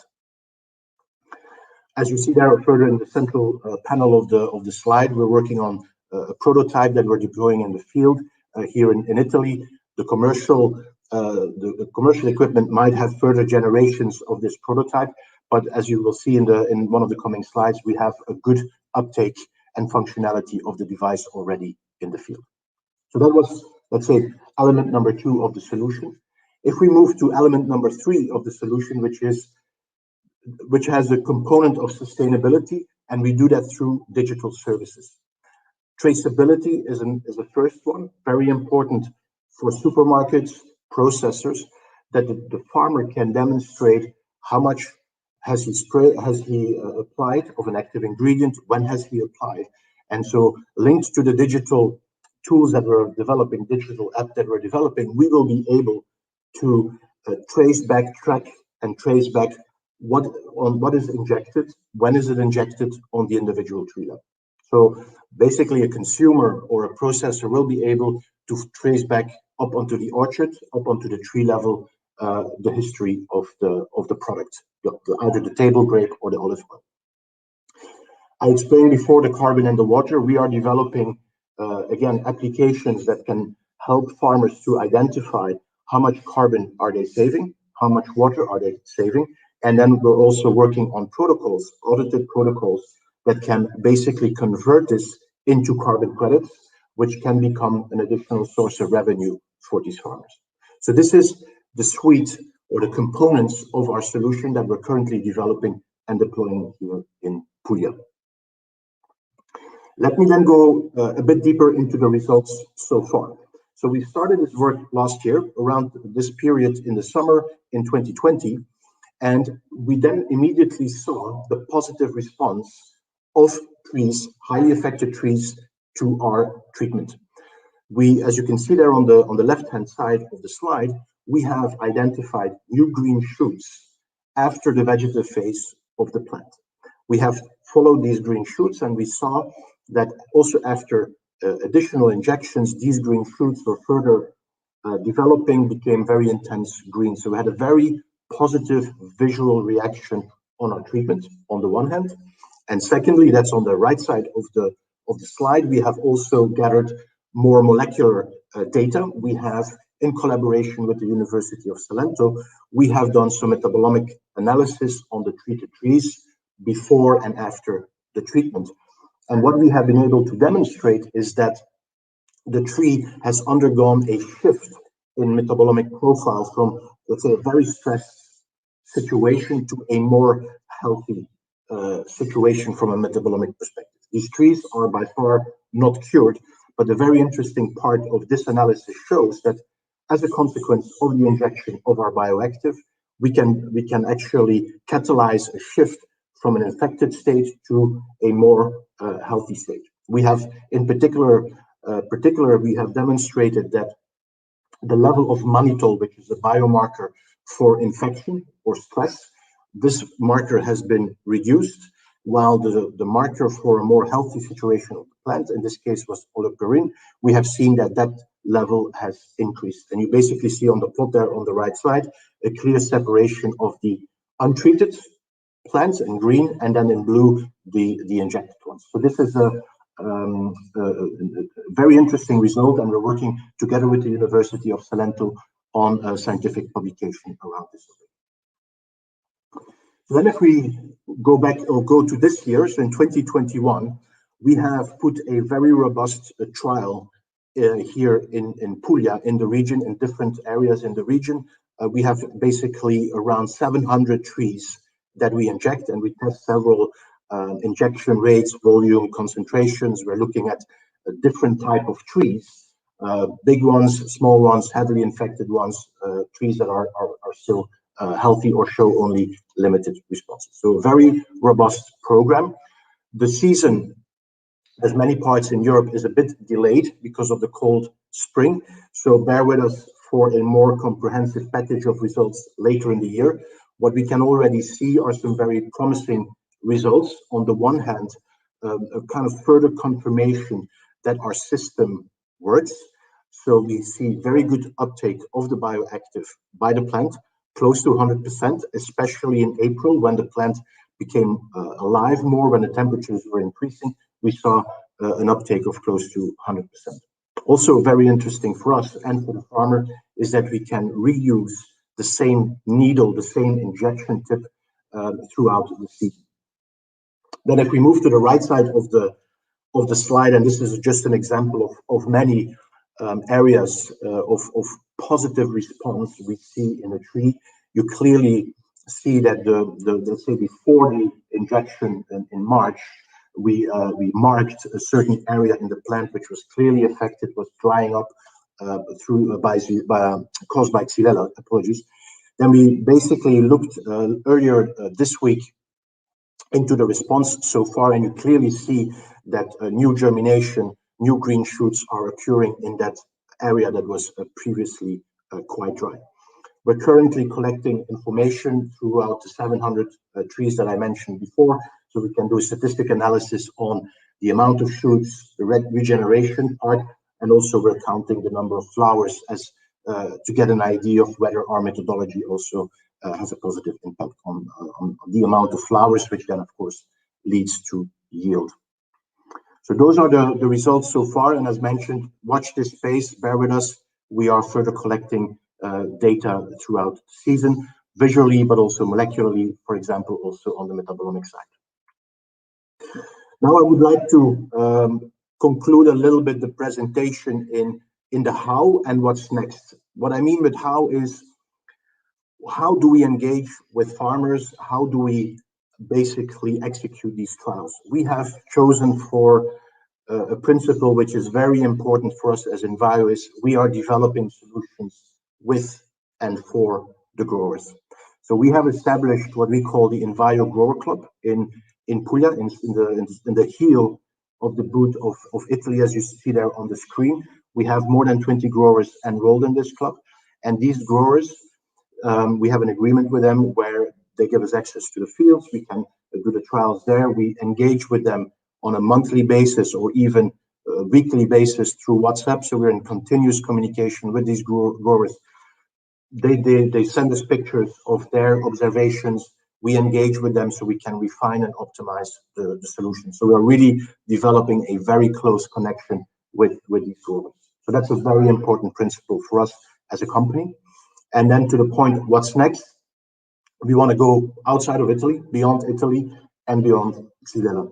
As I started with in the presentation, we're looking at Verticillium wilt, we're looking at olive knot, and of course, from a geographical perspective, we're very interested to move this concept of solutions into Greece. So, Sakis, I'm later in the summer or September at least, I'm coming to Greece, and we can discuss how we can bring this innovative approach to Greece. That would be an amazing opportunity for us to engage on that. And of course, within Europe, we're also looking at Spain and Portugal, and we're in contact with one of the largest olive producers in California. So we're also looking at the US to expand into. To conclude, and in summary, Envio solution, olive solution, will enhance the tree health. In this case, we are focused on Xylella, but it's definitely going to go beyond that. We are able to enhance the value for the grower. We're also, and this is very important, we will be able to preserve the family legacy and the cultural heritage. Like in Greece, Puglia is a very iconic region. The olives are at the heart of the cultural heritage and the DNA of the people. And so beyond the pure monetary value, also for us as a company, we're proud and actually humble in a way that we can develop and contribute to the solution of such important diseases. We basically look at the value in 5 key drivers that you see listed there. And in the interest of time, I'm going to focus on a few that really jump out in the various discussions we have with growers. On the one hand, you see there protecting and recovering yield. Obviously, Xylella has a huge impact on yield. And so we are developing both a preventative solution as well as a curative solution, which then will basically protect the farmers a bit more in the north who currently don't have the Xylella yet. And there we can help them to prevent the entry of this deadly disease into their orchards. And at the same time, we're also working on more curative solutions that can help people, farmers that are hit here and now with Xylella in their fields. Another element that came up very often in the conversations is simplicity. And this is maybe anecdotal, but it's very important to kind of highlight that we are coming here for 1 year. And every time I come here, there is a huge amount of wind. So it's close to the sea from both sides. And as you can imagine, a foliar spray is very ineffective. And moreover, farmers need to continuously delay or even skip foliar treatments because there's too much wind. And so for farmers, they mentioned that very often in conversations, our technology, our injection technology will enable them to better blend and execute the treatments that the tree needs. Also, another element or example in terms of simplicity is, as you probably know, to do the foliar spray or the hand sprays, you need to put up the protective gear. It takes a whole process into consideration. With our technology, it's clean, it's safe. It's probably as easy as using an espresso machine. So in terms of protective gear, there are much less requirements. So we increase the simplicity of application tremendously. And then another example on price. The solution concept that I highlighted, the third pillar of there, around digital services, around sustainability, we are convinced through the conversations with farmers is that this will enable them a better access to a market, a supermarket, a processor, and even could increase the price of the produce of the selling of the produce they can receive. And of course, in the case of Xylella, if we can bring the trees back to a kind of regenerative path, it can also increase the asset value of their land. As you can imagine, here in Puglia, there is a huge decrease in asset value, land value, due to Xylella. If we can address this with our solution, then the farmer will not only benefit from yield perspective, but also in terms of asset value of the land. So let me stop here and thank again the organizers for inviting Envio to give us the opportunity to showcase the solution we're developing and the first results. And I remain to the disposal of the audience to answer questions now or later through email, and then later on maybe even a physical connection in Greece or other parts of the world. Thank you very much, Dimitri. We already have a question. I will answer all the questions at the end. I hope you saw the question in your chat section. If not, I will repeat it. So thank you again. Remember your promise. So I will continue.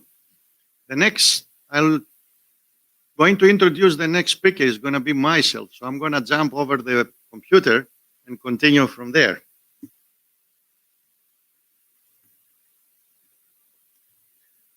So thank you again in advance. And I would like to present you something that has to do with digital technologies, to enhance olive production management. The key words here are digital technologies and management. Remember, my nickname is Athanasios, is my official name. Sakis is my nickname. You will see it later on. In Greece, we use nicknames, most of us, if not all of us. So I would like to introduce you to our dog. It's not an animal. It's the initials for the Digital Olive Grove. You will hear a lot about initials in this presentation. This is a unique olive grove established about 10 years ago when we evaluate new production systems, linear systems adapted for mechanical harvesting. So let's see why we need to enhance olive production. Very brief statements.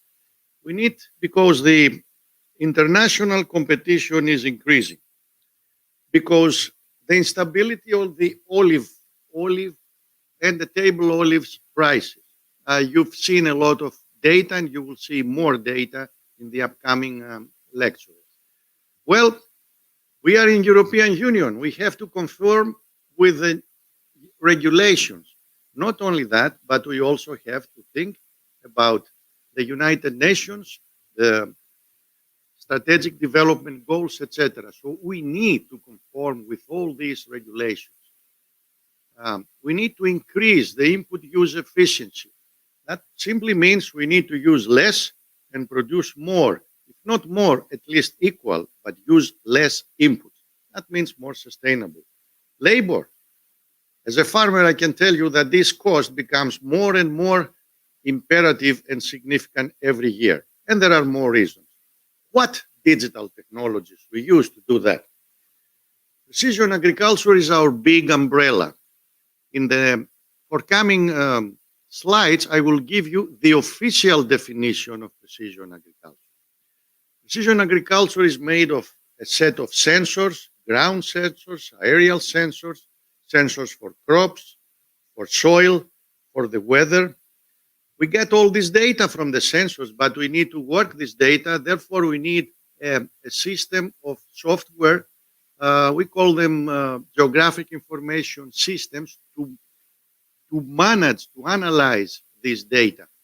Through the Internet of Things, now we have the potential to get this data remotely in everywhere we are, from the field to our office. Finally, with all this analysis, with all this data, with all these technological tools, we need to develop a decision support system, a model to provide the ultimate answer to the farmer's question, where do I need to do a certain input? One key element that intentionally is missing from here is all these technologies would have been impossible without the development of satellites. So keep in mind that satellites is an even bigger umbrella than precision agriculture. Most of the data, most of the information are communicated through the satellites. So we developed models. So what? A model must be validated, must be proven. Is it working? If it's not working, let's improve it. If it is working, let's make sure that it works globally and not site. It's not a site-specific model. As a farmer now, I will ask the ultimate question. Are I going to make money? The return of investment. The farmer will invest money to use this digital technology. But if he doesn't make profit, if he doesn't make more than he invests, I'm sorry to say that all this will be lost. And remember, the key word here is sustainability, but there are two aspects of sustainability. One is the environment, the most important probably, but you need to keep in mind that profitability is also a linked issue. So we try to hit with the same stone two birds, as we say. How? How we can enhance olive production? Holistic approaches, multidisciplinary approaches. Here you've seen a number of experts talking very specific, each one of us, but we need to join forces. We need to learn from each other, and we need to collaborate with each other. So I will propose a holistic approach that we use in Perrotis College. From now on, you will hear acronyms. So, the holistic approach is the interaction of Liza and Socrates, and the outcome is Sakis. Remember, this is my nickname. What is Liza? Liza is a nice lady. It's low input sustainable agriculture. That's what we have to do. How are we going to do that? Considering the Socrates. It's a symbolic, it's a philosophical approach. I have the international copyright of Socrates, and I was trying to find some name that will symbolize something. What better than one of the best, the most known Greek philosophers? So that stands for soil, crop, atmosphere, the continuum within which the crops live. Now we use technology and education. Finally, we need to evaluate the system, not a specific component. So that's Socrates. So my nickname starts, we take the AKIS, Agricultural Knowledge Information System, an existing acronym, and I added an S in the beginning to make it my nickname. So sustainable. All of this agricultural knowledge information system, if they are not proven to be sustainable, again, trust them. So, in graphical forms, that's Mr. Socrates, Mr. Liza. They got married, and the birth is Sakis. So, let me give you an official presentation of precision agriculture, and I would like to do that because precision agriculture is becoming recently a very common, two common words. They are used by a lot of people. I'm glad on the one hand, but on the other hand, I'm not glad because everybody defines it different. The International Society for Precision Agriculture, in the last meeting of the European Conference of Precision Agriculture in Montpellier, France, in July of 2019, decided to finally provide a technically official definition. So, this is the official definition that we all have to use in order to use a common language. Because if you ask 10 people, you might have 12 definitions. From now on, I suggest and I propose to my students to use and remember the official definition. That official definition came out after a long debate with many tens of scientists, and it was resulted using a special algorithm. So it's a management strategy, precision agriculture. I have underlined purposely some key words of this definition. Does what? Gathers, processes, analyzes temporal, spatial, and individual data. The big data. We're talking about big data. And does what? Next, combines it with additional information. Not only the information provided by the sensors, by the satellites, but we can ask a farmer a historical aspect of his field. What happened to his field 5 years, 10 years, 30 years before? Some of this information must be provided by other sources. Why? In order to support management decisions according to the estimated variability. That's a big word for precision agriculture, variability. Ultimately, to achieve what? Improved resource use efficiency. In the previous slide, I called it input use efficiency, which is the same thing. To achieve productivity, quality, profitability, and sustainability of agricultural production. There are two words used, profitability and sustainability. So that's the official definition. Now they have a kind of succinct version of that, a kind of short version, which is precision agriculture is again a management strategy that takes account the variability of the field, temporal, spatial, individual, to improve sustainability of agricultural production. So let's say that this is a layman's definition. Now, these are some of the tools of precision agriculture used. I'm not going to analyze all of these tools due to the limited time, but I will focus on some of these. Purposely, again, I will present spraying drones.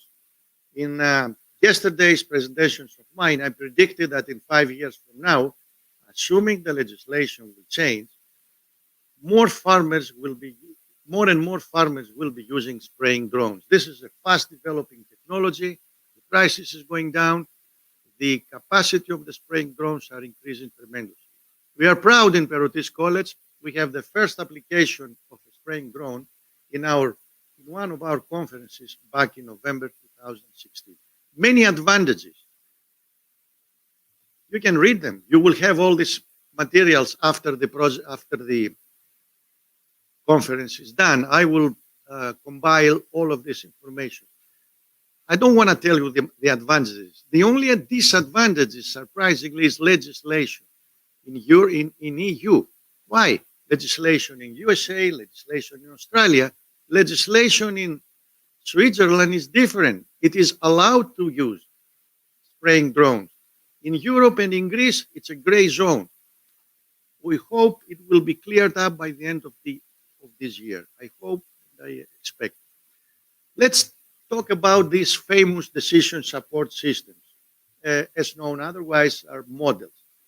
And I will use an example that of one of the many decision support systems that we're using in our DOG, Digital Olive Grove. And there are other applications which are presented in the e-posters, like this one. So we have a strong collaboration, a very recent collaboration with the University of Thessaly, with the Network Implementation Test Bed Laboratory, headed by Professor Athanasios Korakis. We have an agreement.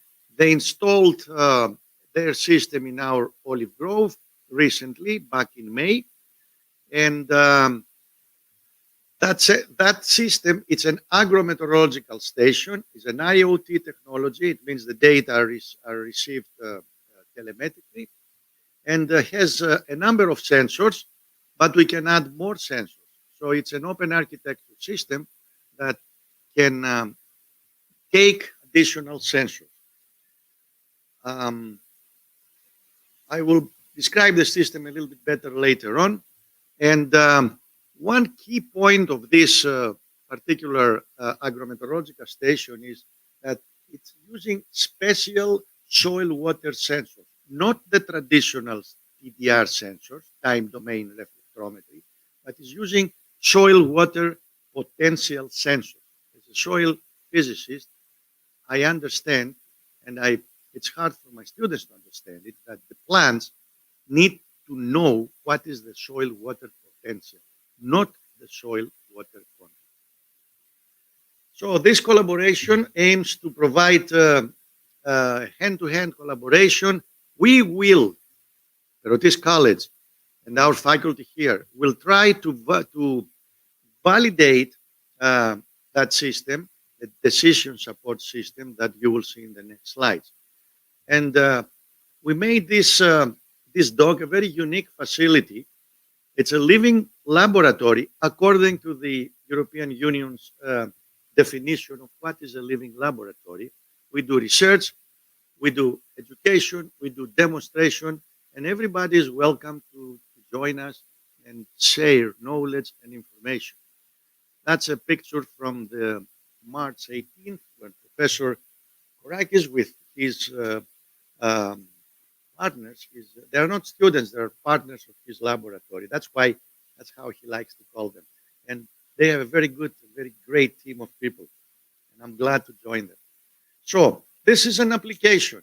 I can take my mobile phone, or my tablet or web page, I can go and see my fields. That's in Greek as of today. Hopefully it will become also probably later on in English. So I can select my farm, my field, and I can see field data, what is the current weather, what is also the weather in the previous month, etc. All this data are downloadable. These graphs are produced in two forms, one typical graph and one sort of odometer, like an instrument that immediately gives you the current average values. So there is very nice graphical user interface. All the loggers provide the data. One important also function is that it has a weather forecast up to 2 days. It's important because it forecasts the weather every 3 hours. It can tell you if it's good that you can spray, if the conditions are good to spray, to irrigate, and to fertilize, to provide fertilization. That's the soil moisture, etc. So, again, due to limited time, I will continue on some other available applications. Now, the European Union has set a very important goal for the next Common Agricultural CAP, and I would like to have the attention of the audience. The goal is to provide free applications, decision support system to farmers. So one of these platforms is the FAST platform. Again, you will have all this information. You can log in at your own time later on to find out more information. There are a lot of applications, digital applications. For example, this particular site has about 21 best agricultural applications for 2021. Not all of them are for free. Some of them you need to pay, but they're not expensive. An excellent application, almost free, is this crop monitoring system. I'm saying it's almost free because if you have a small farm, it's practically free. If you have a large farm, 300 hectares, for example, you can pay, but it's a minimal, it's very little. So this application, again, is provided by EOS. It's easy to use. It's using satellite information. That's important. Now the data, the weather data, the soil data are coming from satellites. That's very important to remember. And it's an open source. That means it is improving. For example, this is yesterday's picture from our olive grove. You can see all these vegetation indices that it provides. You can see the weather data, not only for yesterday, but for a long period. And you can see the NDVI, how the NDVI is a vegetation index, one of the most popular indices. So these are some of the data, and you get them for free. Weather information, etc. You can have multiple. Fields. I would stress your attention to download and see all the e-posters which are in our in Live Medium's platform. So I'm sorry, I need to go back. I forgot to mention this is One Soil. One Soil is a similar application. This is completely free. So we have, the farmers have, the consultants have, anybody has free access information to decision support systems. And again, if you go to the e-posters, you will see some additional ones. So I think I am on time. I thank you very much for your attention, and I'm looking forward to any questions. Once again, all your questions will be answered. If not on the time that we have, they will be recorded, they will be saved, and they will be answered and into the proceedings. So thank you very much again.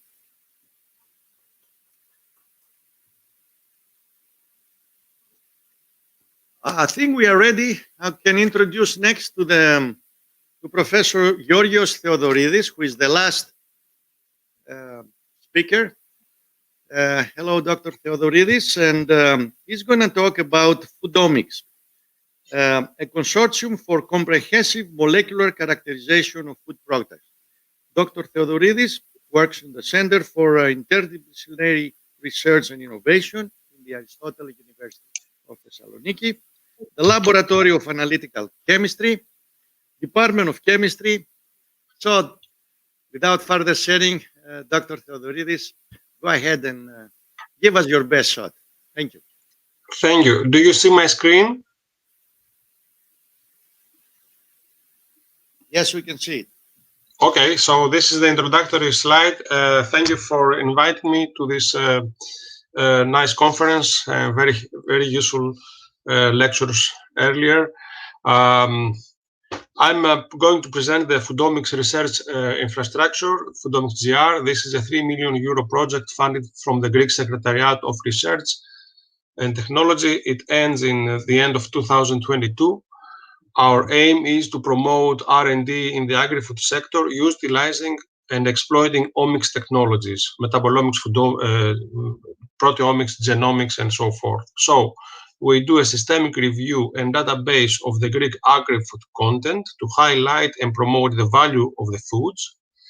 We are basically laboratories of analytical chemistry, so we work in the lab and generate hard data, concentration data.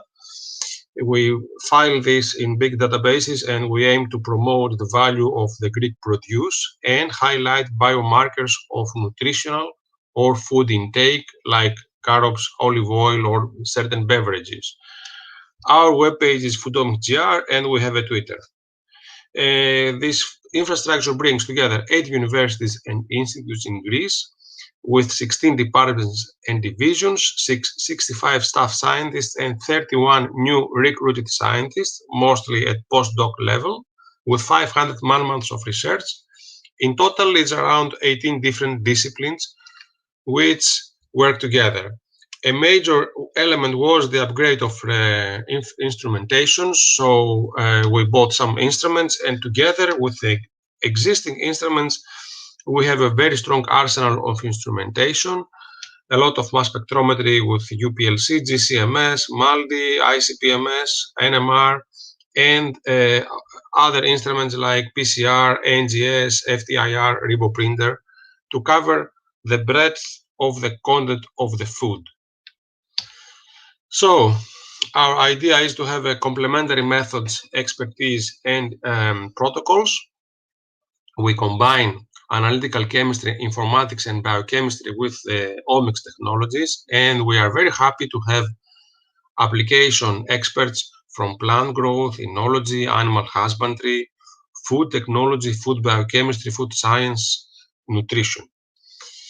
Our aim is to do the holistic analysis of the foods, emphasizing in emblematic products like olive, wine, honey, dairy products, to construct the detailed databases, as I will show later, establish some sample banks of reference foods where we collect from experimental precision agriculture with detailed metadata.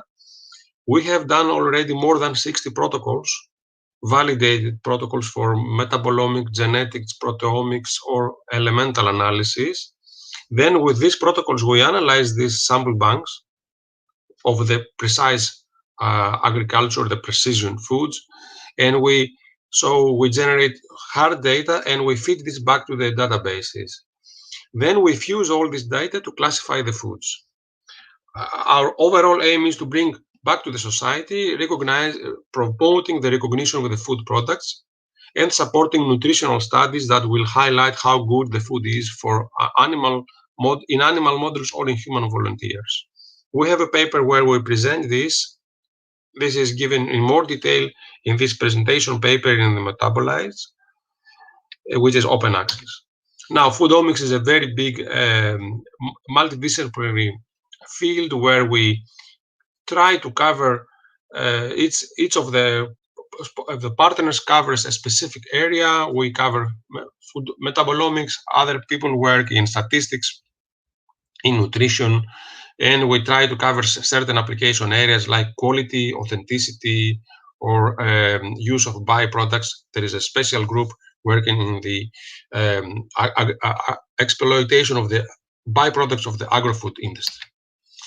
So just to give an idea of the databases that we collect, we did a certain specific bespoke Python script that searches through the literature in the internet. We give with experts specific keywords, like here shown for Greek wine. Then we spend a lot of time reading what the script did. There is a lot of manual work here, reading the papers manually in the end. and we found out a database that is now already has 20 foods and more than 2,000 lines, 2,000 entities, chemicals, like for instance shown here, tyrosol for olive oil, and we see here the concentration in values, milligram per kilogram, the comments, the type of food, subcategory, the variety, and the region, and the primary source, which is the paper that recorded this, and then we have other tables like fermentation year or analysis year and so forth. And this has already 2,000 lines. It will go public in September 2021. For the protocols I mentioned, I just would like to give you an idea. These are protocols of metabolomics in tube of analysis by mass spectrometry, untargeted LC. We see the application. It is in here 3 in olive oil, in fruit juices, table olives, or other specimens, data treatment, statistics, and so forth. So we are happy to share this with you. We have targeted methods that measure amino acids, bile acids, carnitines, ceramides, or vitamins in different specimens and in different modes. And we see here how we treat this. This is MRM mode and so forth. And these are GCMS analysis for volatiles in either in small molecules by derivatization, or volatiles in the headspace, or for instance organic acids in urine, fatty acid, blood, and so forth. These are NMR protocols for metabolomics, profiling in polar or lipids, and liquid or solid state with different types of foods like wine, olive oil, fruits, and so forth. And we have the proteomics protocols, genomics protocols, elemental ICP-MS protocols, microbiome analysis, mostly for the gut microbiome or for microbiome of foods, and food safety assessment protocols. An example here, lipidomics. We do this here in the lab in Biomic in Thessaloniki.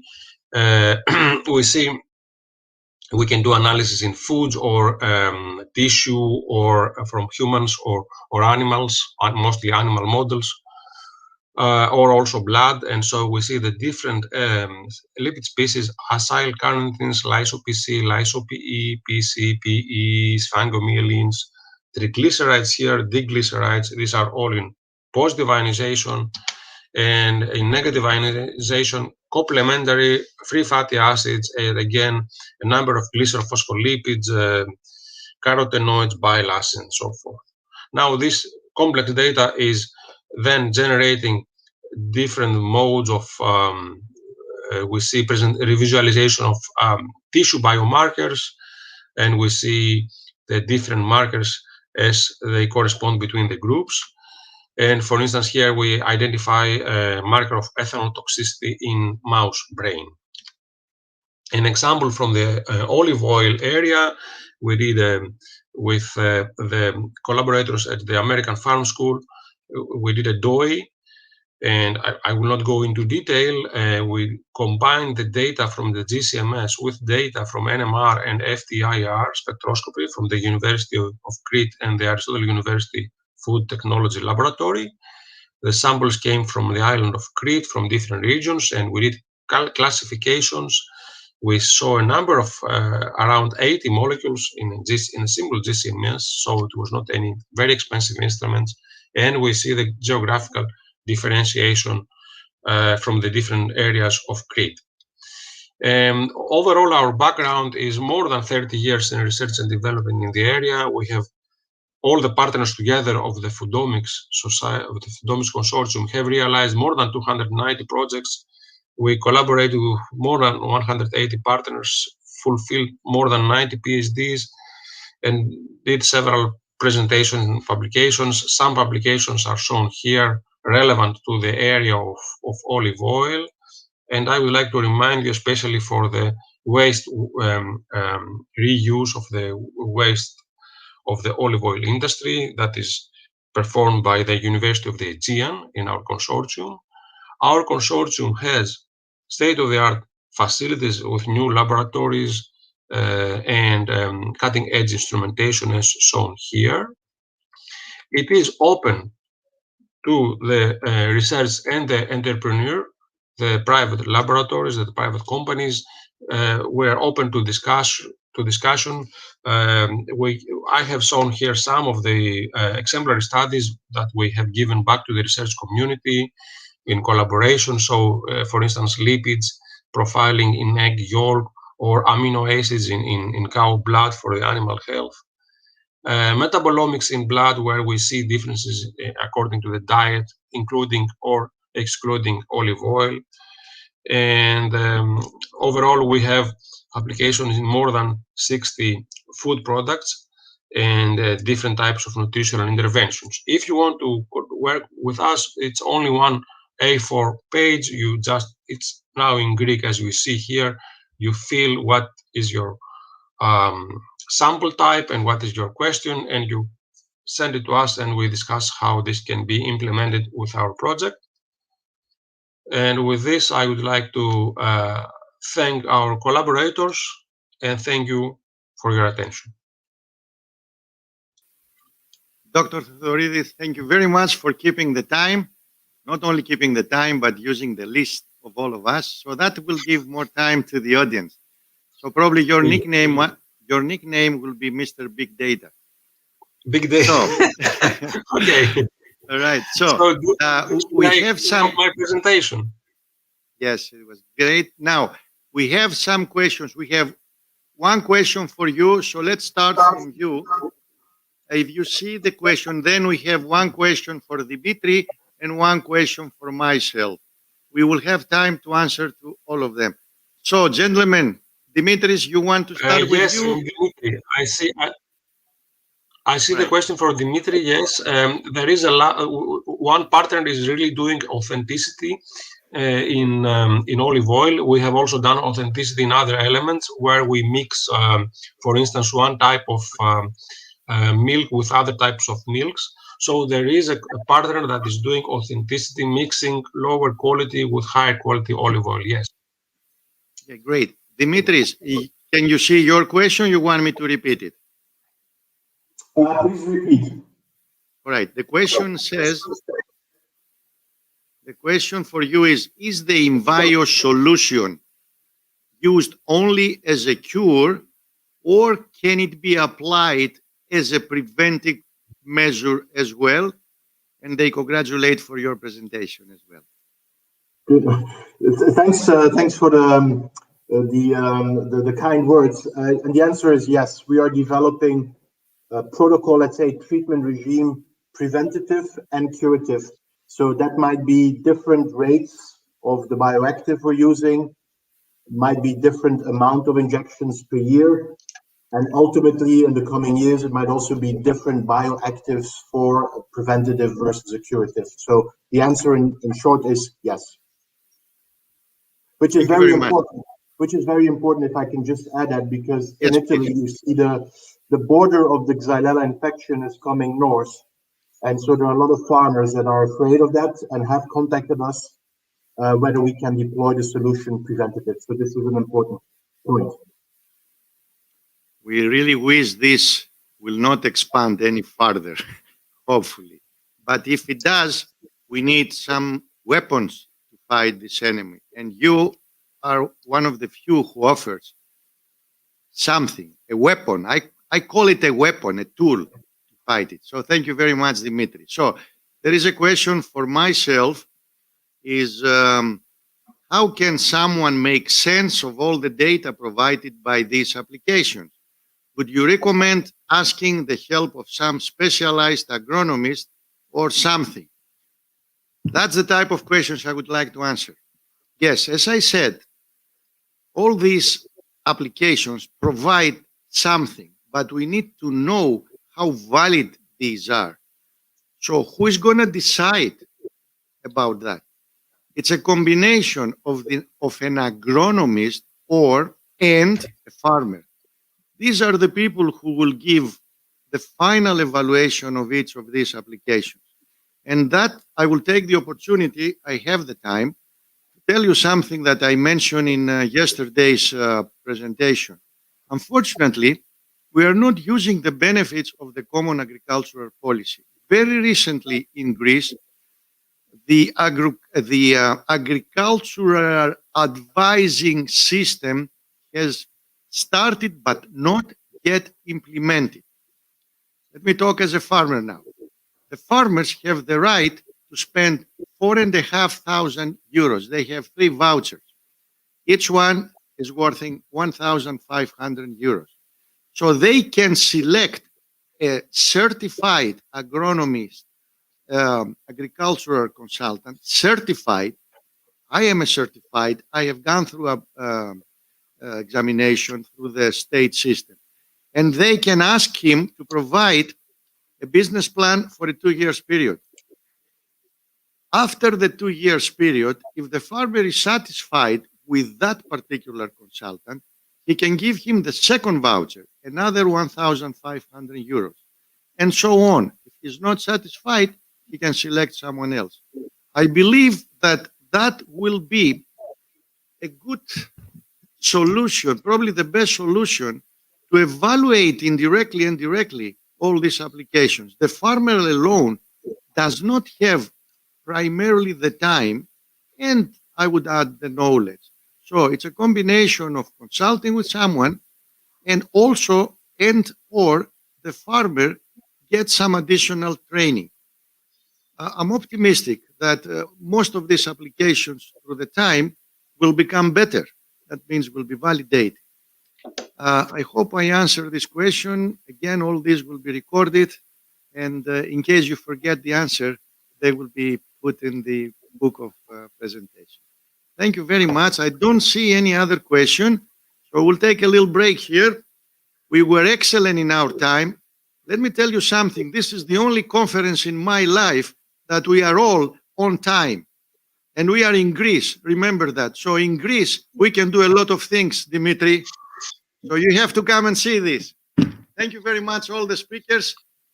Professor Tsimidou, in case they have other recorded questions, we can answer. Let's take a 15 minutes break and we will see all of you very soon. Thanks all.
Τι θέλεις να γίνεις όταν μεγαλώσεις? Πόσες φορές έχεις ακούσει αυτή την ερώτηση? Και μαζί πόσες απαντήσεις? Αρχιτέκτονας, μηχανικός, αστροναύτης. Ωραία όλα αυτά. Αλλά αν ρωτήσεις εμένα, απάντηση ήταν πάντα η γη. Που μας τρέφει, μας φιλοξενεί, μας αγκαλιάζει. Το σήμερα και το αύριό της. Η ερώτηση λοιπόν δεν είναι τι, αλλά πού. Γιατί το πού θα φτάσεις έχει σχέση και με το από πού ξεκινάς και το πώς θα προχωρήσεις. Γιατί πώς να ασχοληθείς με τη γη αν δεν βρεθείς δίπλα της? Πώς να ασχοληθείς με το μέλλον αν δεν το κάνεις κτήμα σου? Όχι απλά να κοιτάς έξω, αλλά πέρα από τον ορίζοντα. Perrotis College. Εσύ, τι θέλεις να γίνεις όταν μεγαλώσεις?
Consumers throughout Europe and the rest of the world are demanding cleaner, safer, and more transparent food production.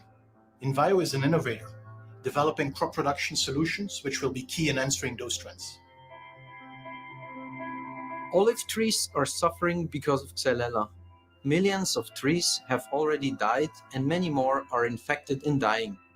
With our innovative and precise injection technology, using a 3D metal printed tip, we bring the bioactive into the vascular system of the tree to fight against the bacterial infection inside the trunk of the tree. Through our targeted approach, we achieve superior control of the disease with significantly less bioactive compared to foliar spray. But we go even beyond. With the combination of satellite data, drone technologies, our ground data, the precision injection, and the right bioactive, we have a personalized solution to diagnose, prescribe, and treat on an individual tree level. We're rolling out solutions to address Xylella and other diseases in olive production, and to refine practices to manage vineyards and orchards. We are introducing new biological technologies, systems, and practices into agriculture to disrupt the industry and improve the human and environmental conditions for generations to come.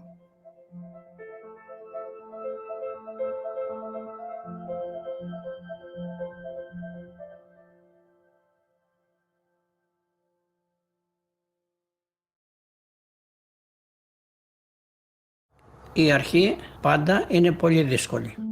Αλλά άμα έχεις υπομονή και επιμονή, κερδίζεις τα πάντα. Ξεκίνησα το 1956, μέχρι το 1970 ήμουνα στην εσωτερική κατανάλωση, σε διάφορα μπακάλικα σε όλους τους νομούς της Κεντρικής Μακεδονίας. Στις αρχές της δεκαετίας του 1970 άρχισε δειλά κάποιες εξαγωγές σε Έλληνες στο εξωτερικό. Σιγά σιγά απλώθηκε σε όλη την Ευρώπη και φυσικά τα επόμενα χρόνια και στις ΗΠΑ και σε άλλα κράτη του κόσμου. Έχει σημασία πάρα πολύ τι σχέσεις έχεις αναπτύξει στη διάρκεια των χρόνων με τους ανθρώπους σου σε όλη την Ελλάδα, με τους παραγωγούς, πώς αφουγκράζεις αυτούς, πώς αυτοί καταλαβαίνουν εσένα.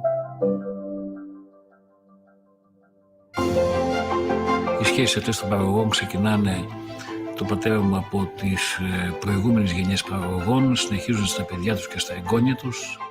Ο πατέρας μου, γνωρίζοντας κάθε ελληνική ελιά όπου βρίσκεται, τι δυνατότητες έχει, ξέροντας τους καλύτερους ελαιώνας και ξέροντας να επιλέγει πάντοτε το καλύτερο δυνατό προϊόν. Είναι μια σχέση αμφίδρομη και οδεύει στη διάρκεια του χρόνου.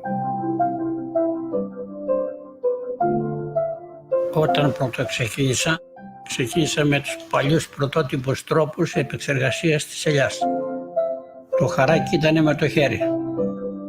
Χαράζαμε το βράδυ και το πρωί τα κάναμε διανομή στα διάφορα μπακάλικα.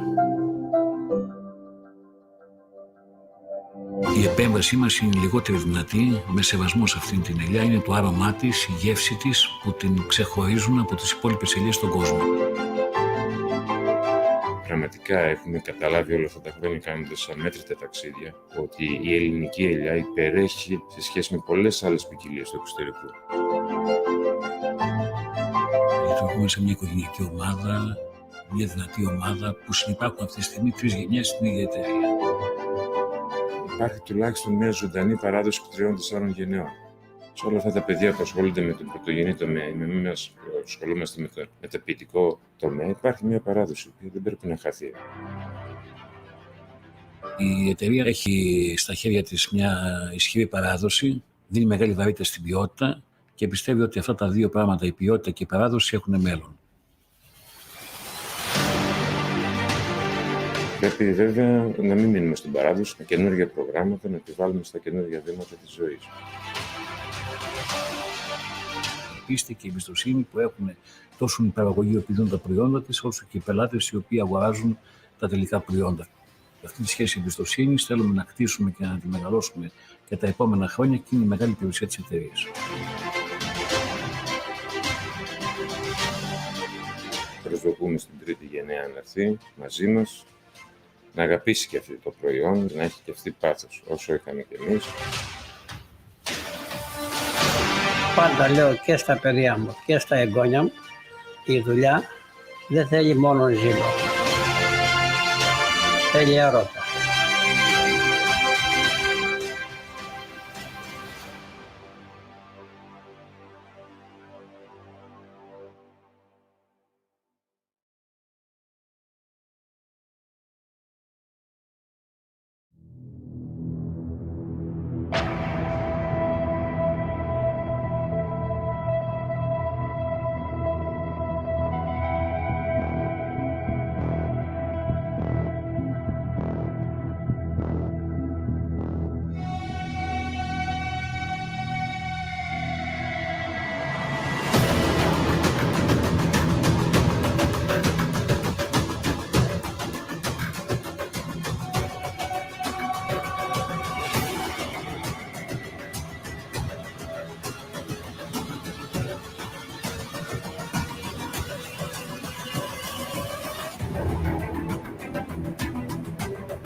Ladies and gentlemen, good afternoon.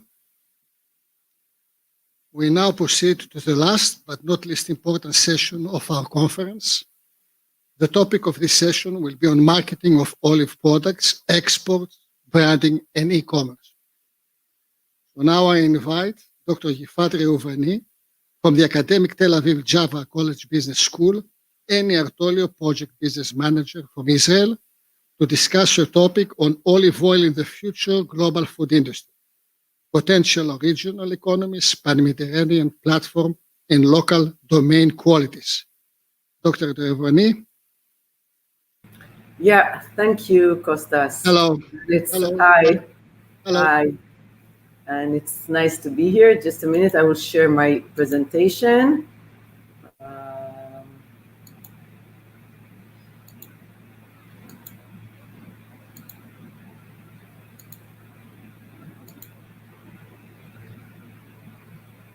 No, I'm not really. Just a minute.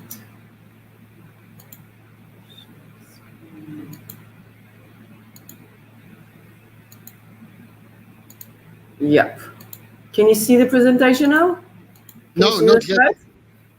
Can you see it now? Now, yes. Okay, great. Yes, great. we can see it. Thank you. Okay, great. So thank you, Kostas. And I would like to thank all the organizers for this opportunity. I'm happy to collaborate with them in our joint EU project Artolio, as Kostas mentioned, which I will mention later on. And I also have to apologize for my voice as I am recovering from a flu. A reminder that there are some other sicknesses besides COVID in the world. So olive oil is an ancient production having considerable ecological and socio-economic importance in the Mediterranean basin. And yet, in my opinion, it does not get the respect it deserves. So I will try to depict modestly how to direct it a bit closer to the King's Road. Environmental and human health. In terms of health and environment, the World Health Organization has been leading the charge for this change in mindset, understanding the environmental threats responsible for the global burden of diseases.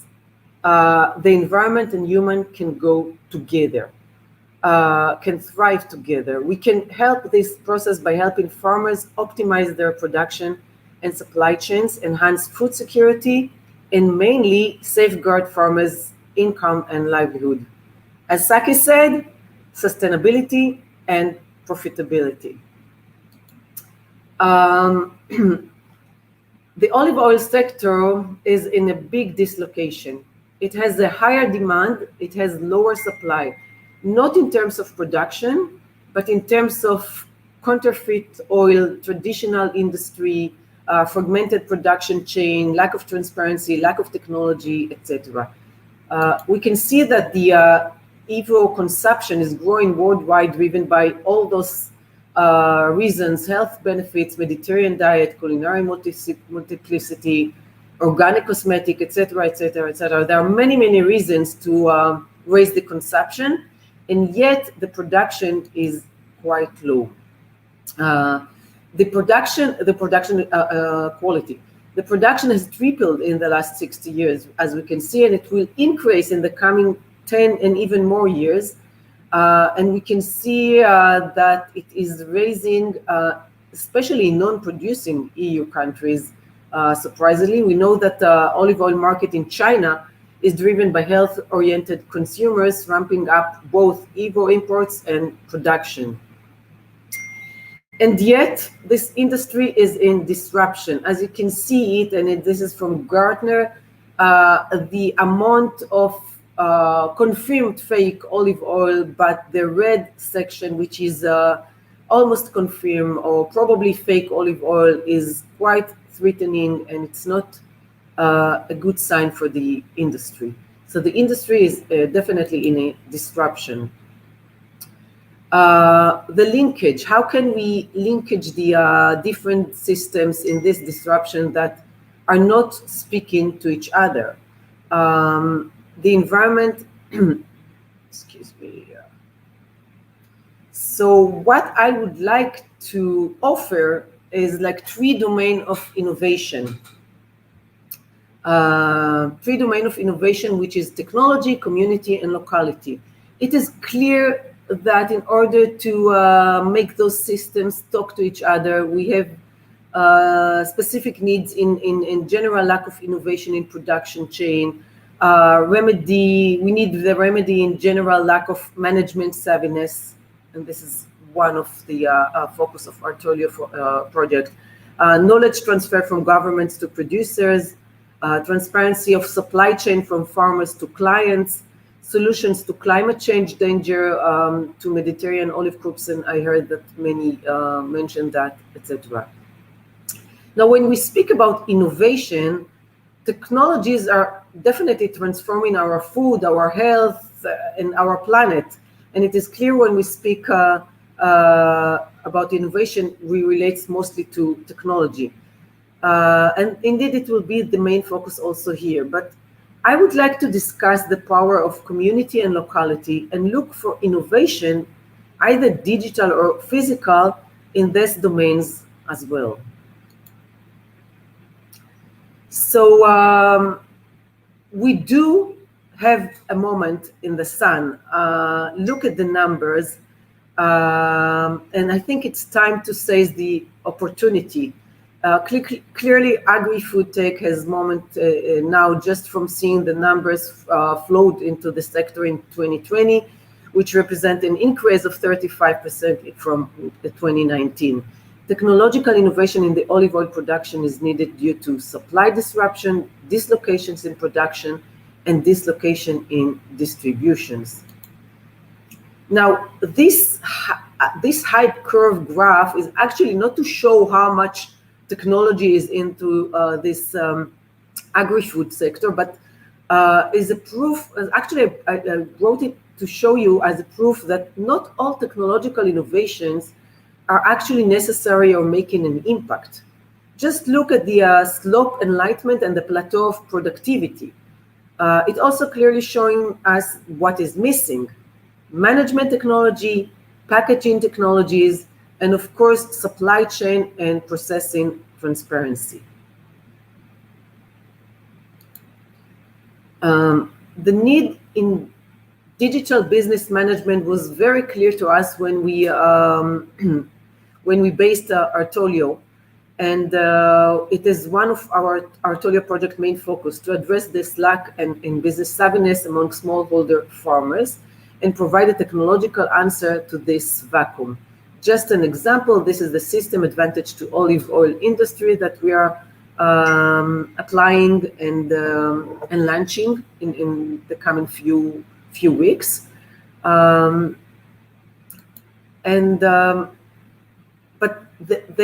the thing that we noticed is that there is a part in this production chain which is kind of unseen, and it's a very messy middle of food supply chain.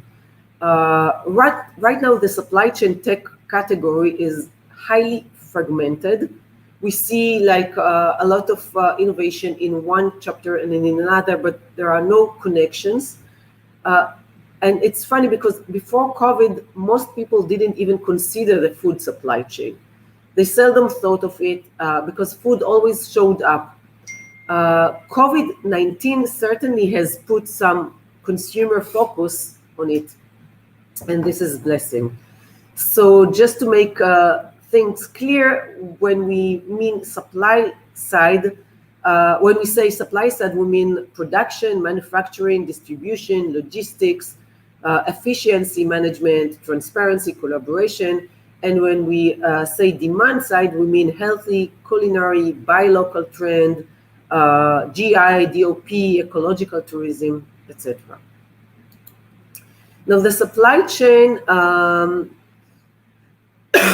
is a very disruptive landscape.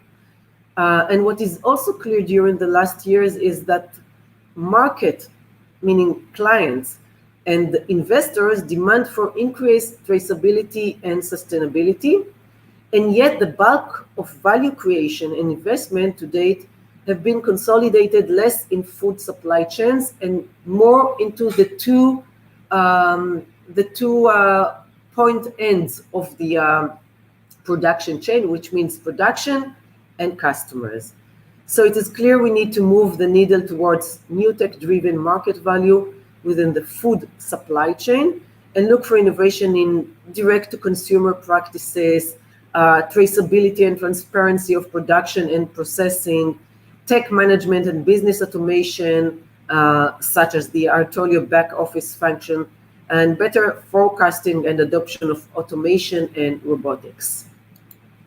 And as we can see, the 150 billion opportunities in the middle of the food processing and supply tech from harvest to retail is definitely an opportunity. We know, and we all know that food processing isn't very sexy. And we all hope that this will change as people start to understand the interesting work that's being done around food safety detection, freshness control application. There are some really interesting opportunities to move the needle significantly in here in the supply chain. And as we know, technological innovation has undergone unprecedented development, and this evolution can offer extraordinary opportunities for product qualification, which today has not been adequately exploited due to a lack of vision and innovation. So we can see here some examples of progressive innovations in supply chain, the untapped opportunity for vertical specific technology companies which are focused on serving the unique needs of food supply chain, like inspection systems, provenance, consumer taste, which is the latest innovation, and food trends. And of course, the what clearly boosts the olive oil market will be using blockchain technology that would provide trust, sharing, security, and distribution, and there is no place to talk about the advantages of this technology.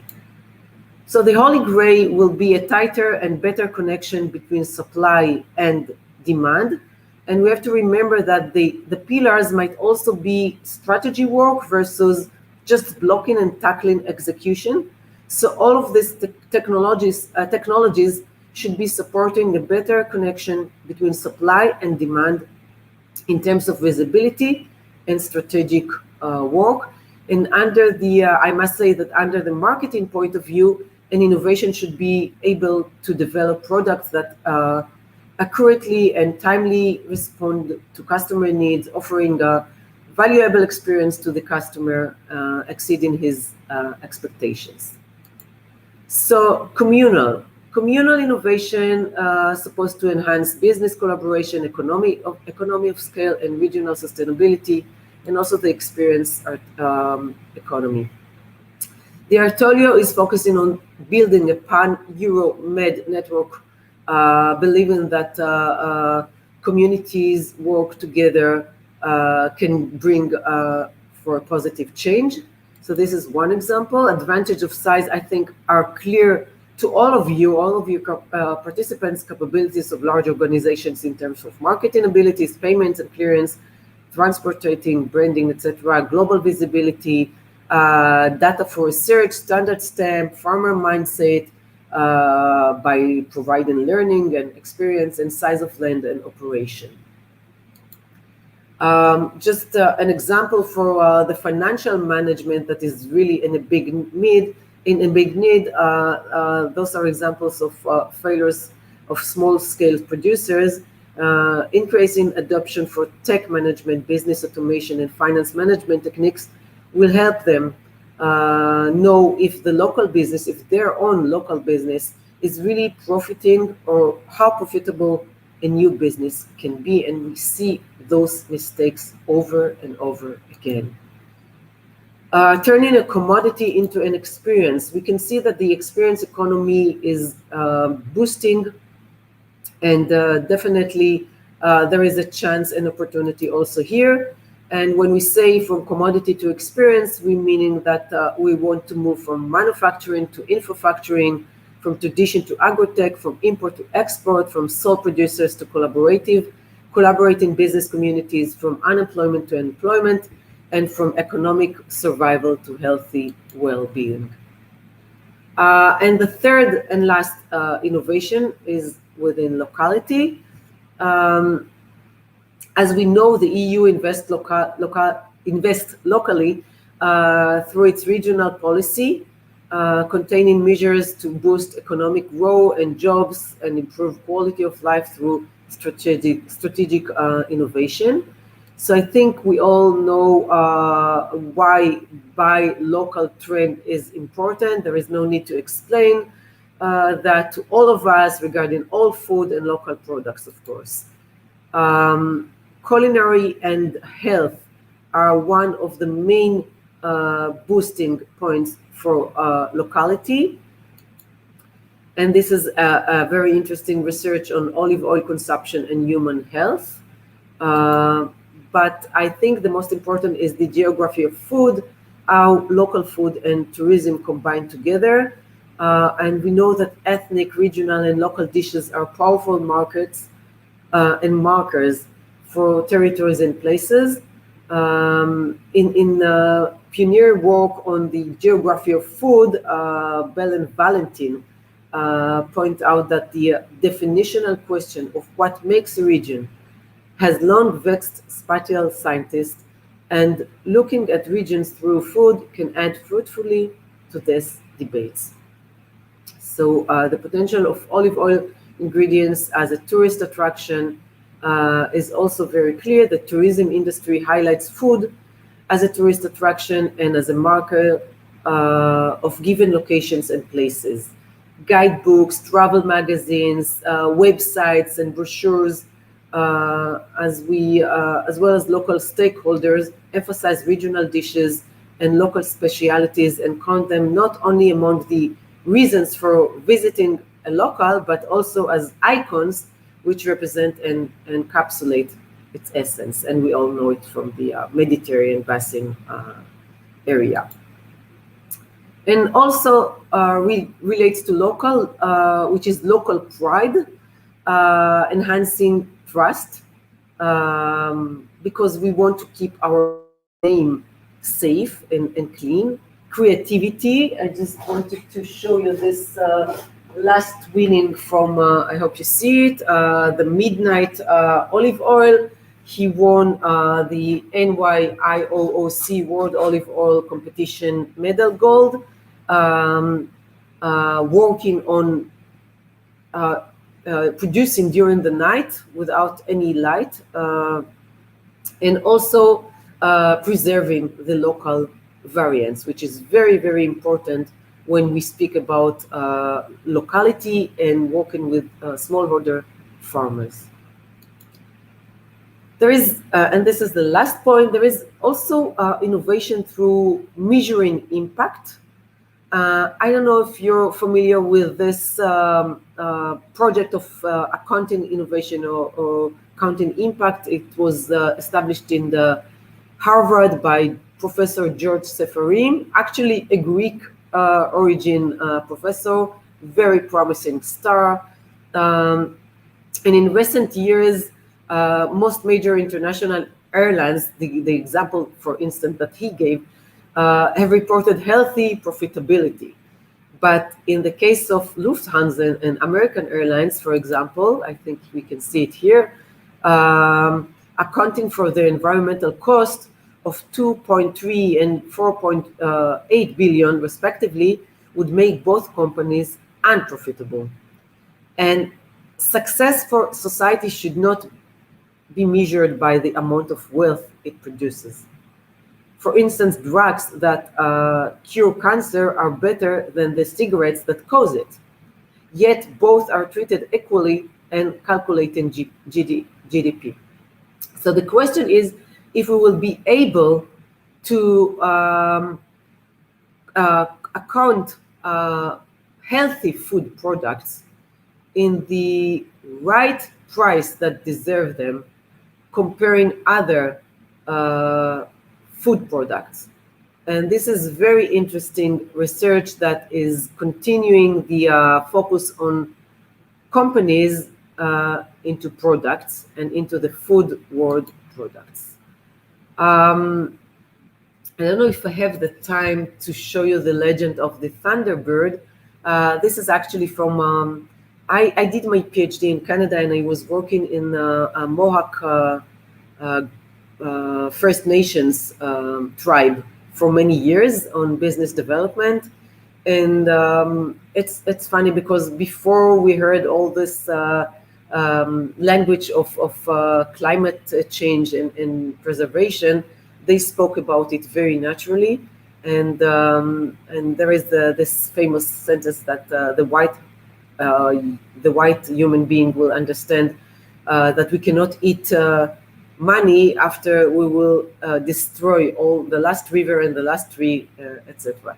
So this is the legend of the Thunderbird, a very famous legend among the First Nations. I will send you the link. And yeah, of course, we have a lot of challenges, especially change and trust. Change is hard, trust is hard. But I believe in this sentence of one of the most important economists of our time, John Maynard Keynes, who said it is better to be roughly right than precisely wrong. So I wish good luck for all of us. Thank you very much, Rifat, for the very interesting presentation. It's always very interesting to us to hear how you combine, how you merge tradition, innovation, and technology. That's very important to all of us. We keep from your speech today, in a quote, high demand and low supply. I also kept the industry in disruption, despite all the, main benefits and positive trends. The industry is still in disruption. And also the role of technology that is prevalent in the Artolio project that we are, participating in Perrotis College. And thank you for the invitation. Thank you very much. And we'll have questions at the end of our presentations. Thank you very much. Our next presenter will be Ms. Alexandra Kichenik-Devarene, CEO of Extra Virgin Alliance in the United States. And she'll discuss more than martinis, the future of olives on the American table. Mrs. Devarene, please.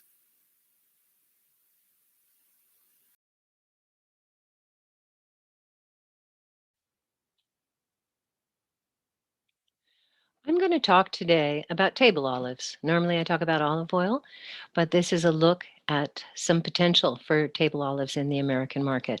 I'd like to thank everyone at the Krinos Olive Center, Perrotis College, and all of the wonderful people at the American Farm School. So this is a personal perspective.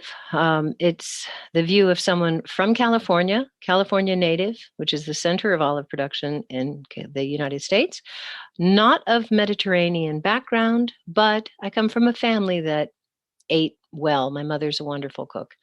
So I'm an American, and I don't have the advantage of having Greek or Spanish or Italian family.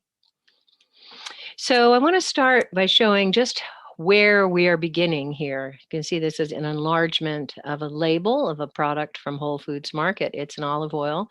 And look at this graphic. You can see that the rendering of the olives on the tree include little holes where the pits got taken out. I'm surprised they don't have pimentos in them. So that gives you an idea. We have a lot of work to do. So this is what Americans think of when they think of olives. It's relish, it's garnish, it's not really part of a meal. It's perhaps an appetizer. So the bottom line, I think, is that Americans don't think of olives as being really food. They think of them as decoration. They think of them as maybe as an appetizer, but they're a garnish. The olive in a martini. It's only food if you live in a bar. And also, when they do show up as food, it's normally as a snack or as an appetizer. So that's our challenge. How do we reposition the olive in the American mind and on the American table? So I think one of the biggest helps is going to be the trend towards more plant-based foods. And I know plant-based is silly because Coca-Cola is plant-based. I'm talking about real food, healthy food that is that comes from plants. There's rising concern about animal agriculture and the impact on the planet, and I don't think that's, you know, America is not unique in that, but it's happening here, and there are more and more people who are shifting away from a meat-centered diet.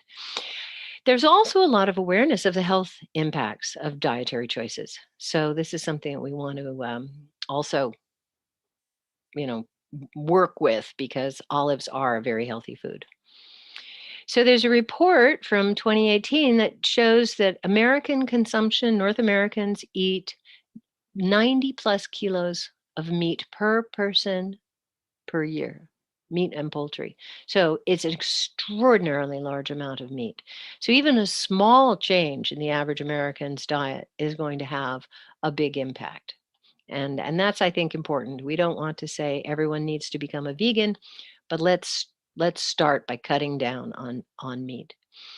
There's some great programs. The Culinary Institute of America has the Menus of Change, and they've been focusing a lot on what they call plant-forward menus. And it's creative, and it shifts meat out of the middle of the plate, and it's not necessarily saying no meat but less meat. 11 Madison Park announced a couple weeks ago that it's going vegan, so that's very significant when a Michelin-starred restaurant decides to skip meat on the menu.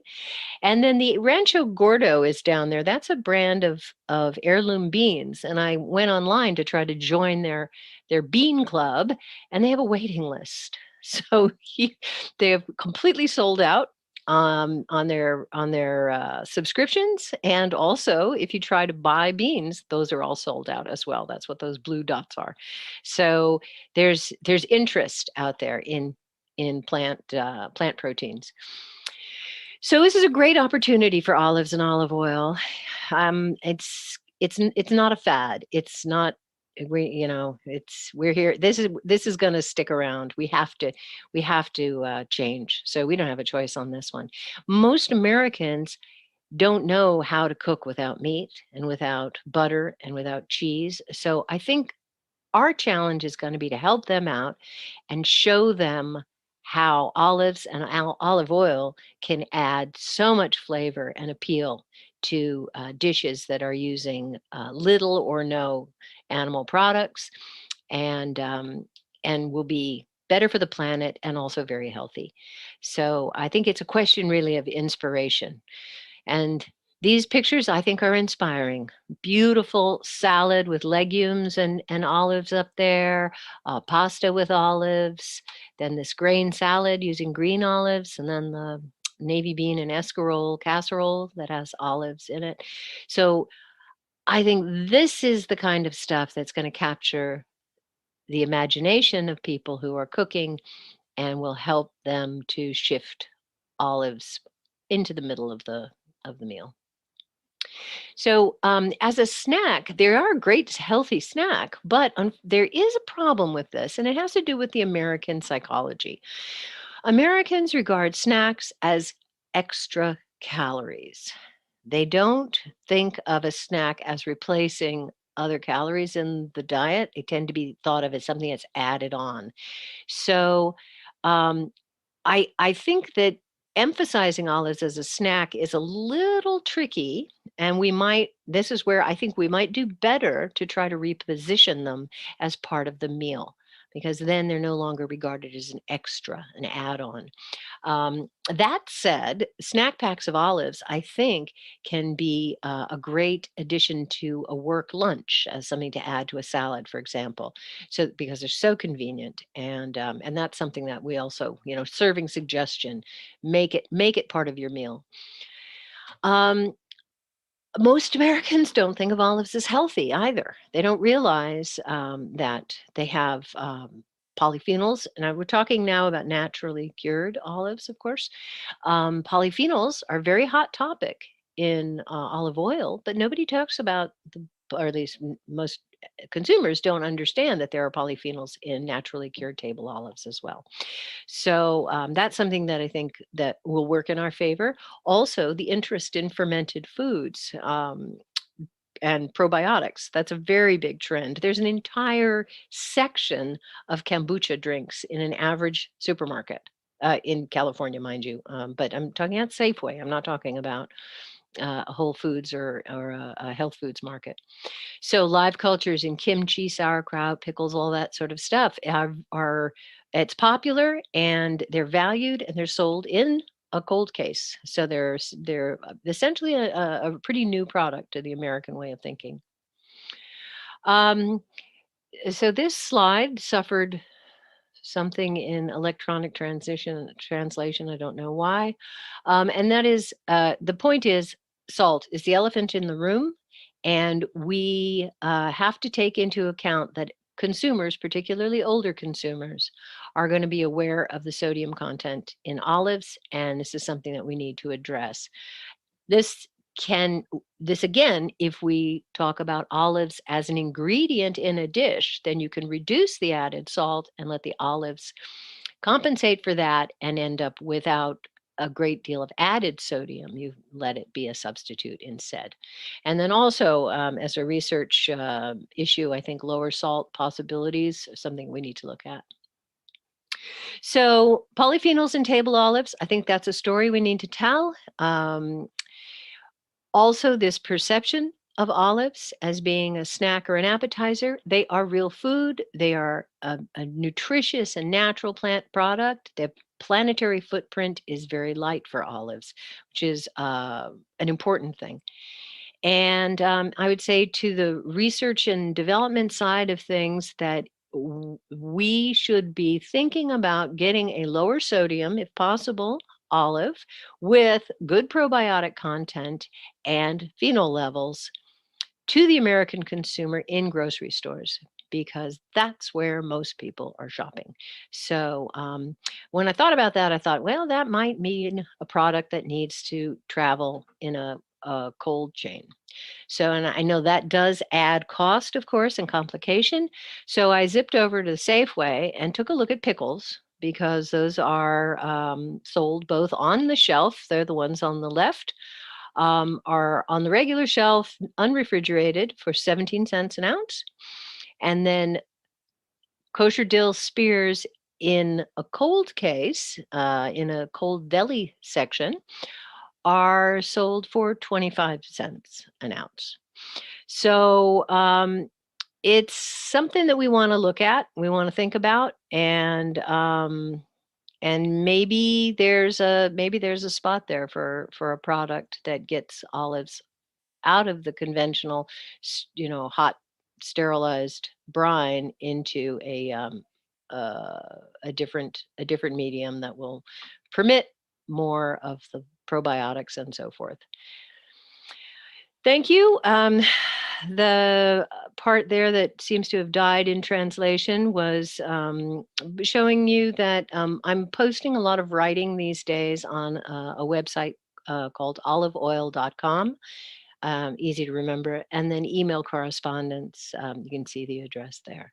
Thank you very much, and enjoy the rest of the conference. I will be joining you hopefully later for the discussion. Thank you very much, Alexandra, for sharing meaningful insights from the US market, the trends, the challenges, and the opportunities of these important from the Greek economy products. Thank you very much. Our next presenter is Mr. Theocharis Spiropoulos from Perrotis College. We'll be discussing social media strategy and brand formation, the case study of 5. Mr. Spiropoulos. Good afternoon, and thank you for the invitation. Just give me one moment to share my screen, please.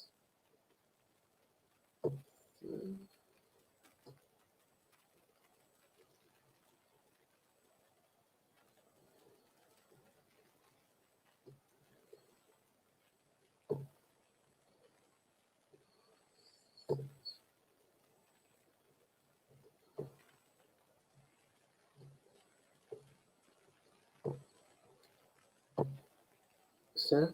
Do you see my screen? So, Yes, what we yes. will be presenting is a social media strategy in order to form a brand. And we will discuss the case of 5, an olive oil extra premium category. So,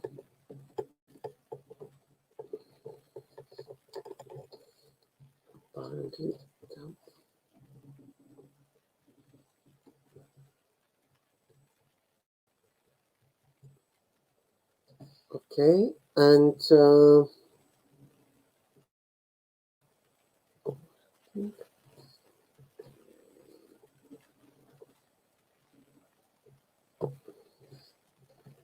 so the brand 5 olive oil combines supreme quality agricultural product, olive oil, with modern design and very specific, very effective marketing strategy that created the brand 5 olive oil.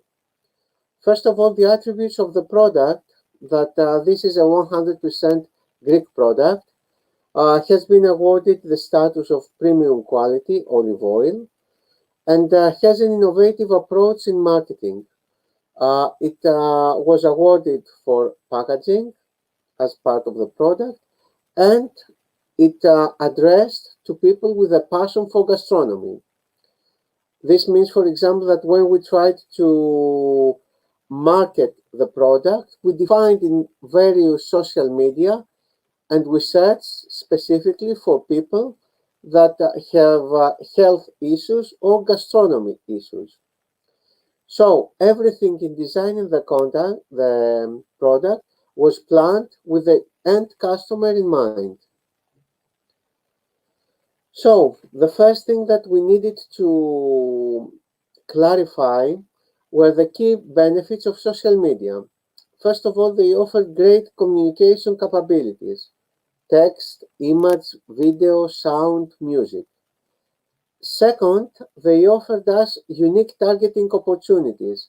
We had the opportunity to target a very specific audience, as we discussed, people that were interested in gastronomy or in healthy eating, and provided us absolutely measurable results. How many people viewed or how many people performed a certain action. We focused the strategy on 2 selected media, Facebook and Instagram.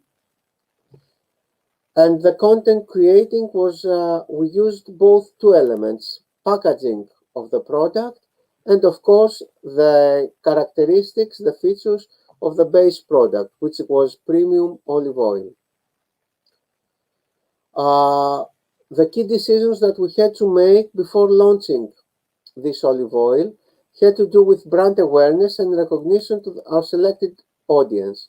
So our target market was the upper social and economic class that were interested for design, health, and gastronomy.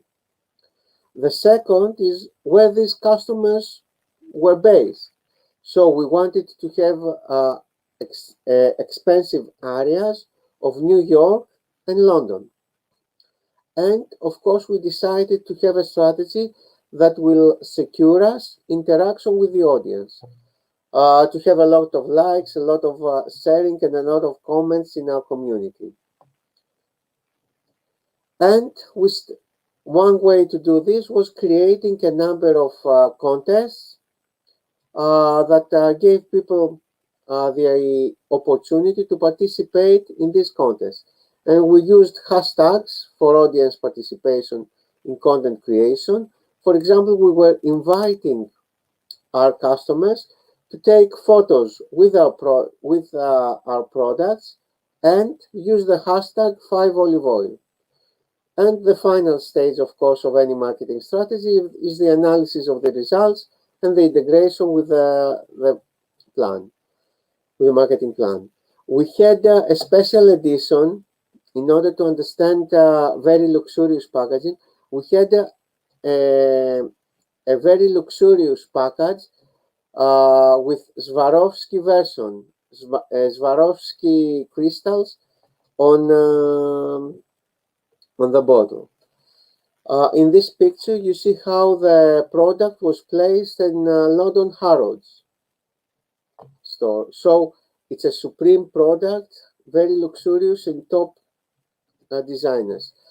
Advertising included some well-known stars like Miss Paltrow, and a lot of material was created from our customers, but also from professionals, where we designed with established brands how we used our product. We use state-of-the-art photos and digital contents, like this campaign for 5 organic extra virgin olive oil with tomatoes. We try to link with traditional Mediterranean diet, the consumption of olive oil, and of course we used the product associated with Mediterranean recipes that our customers can enjoy. Also, the final stage is that we asked our customers who purchased olive oil to share this information with their friends, because it's much more effective if you have customers to let them talk about your product and let them explain to their own friends, and their friends can read it, how important your product is to them. So we use this strategy and ask our customers to share photographs with their own friends using the specific hashtag 5oliveoil. So we used social media and marketing, but in a way that follows the basic marketing principles. And we have this quote from Kotler that if we don't know who you are, if we don't know your company's product, who are your customers, what's your record and the reputation, it's really hard to sell. It's really hard to create a brand. And what happens is that if the customers are not asking these questions directly, be sure that they have these questions. And if a company cannot answer these questions, your competitors will answer these questions. So you need to use social media marketing when designing your brand strategy. So what was important in short in social media marketing that became so popular? All companies, and especially small companies, had the opportunity to reach new customers. It creates a new balance and a new area that you can share and share material and provide videos or provide other types of communications that you needed to have a lot of money to do this in the past, so that you can create an experience of the customers. And it's easy to manage. You can set the budgets, measure results, how many people visited, how many people were registered, how many comments, like, or purchases you had. But it's much more. It's the word of mouth. People talk about your product, and they do this in an organized way. So you can have blogs, forums, social media, and groups. Users have a voice. They like your product. They make comments. Sometimes they can make complaints, and this voice stays. And of course, you can use a wide variety of stores and a wide variety of groups to promote your product. When you're using social media in this strategy, it's very easily to feel overwhelmed. There's a wide variety. So you need to take one step at a time, choose which social media are the most important one, create and publish content, and create, of course, associated with the customers that you want to target, and identify which of these segments are the most profitable for you. Create a community of users, deciding which media is more important for your users, how they collect information, how people become part of your community and how people buy and recommend to their friends to buy your product. So I want to thank you for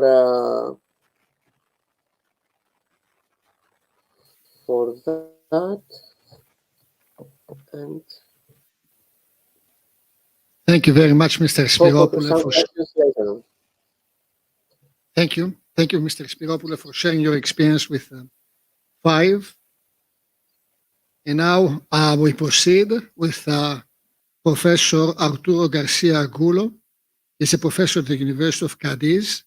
And Arturo is also the CEO at Oleum Excelsius in Spain. Hello, Arturo. Nice to see you again. Hello, Mr. Rotsius. Thank you very much for your invitation. I think you have a real reward for me, so I hope I'll not disappoint you, and I will try to do my best. Okay, so I will start to share my presentation. It's okay. Yes, yes, we can see it. Okay. Well, it's kind of related to what we've seen before. Something related to the marketing, something related to the brand. So, but let me show you a different point of view of the product of the olive oil. My presentation starts with the quality as way to creating profits and sustainability in the Spanish traditional olive grove, which means from the olive grove to the market. Okay, so I will start having the characteristic of the traditional olive grove in Spain versus the characteristic of the hedgerow olive grove in Spain, which is in the traditional way we have a plantation framework from 70 to 120 olive trees per hectare, rather than over 200 to 1,200 olive trees per hectare in the hedgerow olive grove.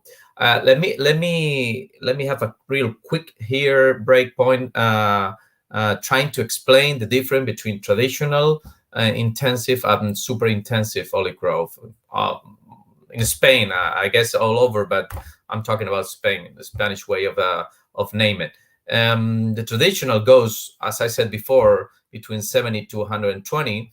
And in the intensive, we have two different steps, which is intensive and high density. And both of them are between 200 and 1,200. And the super intensive, it will go up to 2,500 more or less. So besides that, I would say that the traditional olive grove in Spain are taking labor intensive and semi-mechanization tasks for harvesting, fertilizers, and tilling the soil, rather than the hedgerow, which is have all mechanization tasks. So we don't have a labor intensive in this kind of olive grove. The average production between the traditional and the hedgerow are 3,000 to 6,000 we have between 3,000 6,000 average production in the traditional way, and in the hedgerow we will go up to 12,000 kilograms per hectare. We have a high cost production in the traditional way. It starts in 2.18 euros per kilogram of olive oil. It will reach up to 3.52. Let me say that I would say that 80% of the olive groves are between 2.18 to under 3.0. The 3.52 euros kilogram per olive oil are the olive groves that are in the mountains with a high lobe and very hard to manage. In the other side, we have the hedgerow production cost, which is 1.49 to 1.90, which is real low, real distance between the traditional one. Also, the production, 90% of the production of the traditional olive grove are Lampante olive oil, And in the other hand, you have the 90% of the production, which is extra virgin in the hedgerow. The traditional one is focused on production rather than quality, and the hedgerow is focused on the production cost and also on the quality by the way of harvesting.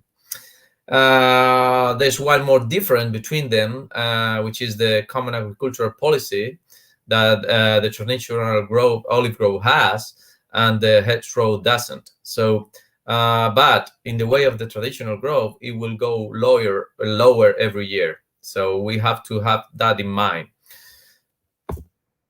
So if we see the prices of the last 11 years between the Lampante and the extra virgin and the highest and the lowest, we have a huge difference. So we have a market with a very high gap between the lowest and the higher. In the low chart, we have the Lampante is being under the break-even 6 year over 11 in the traditional way. And in the extra virgin with the hedgerow, don't have any of the years under the break-even. So that means that the traditional olive grove is hard to manage in the way of the profits. So taking an example of our traditional olive grove, we have the 7 years data in these slides. So let me show you how is our plantation. We have 150 years old. The plantation framework is 10 to 10, which is almost 100 olive trees per hectare. We have drip water systems since 1982. Since then, the production went double.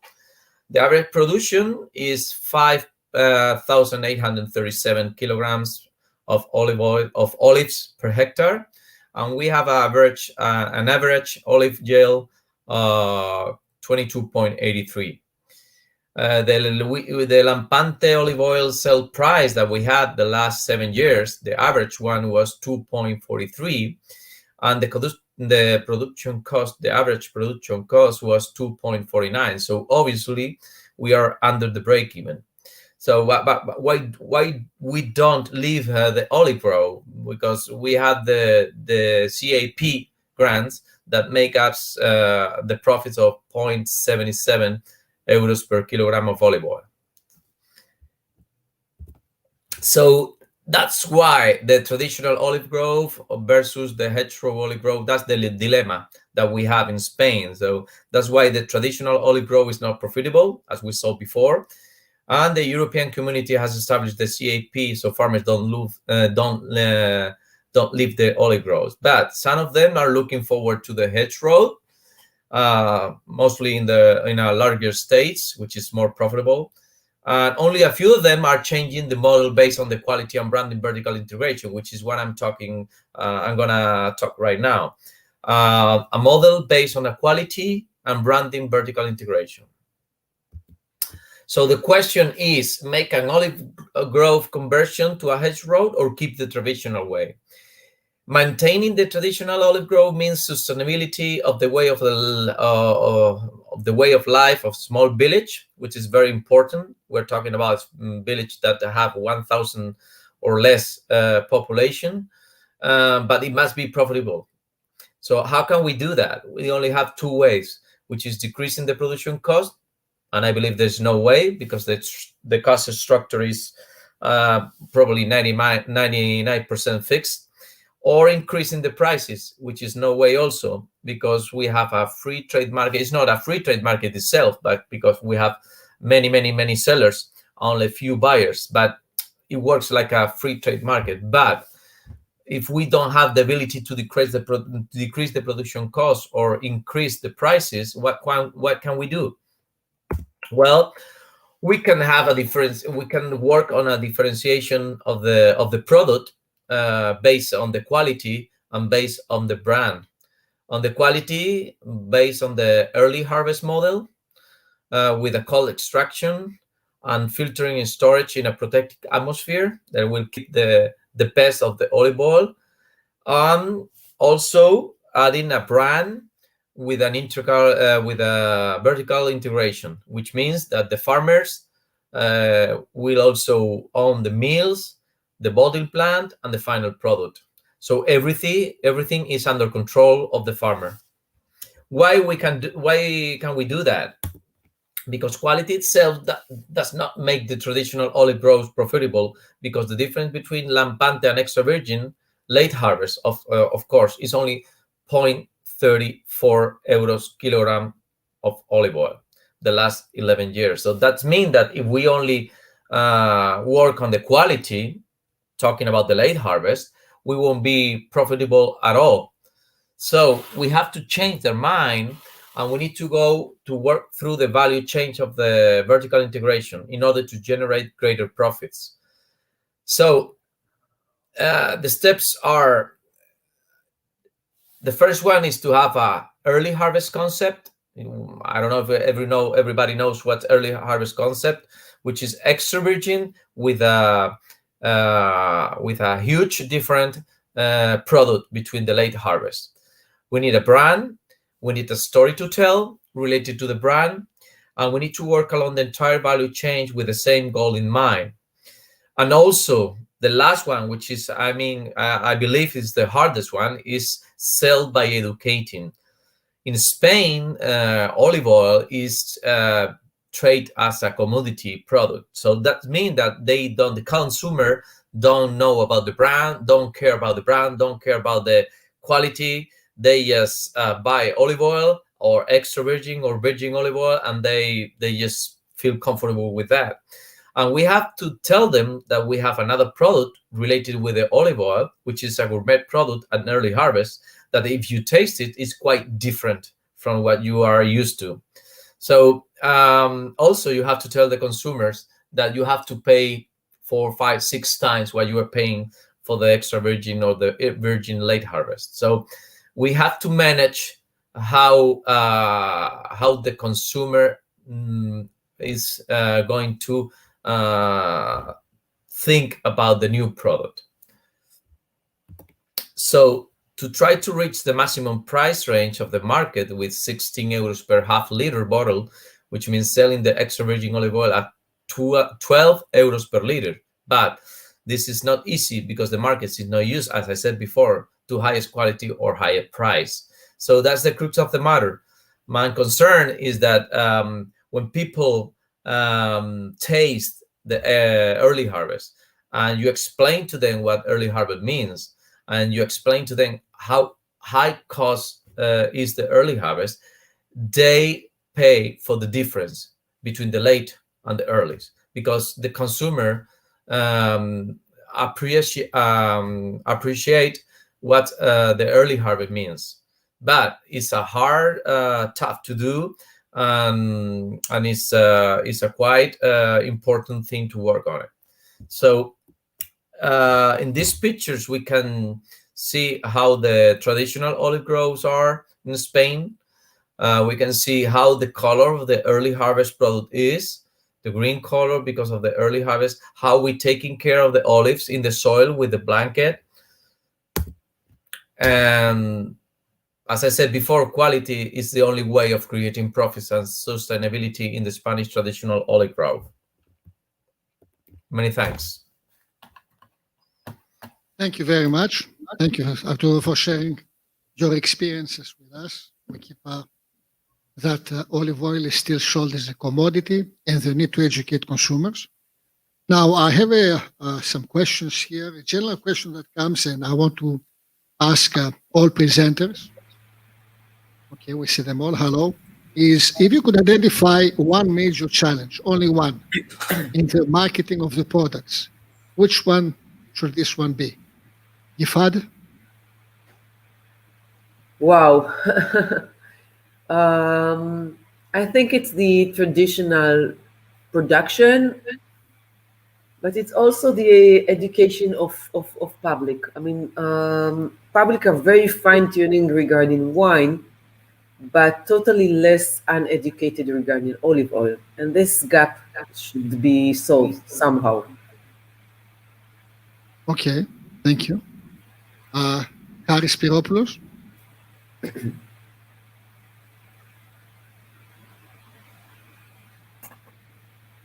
Harry, we cannot hear you. Harry, we cannot. I'm sorry, Yes. I'm sorry, I had the microphone off. Please I would start also- again, please. We could not hear you. Thank you. I would also have to say education of the public and perception, because it's in practice you need to ask consumers to pay a much higher price for a product they believe they know, but actually they don't know in details. So education is another thing. Arturo, what is your opinion? I guess you already... I mentioned before, and Yes, yes. I agree with Jifat, and it's hard for me to pronounce the name, so I'm sorry. Anyway, education, quality itself, and the quality without education doesn't mean anything. So in my concern, we need to educate the consumers. We need to show the product how it is with the right quality. So I agree with my partners here. Okay, but how easy it is to educate consumers, because this costs money, requires time and commitment, and this is not something. And this is another topic. This is not something that individual consumers can do by themselves. They lack the resources and they don't have the time. So. Yes, please. In my concern, as my previous history, anyone that taste the olive oil is educated itself. So you only need to let them to try it. That's it. It's true. After that, if they try it, taste it, you will explain everything. But if they don't taste it, you won't be able to understand what we're talking about. So many people that I share with them the conversation about how early harvest or extra virgin late harvest also means, unless they taste it, they won't be able to understand what I'm talking about. So, but it's hard, go one by one. So, it's a long way we have from now on. We're working since 7-8 years ago, and many more people are in Spain aware of what early harvest means.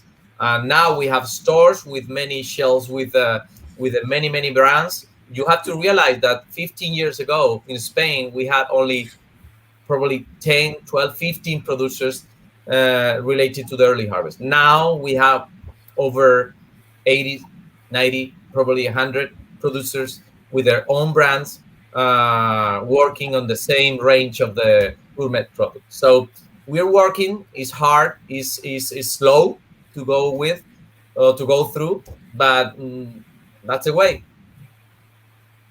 Okay, thank you very much. So, if I wanted to say something, yes, please. Yeah, first of all, I totally agree with Arturo, of course. I mean, if we will start since, kindergarten and in school and high school, they won't taste and buy a not qualified olive oil. That's for sure. I mean, I know it by myself. I mean, it's working.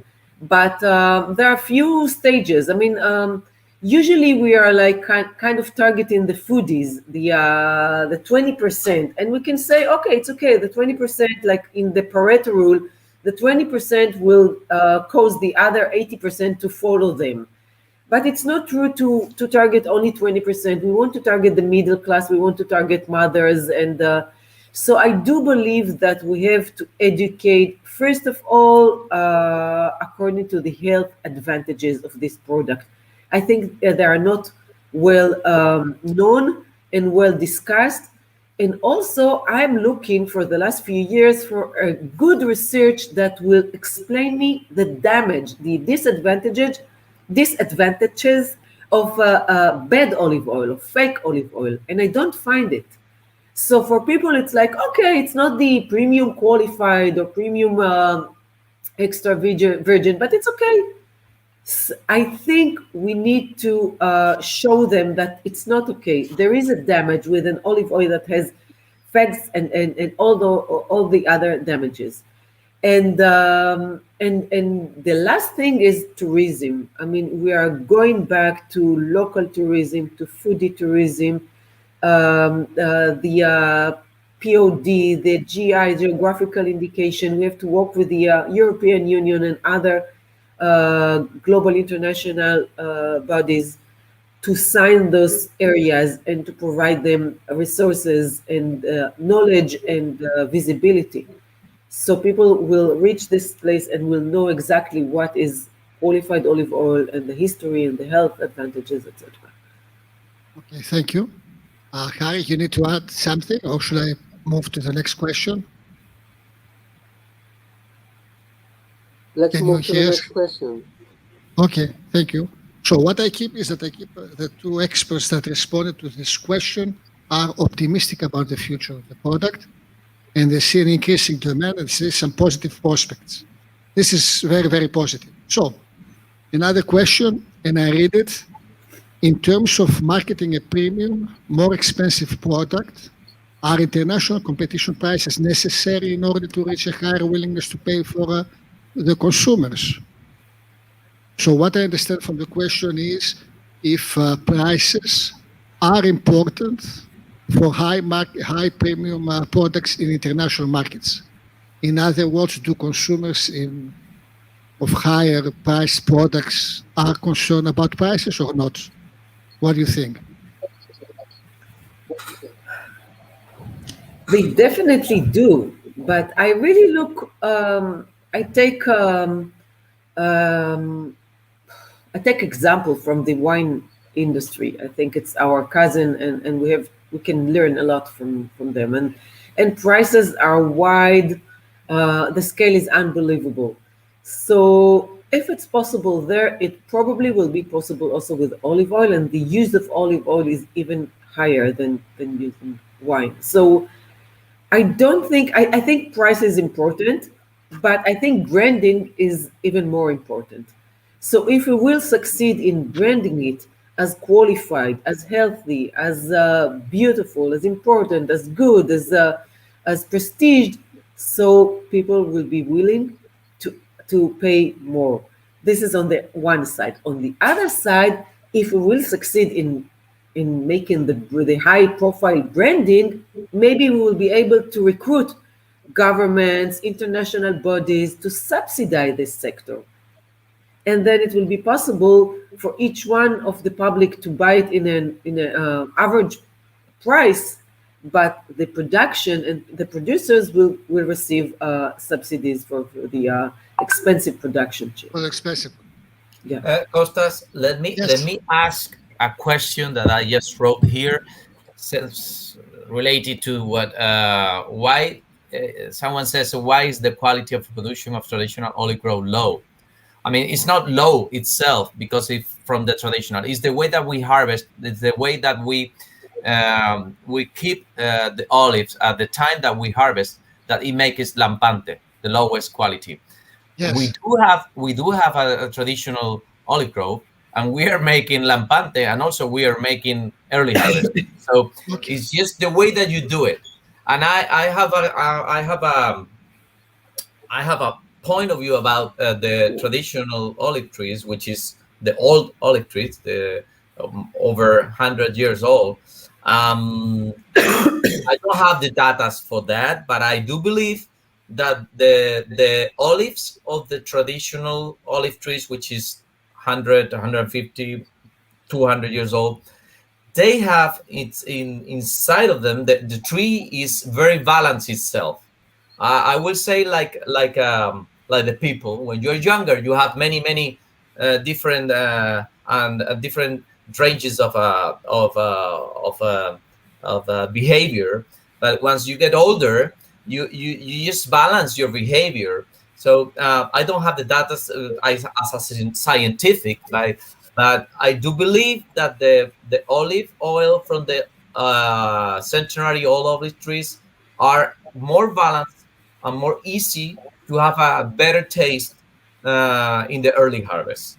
So as my experience, since 8 years ago, we've been harvesting the early harvest from the same trees that have already 170 years old, and we went through many years with a high density of rain, low density of rain. So, but they almost behave the same as a final product. So,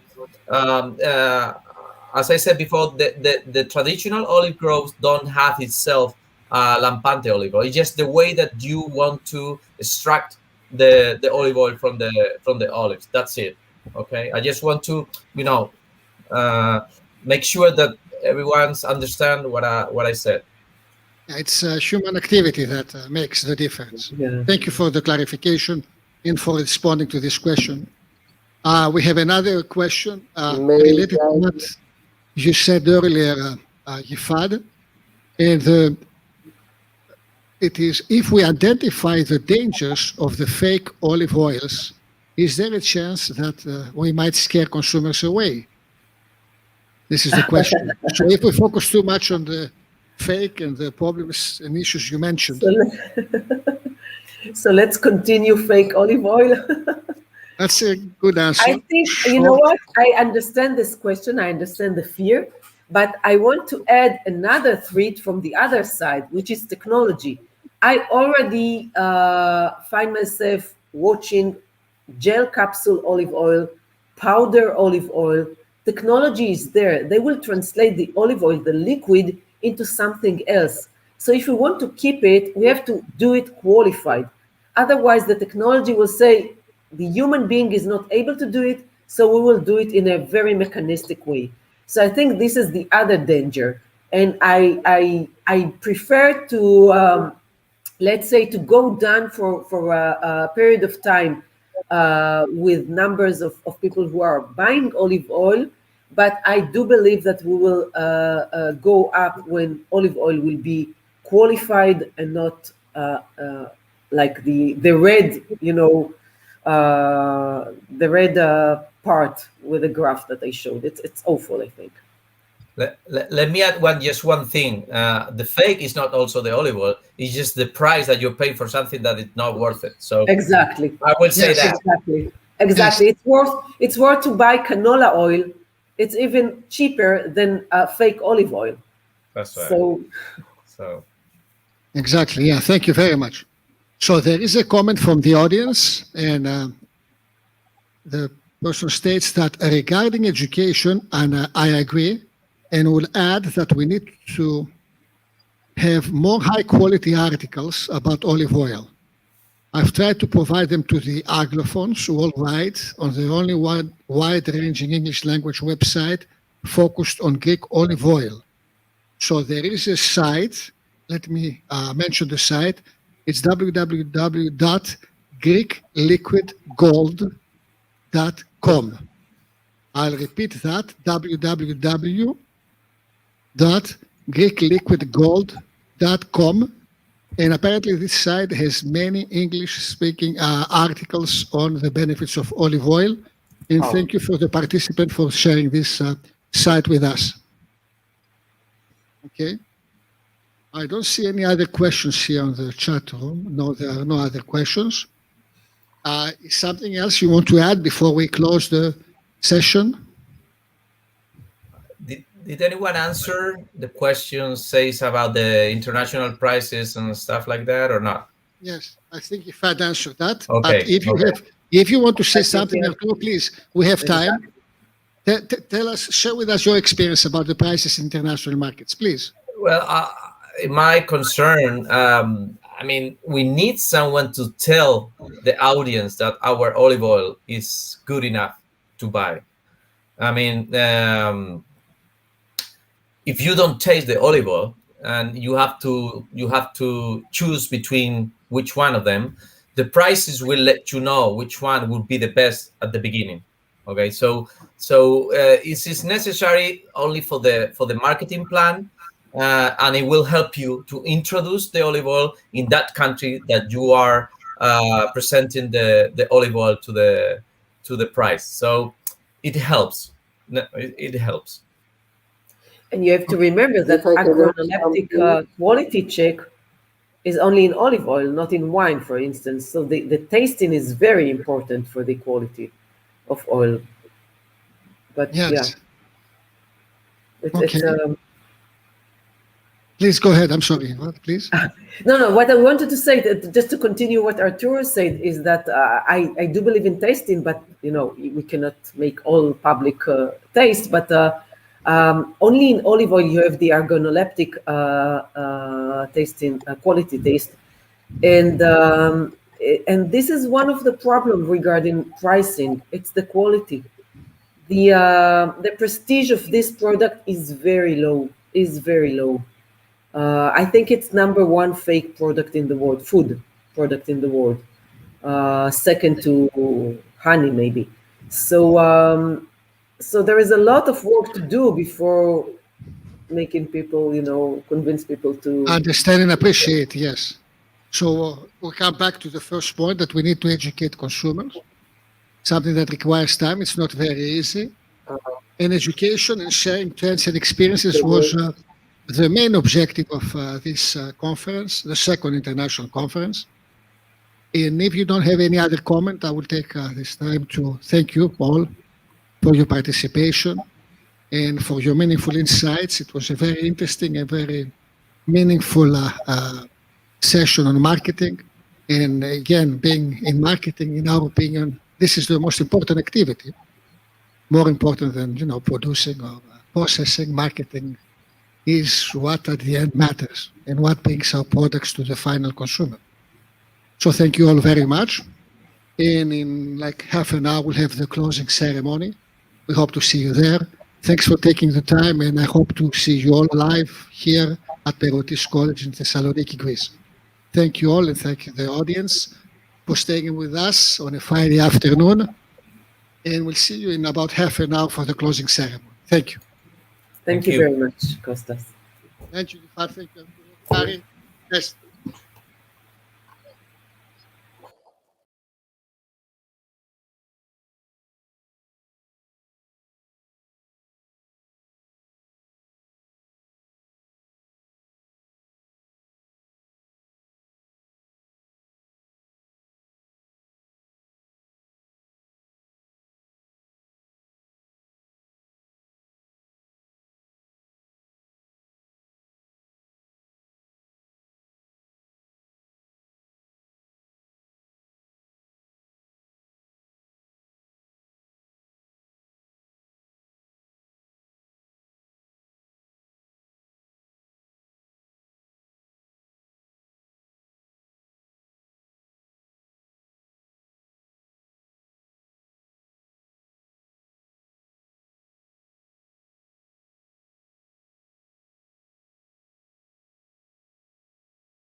Τι θέλεις να γίνεις όταν μεγαλώσεις? Πόσες φορές έχεις ακούσει αυτή την ερώτηση? Και μαζί πόσες απαντήσεις? Αρχιτέκτονας, μηχανικός, αστροναύτης. Ωραία όλα αυτά. Αλλά αν ρωτήσεις εμένα, απάντηση ήταν πάντα η γη. Που μας τρέφει, μας φιλοξενεί, μας αγκαλιάζει. Το σήμερα και το αύριό της. Η ερώτηση λοιπόν δεν είναι τι, αλλά πού. Γιατί το πού θα φτάσεις έχει σχέση και με το από πού ξεκινάς και το πώς θα προχωρήσεις. Γιατί πώς να ασχοληθείς με τη γη αν δεν βρεθείς δίπλα της. Πώς να ασχοληθείς με το μέλλον αν δεν το κάνεις κτήμα σου. Όχι απλά να κοιτάς έξω, αλλά πέρα από τον ορίζοντα. Perrotis College. Εσύ, τι θέλεις να γίνεις όταν μεγαλώσεις?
Consumers throughout Europe and the rest of the world are demanding cleaner, safer, and more transparent food production. Envio is an innovator, developing crop production solutions which will be key in answering those trends. Olive trees are suffering because of Xylella. Millions of trees have already died and many more are infected and dying. With our innovative and precise injection technology, using a 3D metal printed tip, we bring the bioactive into the vascular system of the tree to fight against the bacterial infection inside the trunk of the tree. Through our targeted approach, we achieve superior control of the disease with significantly less bioactive compared to foliar spray. But we go even beyond. With the combination of satellite data, drone technologies, our ground data, the precision injection, and the right bioactive, we have a personalized solution to diagnose, prescribe, and treat on an individual tree level. We're rolling out solutions to address Xylella and other diseases in olive production, and to refine practices to manage vineyards and orchards. We are introducing new biological technologies, systems, and practices into agriculture to disrupt the industry and improve the human and environmental conditions for generations to come.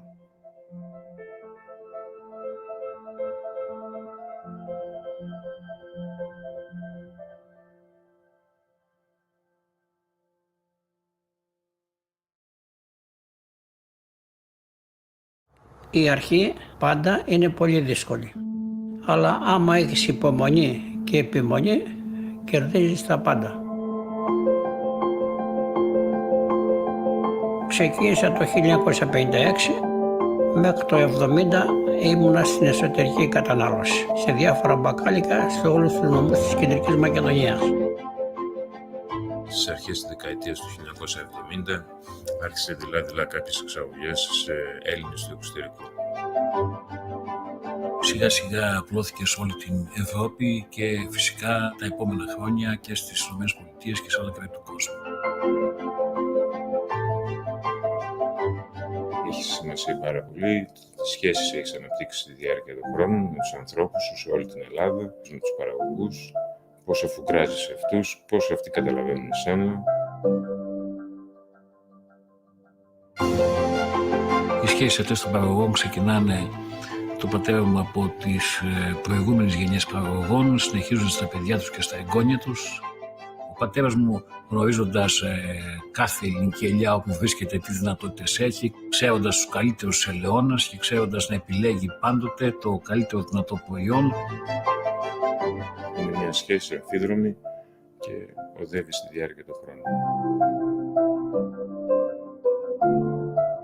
Όταν πρώτο ξεκίνησα με τους παλιούς πρωτότυπους τρόπους επεξεργασίας της ελιάς.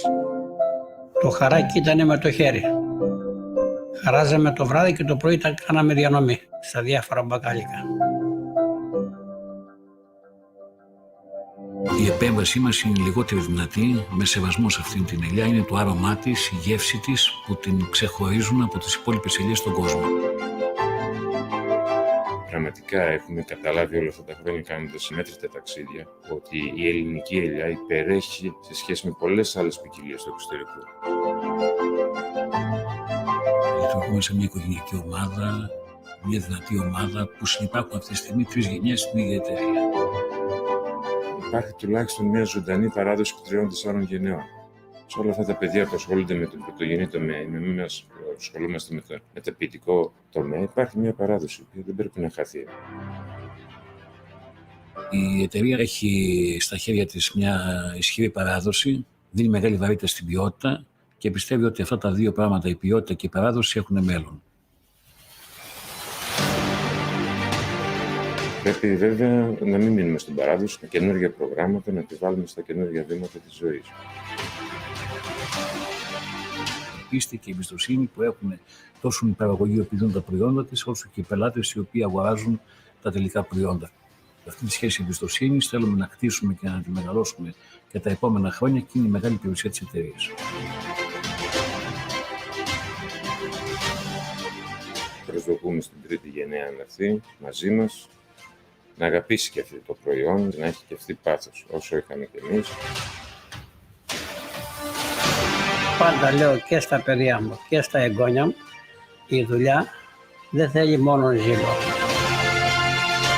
Θέλει έρωτα.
Ladies and gentlemen, good afternoon.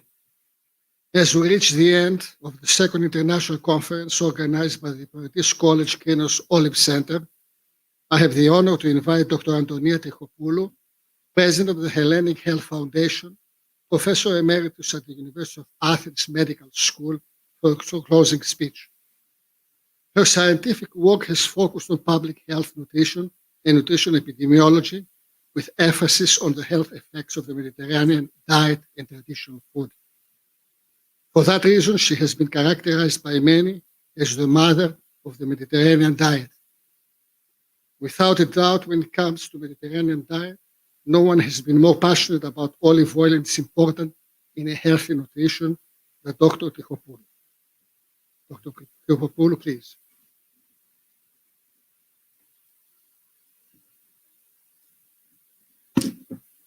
Mr. the President, dear professors, ladies and gentlemen, thank you very much for inviting me to this conference.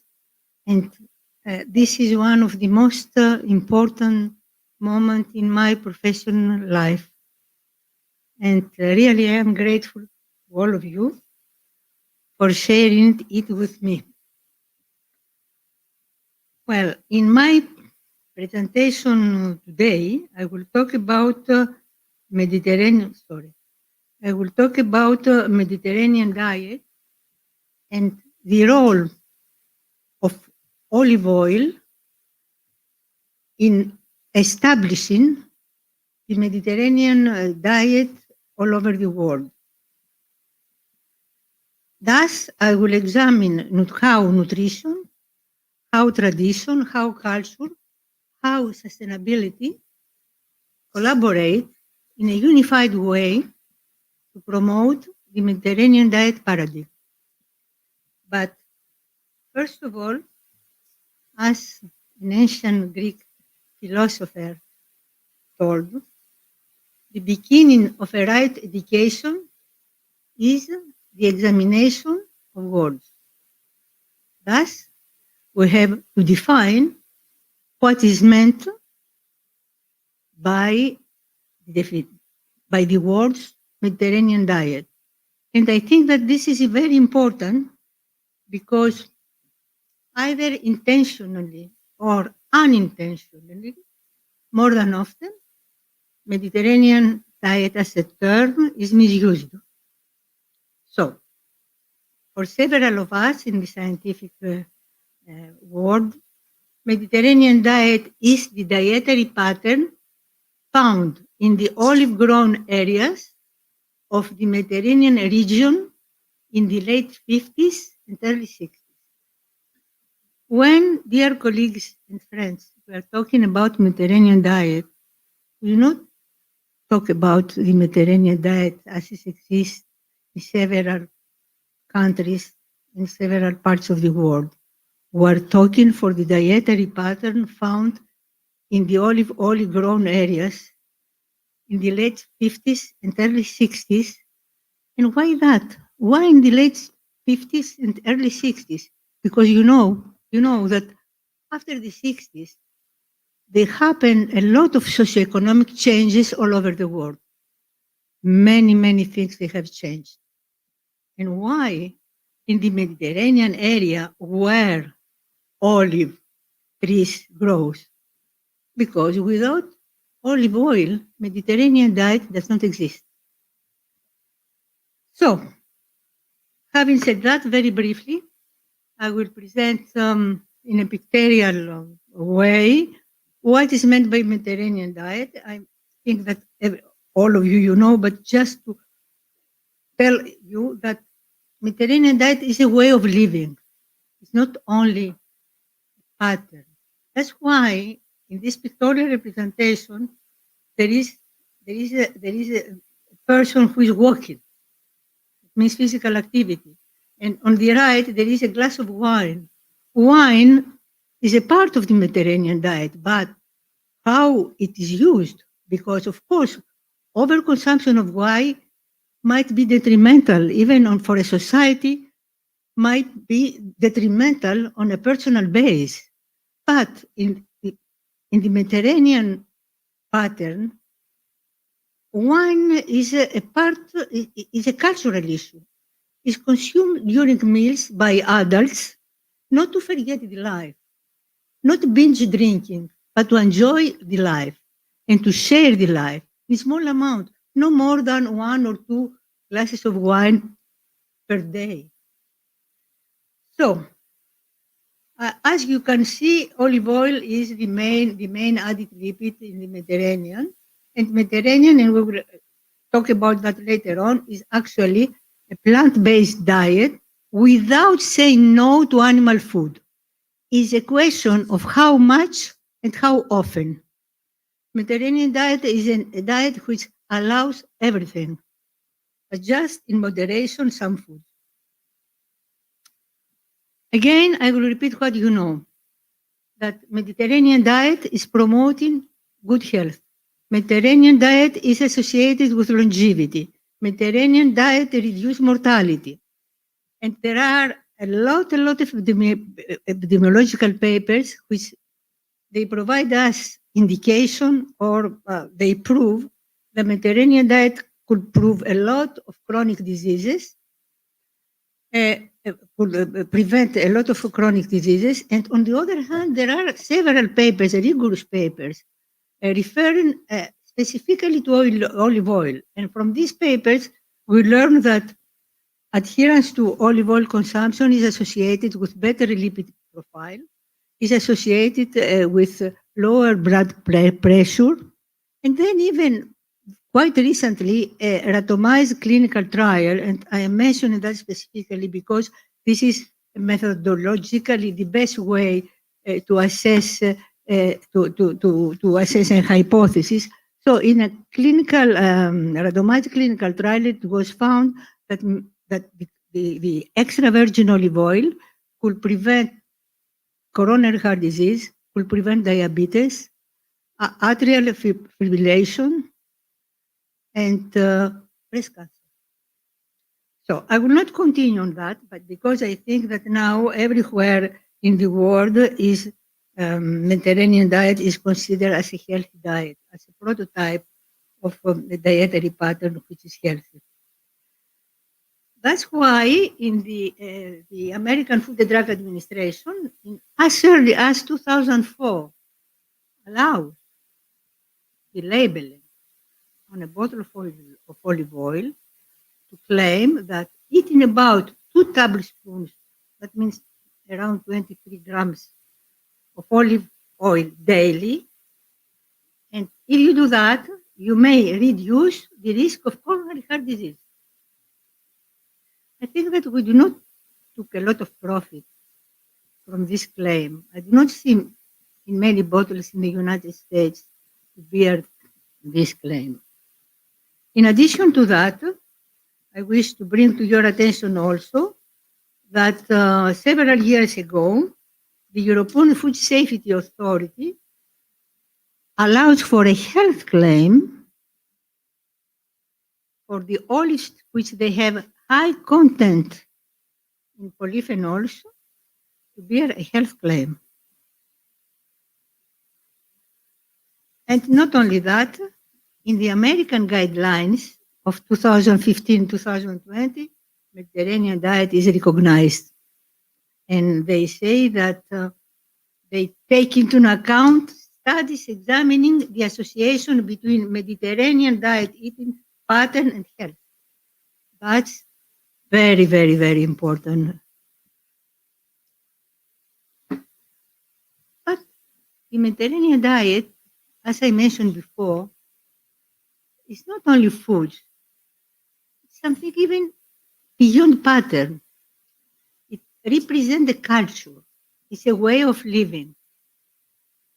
Because that is for this reason that in 2010, it was Mediterranean diet recognized as an intangible cultural heritage. Because the intangible cultural heritage does not refer only to monuments or to marvelous objects. It refers to our daily living, refers to skills, to practices, to tradition, and to traditional origin from the landscape to the cuisine. And being in the American Agricultural School, is worthwhile to mention that this refers to the production of olive oil and the cultivation of olive tree.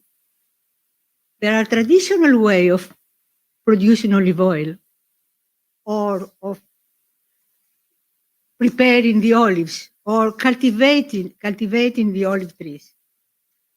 So here we see that in addition to health, also Mediterranean diet is also has a cultural expression. And I wish to read to you what was wrote in 1837 by an English traveler who visited Crete. He wrote, "The evening meals was a dish of wild greens, which appear to be their main diet. They boil and add olive oil, bread, olives, and sometimes cheese supplement their meals. A mother will rarely give bread to her child without putting oil on a plate so that bread can be watered in this fluid of life." That was sent in 1837 by an English traveler to Crete. This fluid of life. I have never seen a better, so short description of olive oil. So, indeed, in the Greeks, we are the bigger consumers of olive oil in the world. We consume 16 kilos of olive oil per capita per year.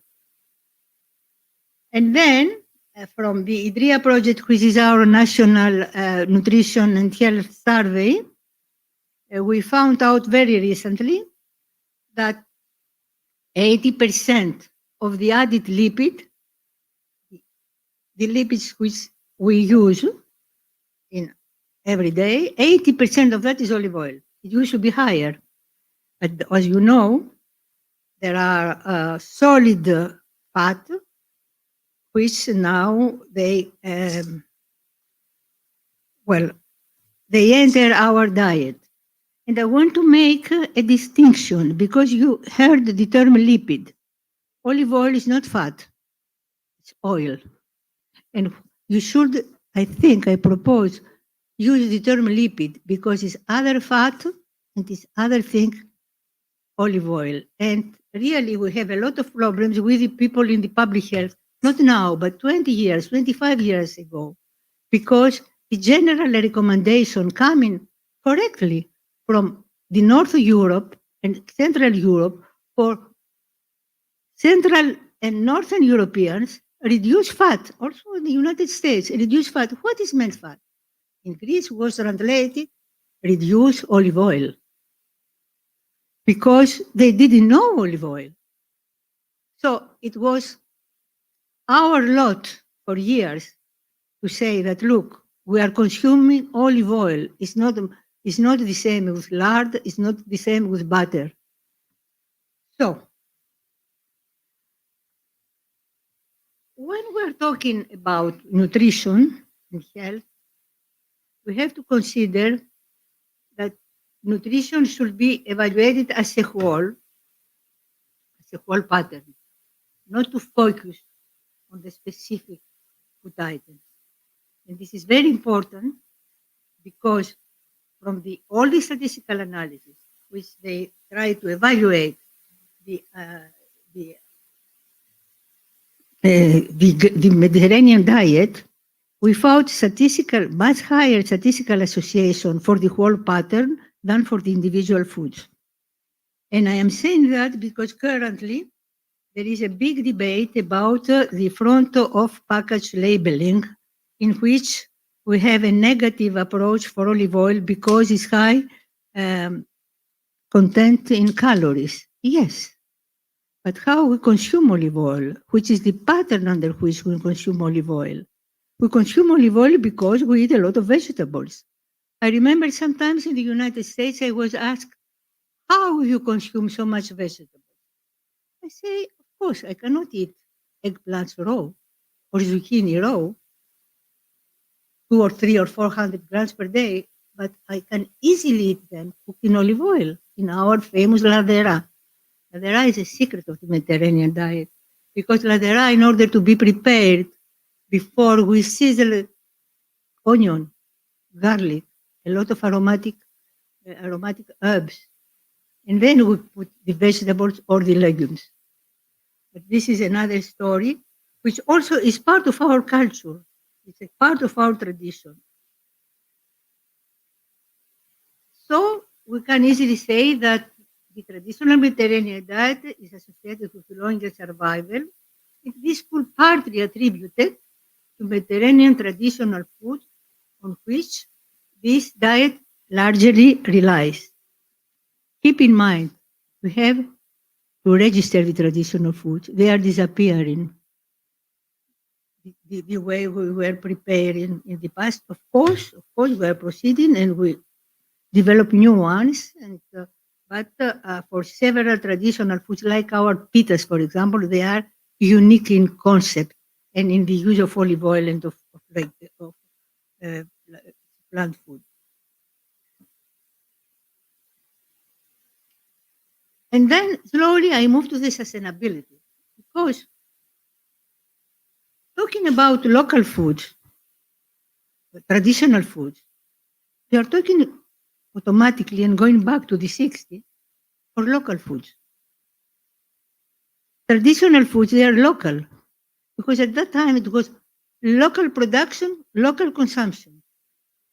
If you go, for example, to the Macedonia here, and you go to Crete, you will see that both in Macedonia, in Epirus and in Crete, they are using pitas. Different wild greens, different recipes, constantly the same.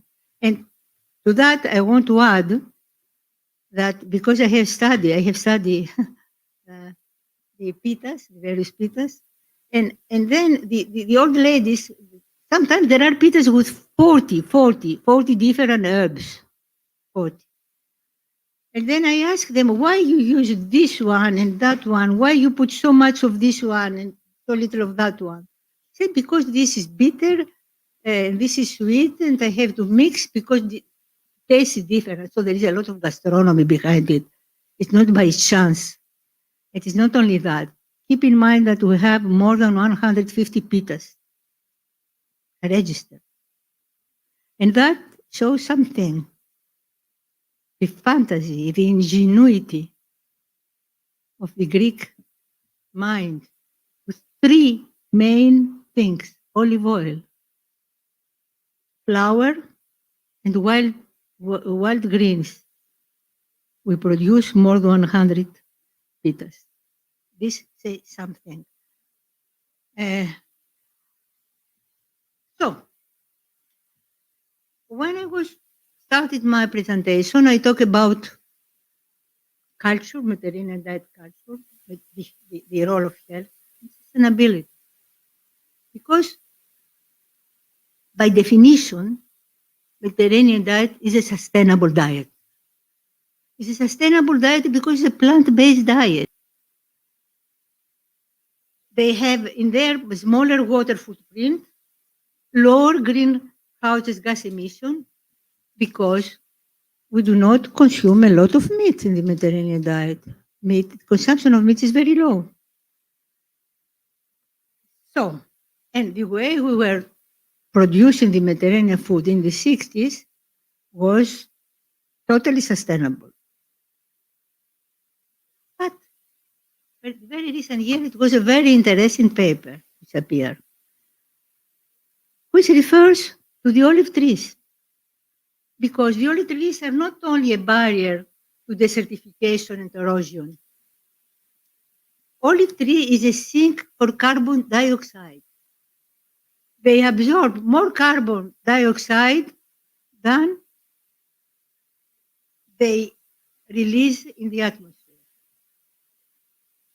So this is very important. This is very important. If we have if you have for planting olive trees where they are everywhere in the Mediterranean region.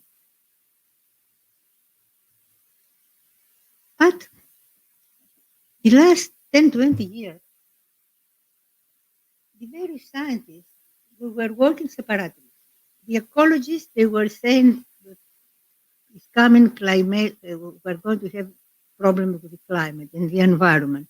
The scientists who were, the nutritionists who were discussing about the value of the Mediterranean diet, the economists, they were saying what you are doing, we have to do other things.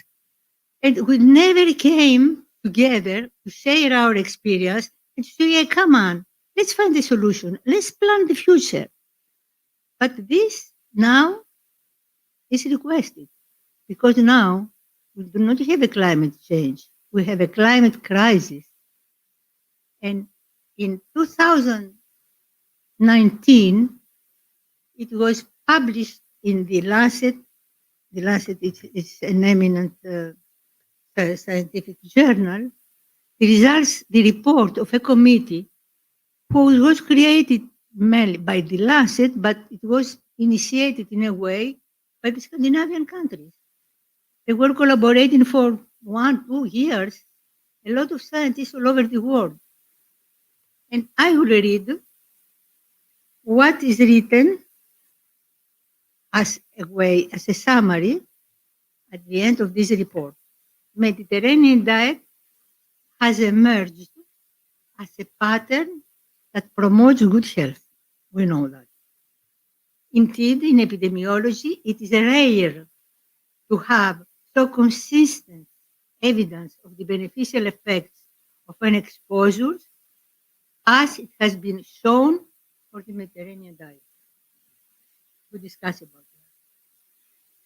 It's a diet that maximizes longevity, improves health, related quality of life, and is ecologically sustainable and environmentally friendly. This is very important. This is very important for our policy, for developing nutrition policy, for developing agricultural policy. We have to rely upon that. It is not only that. In this paper, they continue and they say that they develop a universal reference diet where all the other diets of the world will be compared to this diet. And if you read this diet, you recognize that almost all the elements of the Mediterranean diet is there. So I will finish my presentation by telling you that the European Commission in December 2019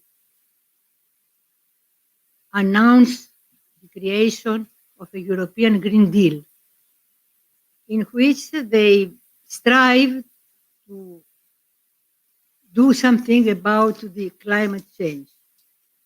In the context of this Green Deal of the European Commission, in 2020, the European Commission again created the Farm to Fork strategy, in which they want to develop an environmentally friendly food system. Food system, we do not speak now only for food, sustainable diet or sustainable food, but for a food system that encompasses production and then from farm to fork and consumption, from the production to the consumption. This was on the May 2020, and a lot of discussion, a lot of committees. They are all around Europe discussing this issue. I hope they will take under account.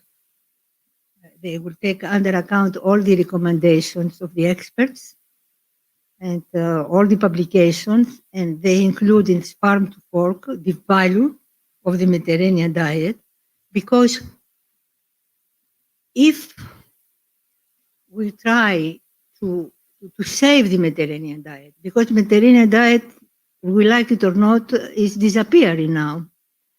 this will be for the benefit of the whole humanity. And instead of being Mediterranean diet, a local or diet, it will be a universal one.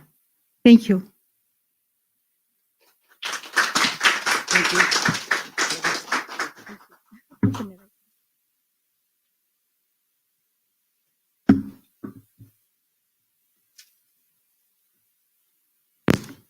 Thank you, Dr. Tikopoulou. A wonderful way to close this conference. The organizing committee has decided to award Dr. Tikopoulou for her significant work on the health effects of the Mediterranean diet and contribution to science. Mrs. Tikopoulou, please. And I invite the chair of our organizing committee, Mr. Alexandros Georgiadis, president of Krinos Foods Canada Ltd., to present the award to Dr. Tikopoulou.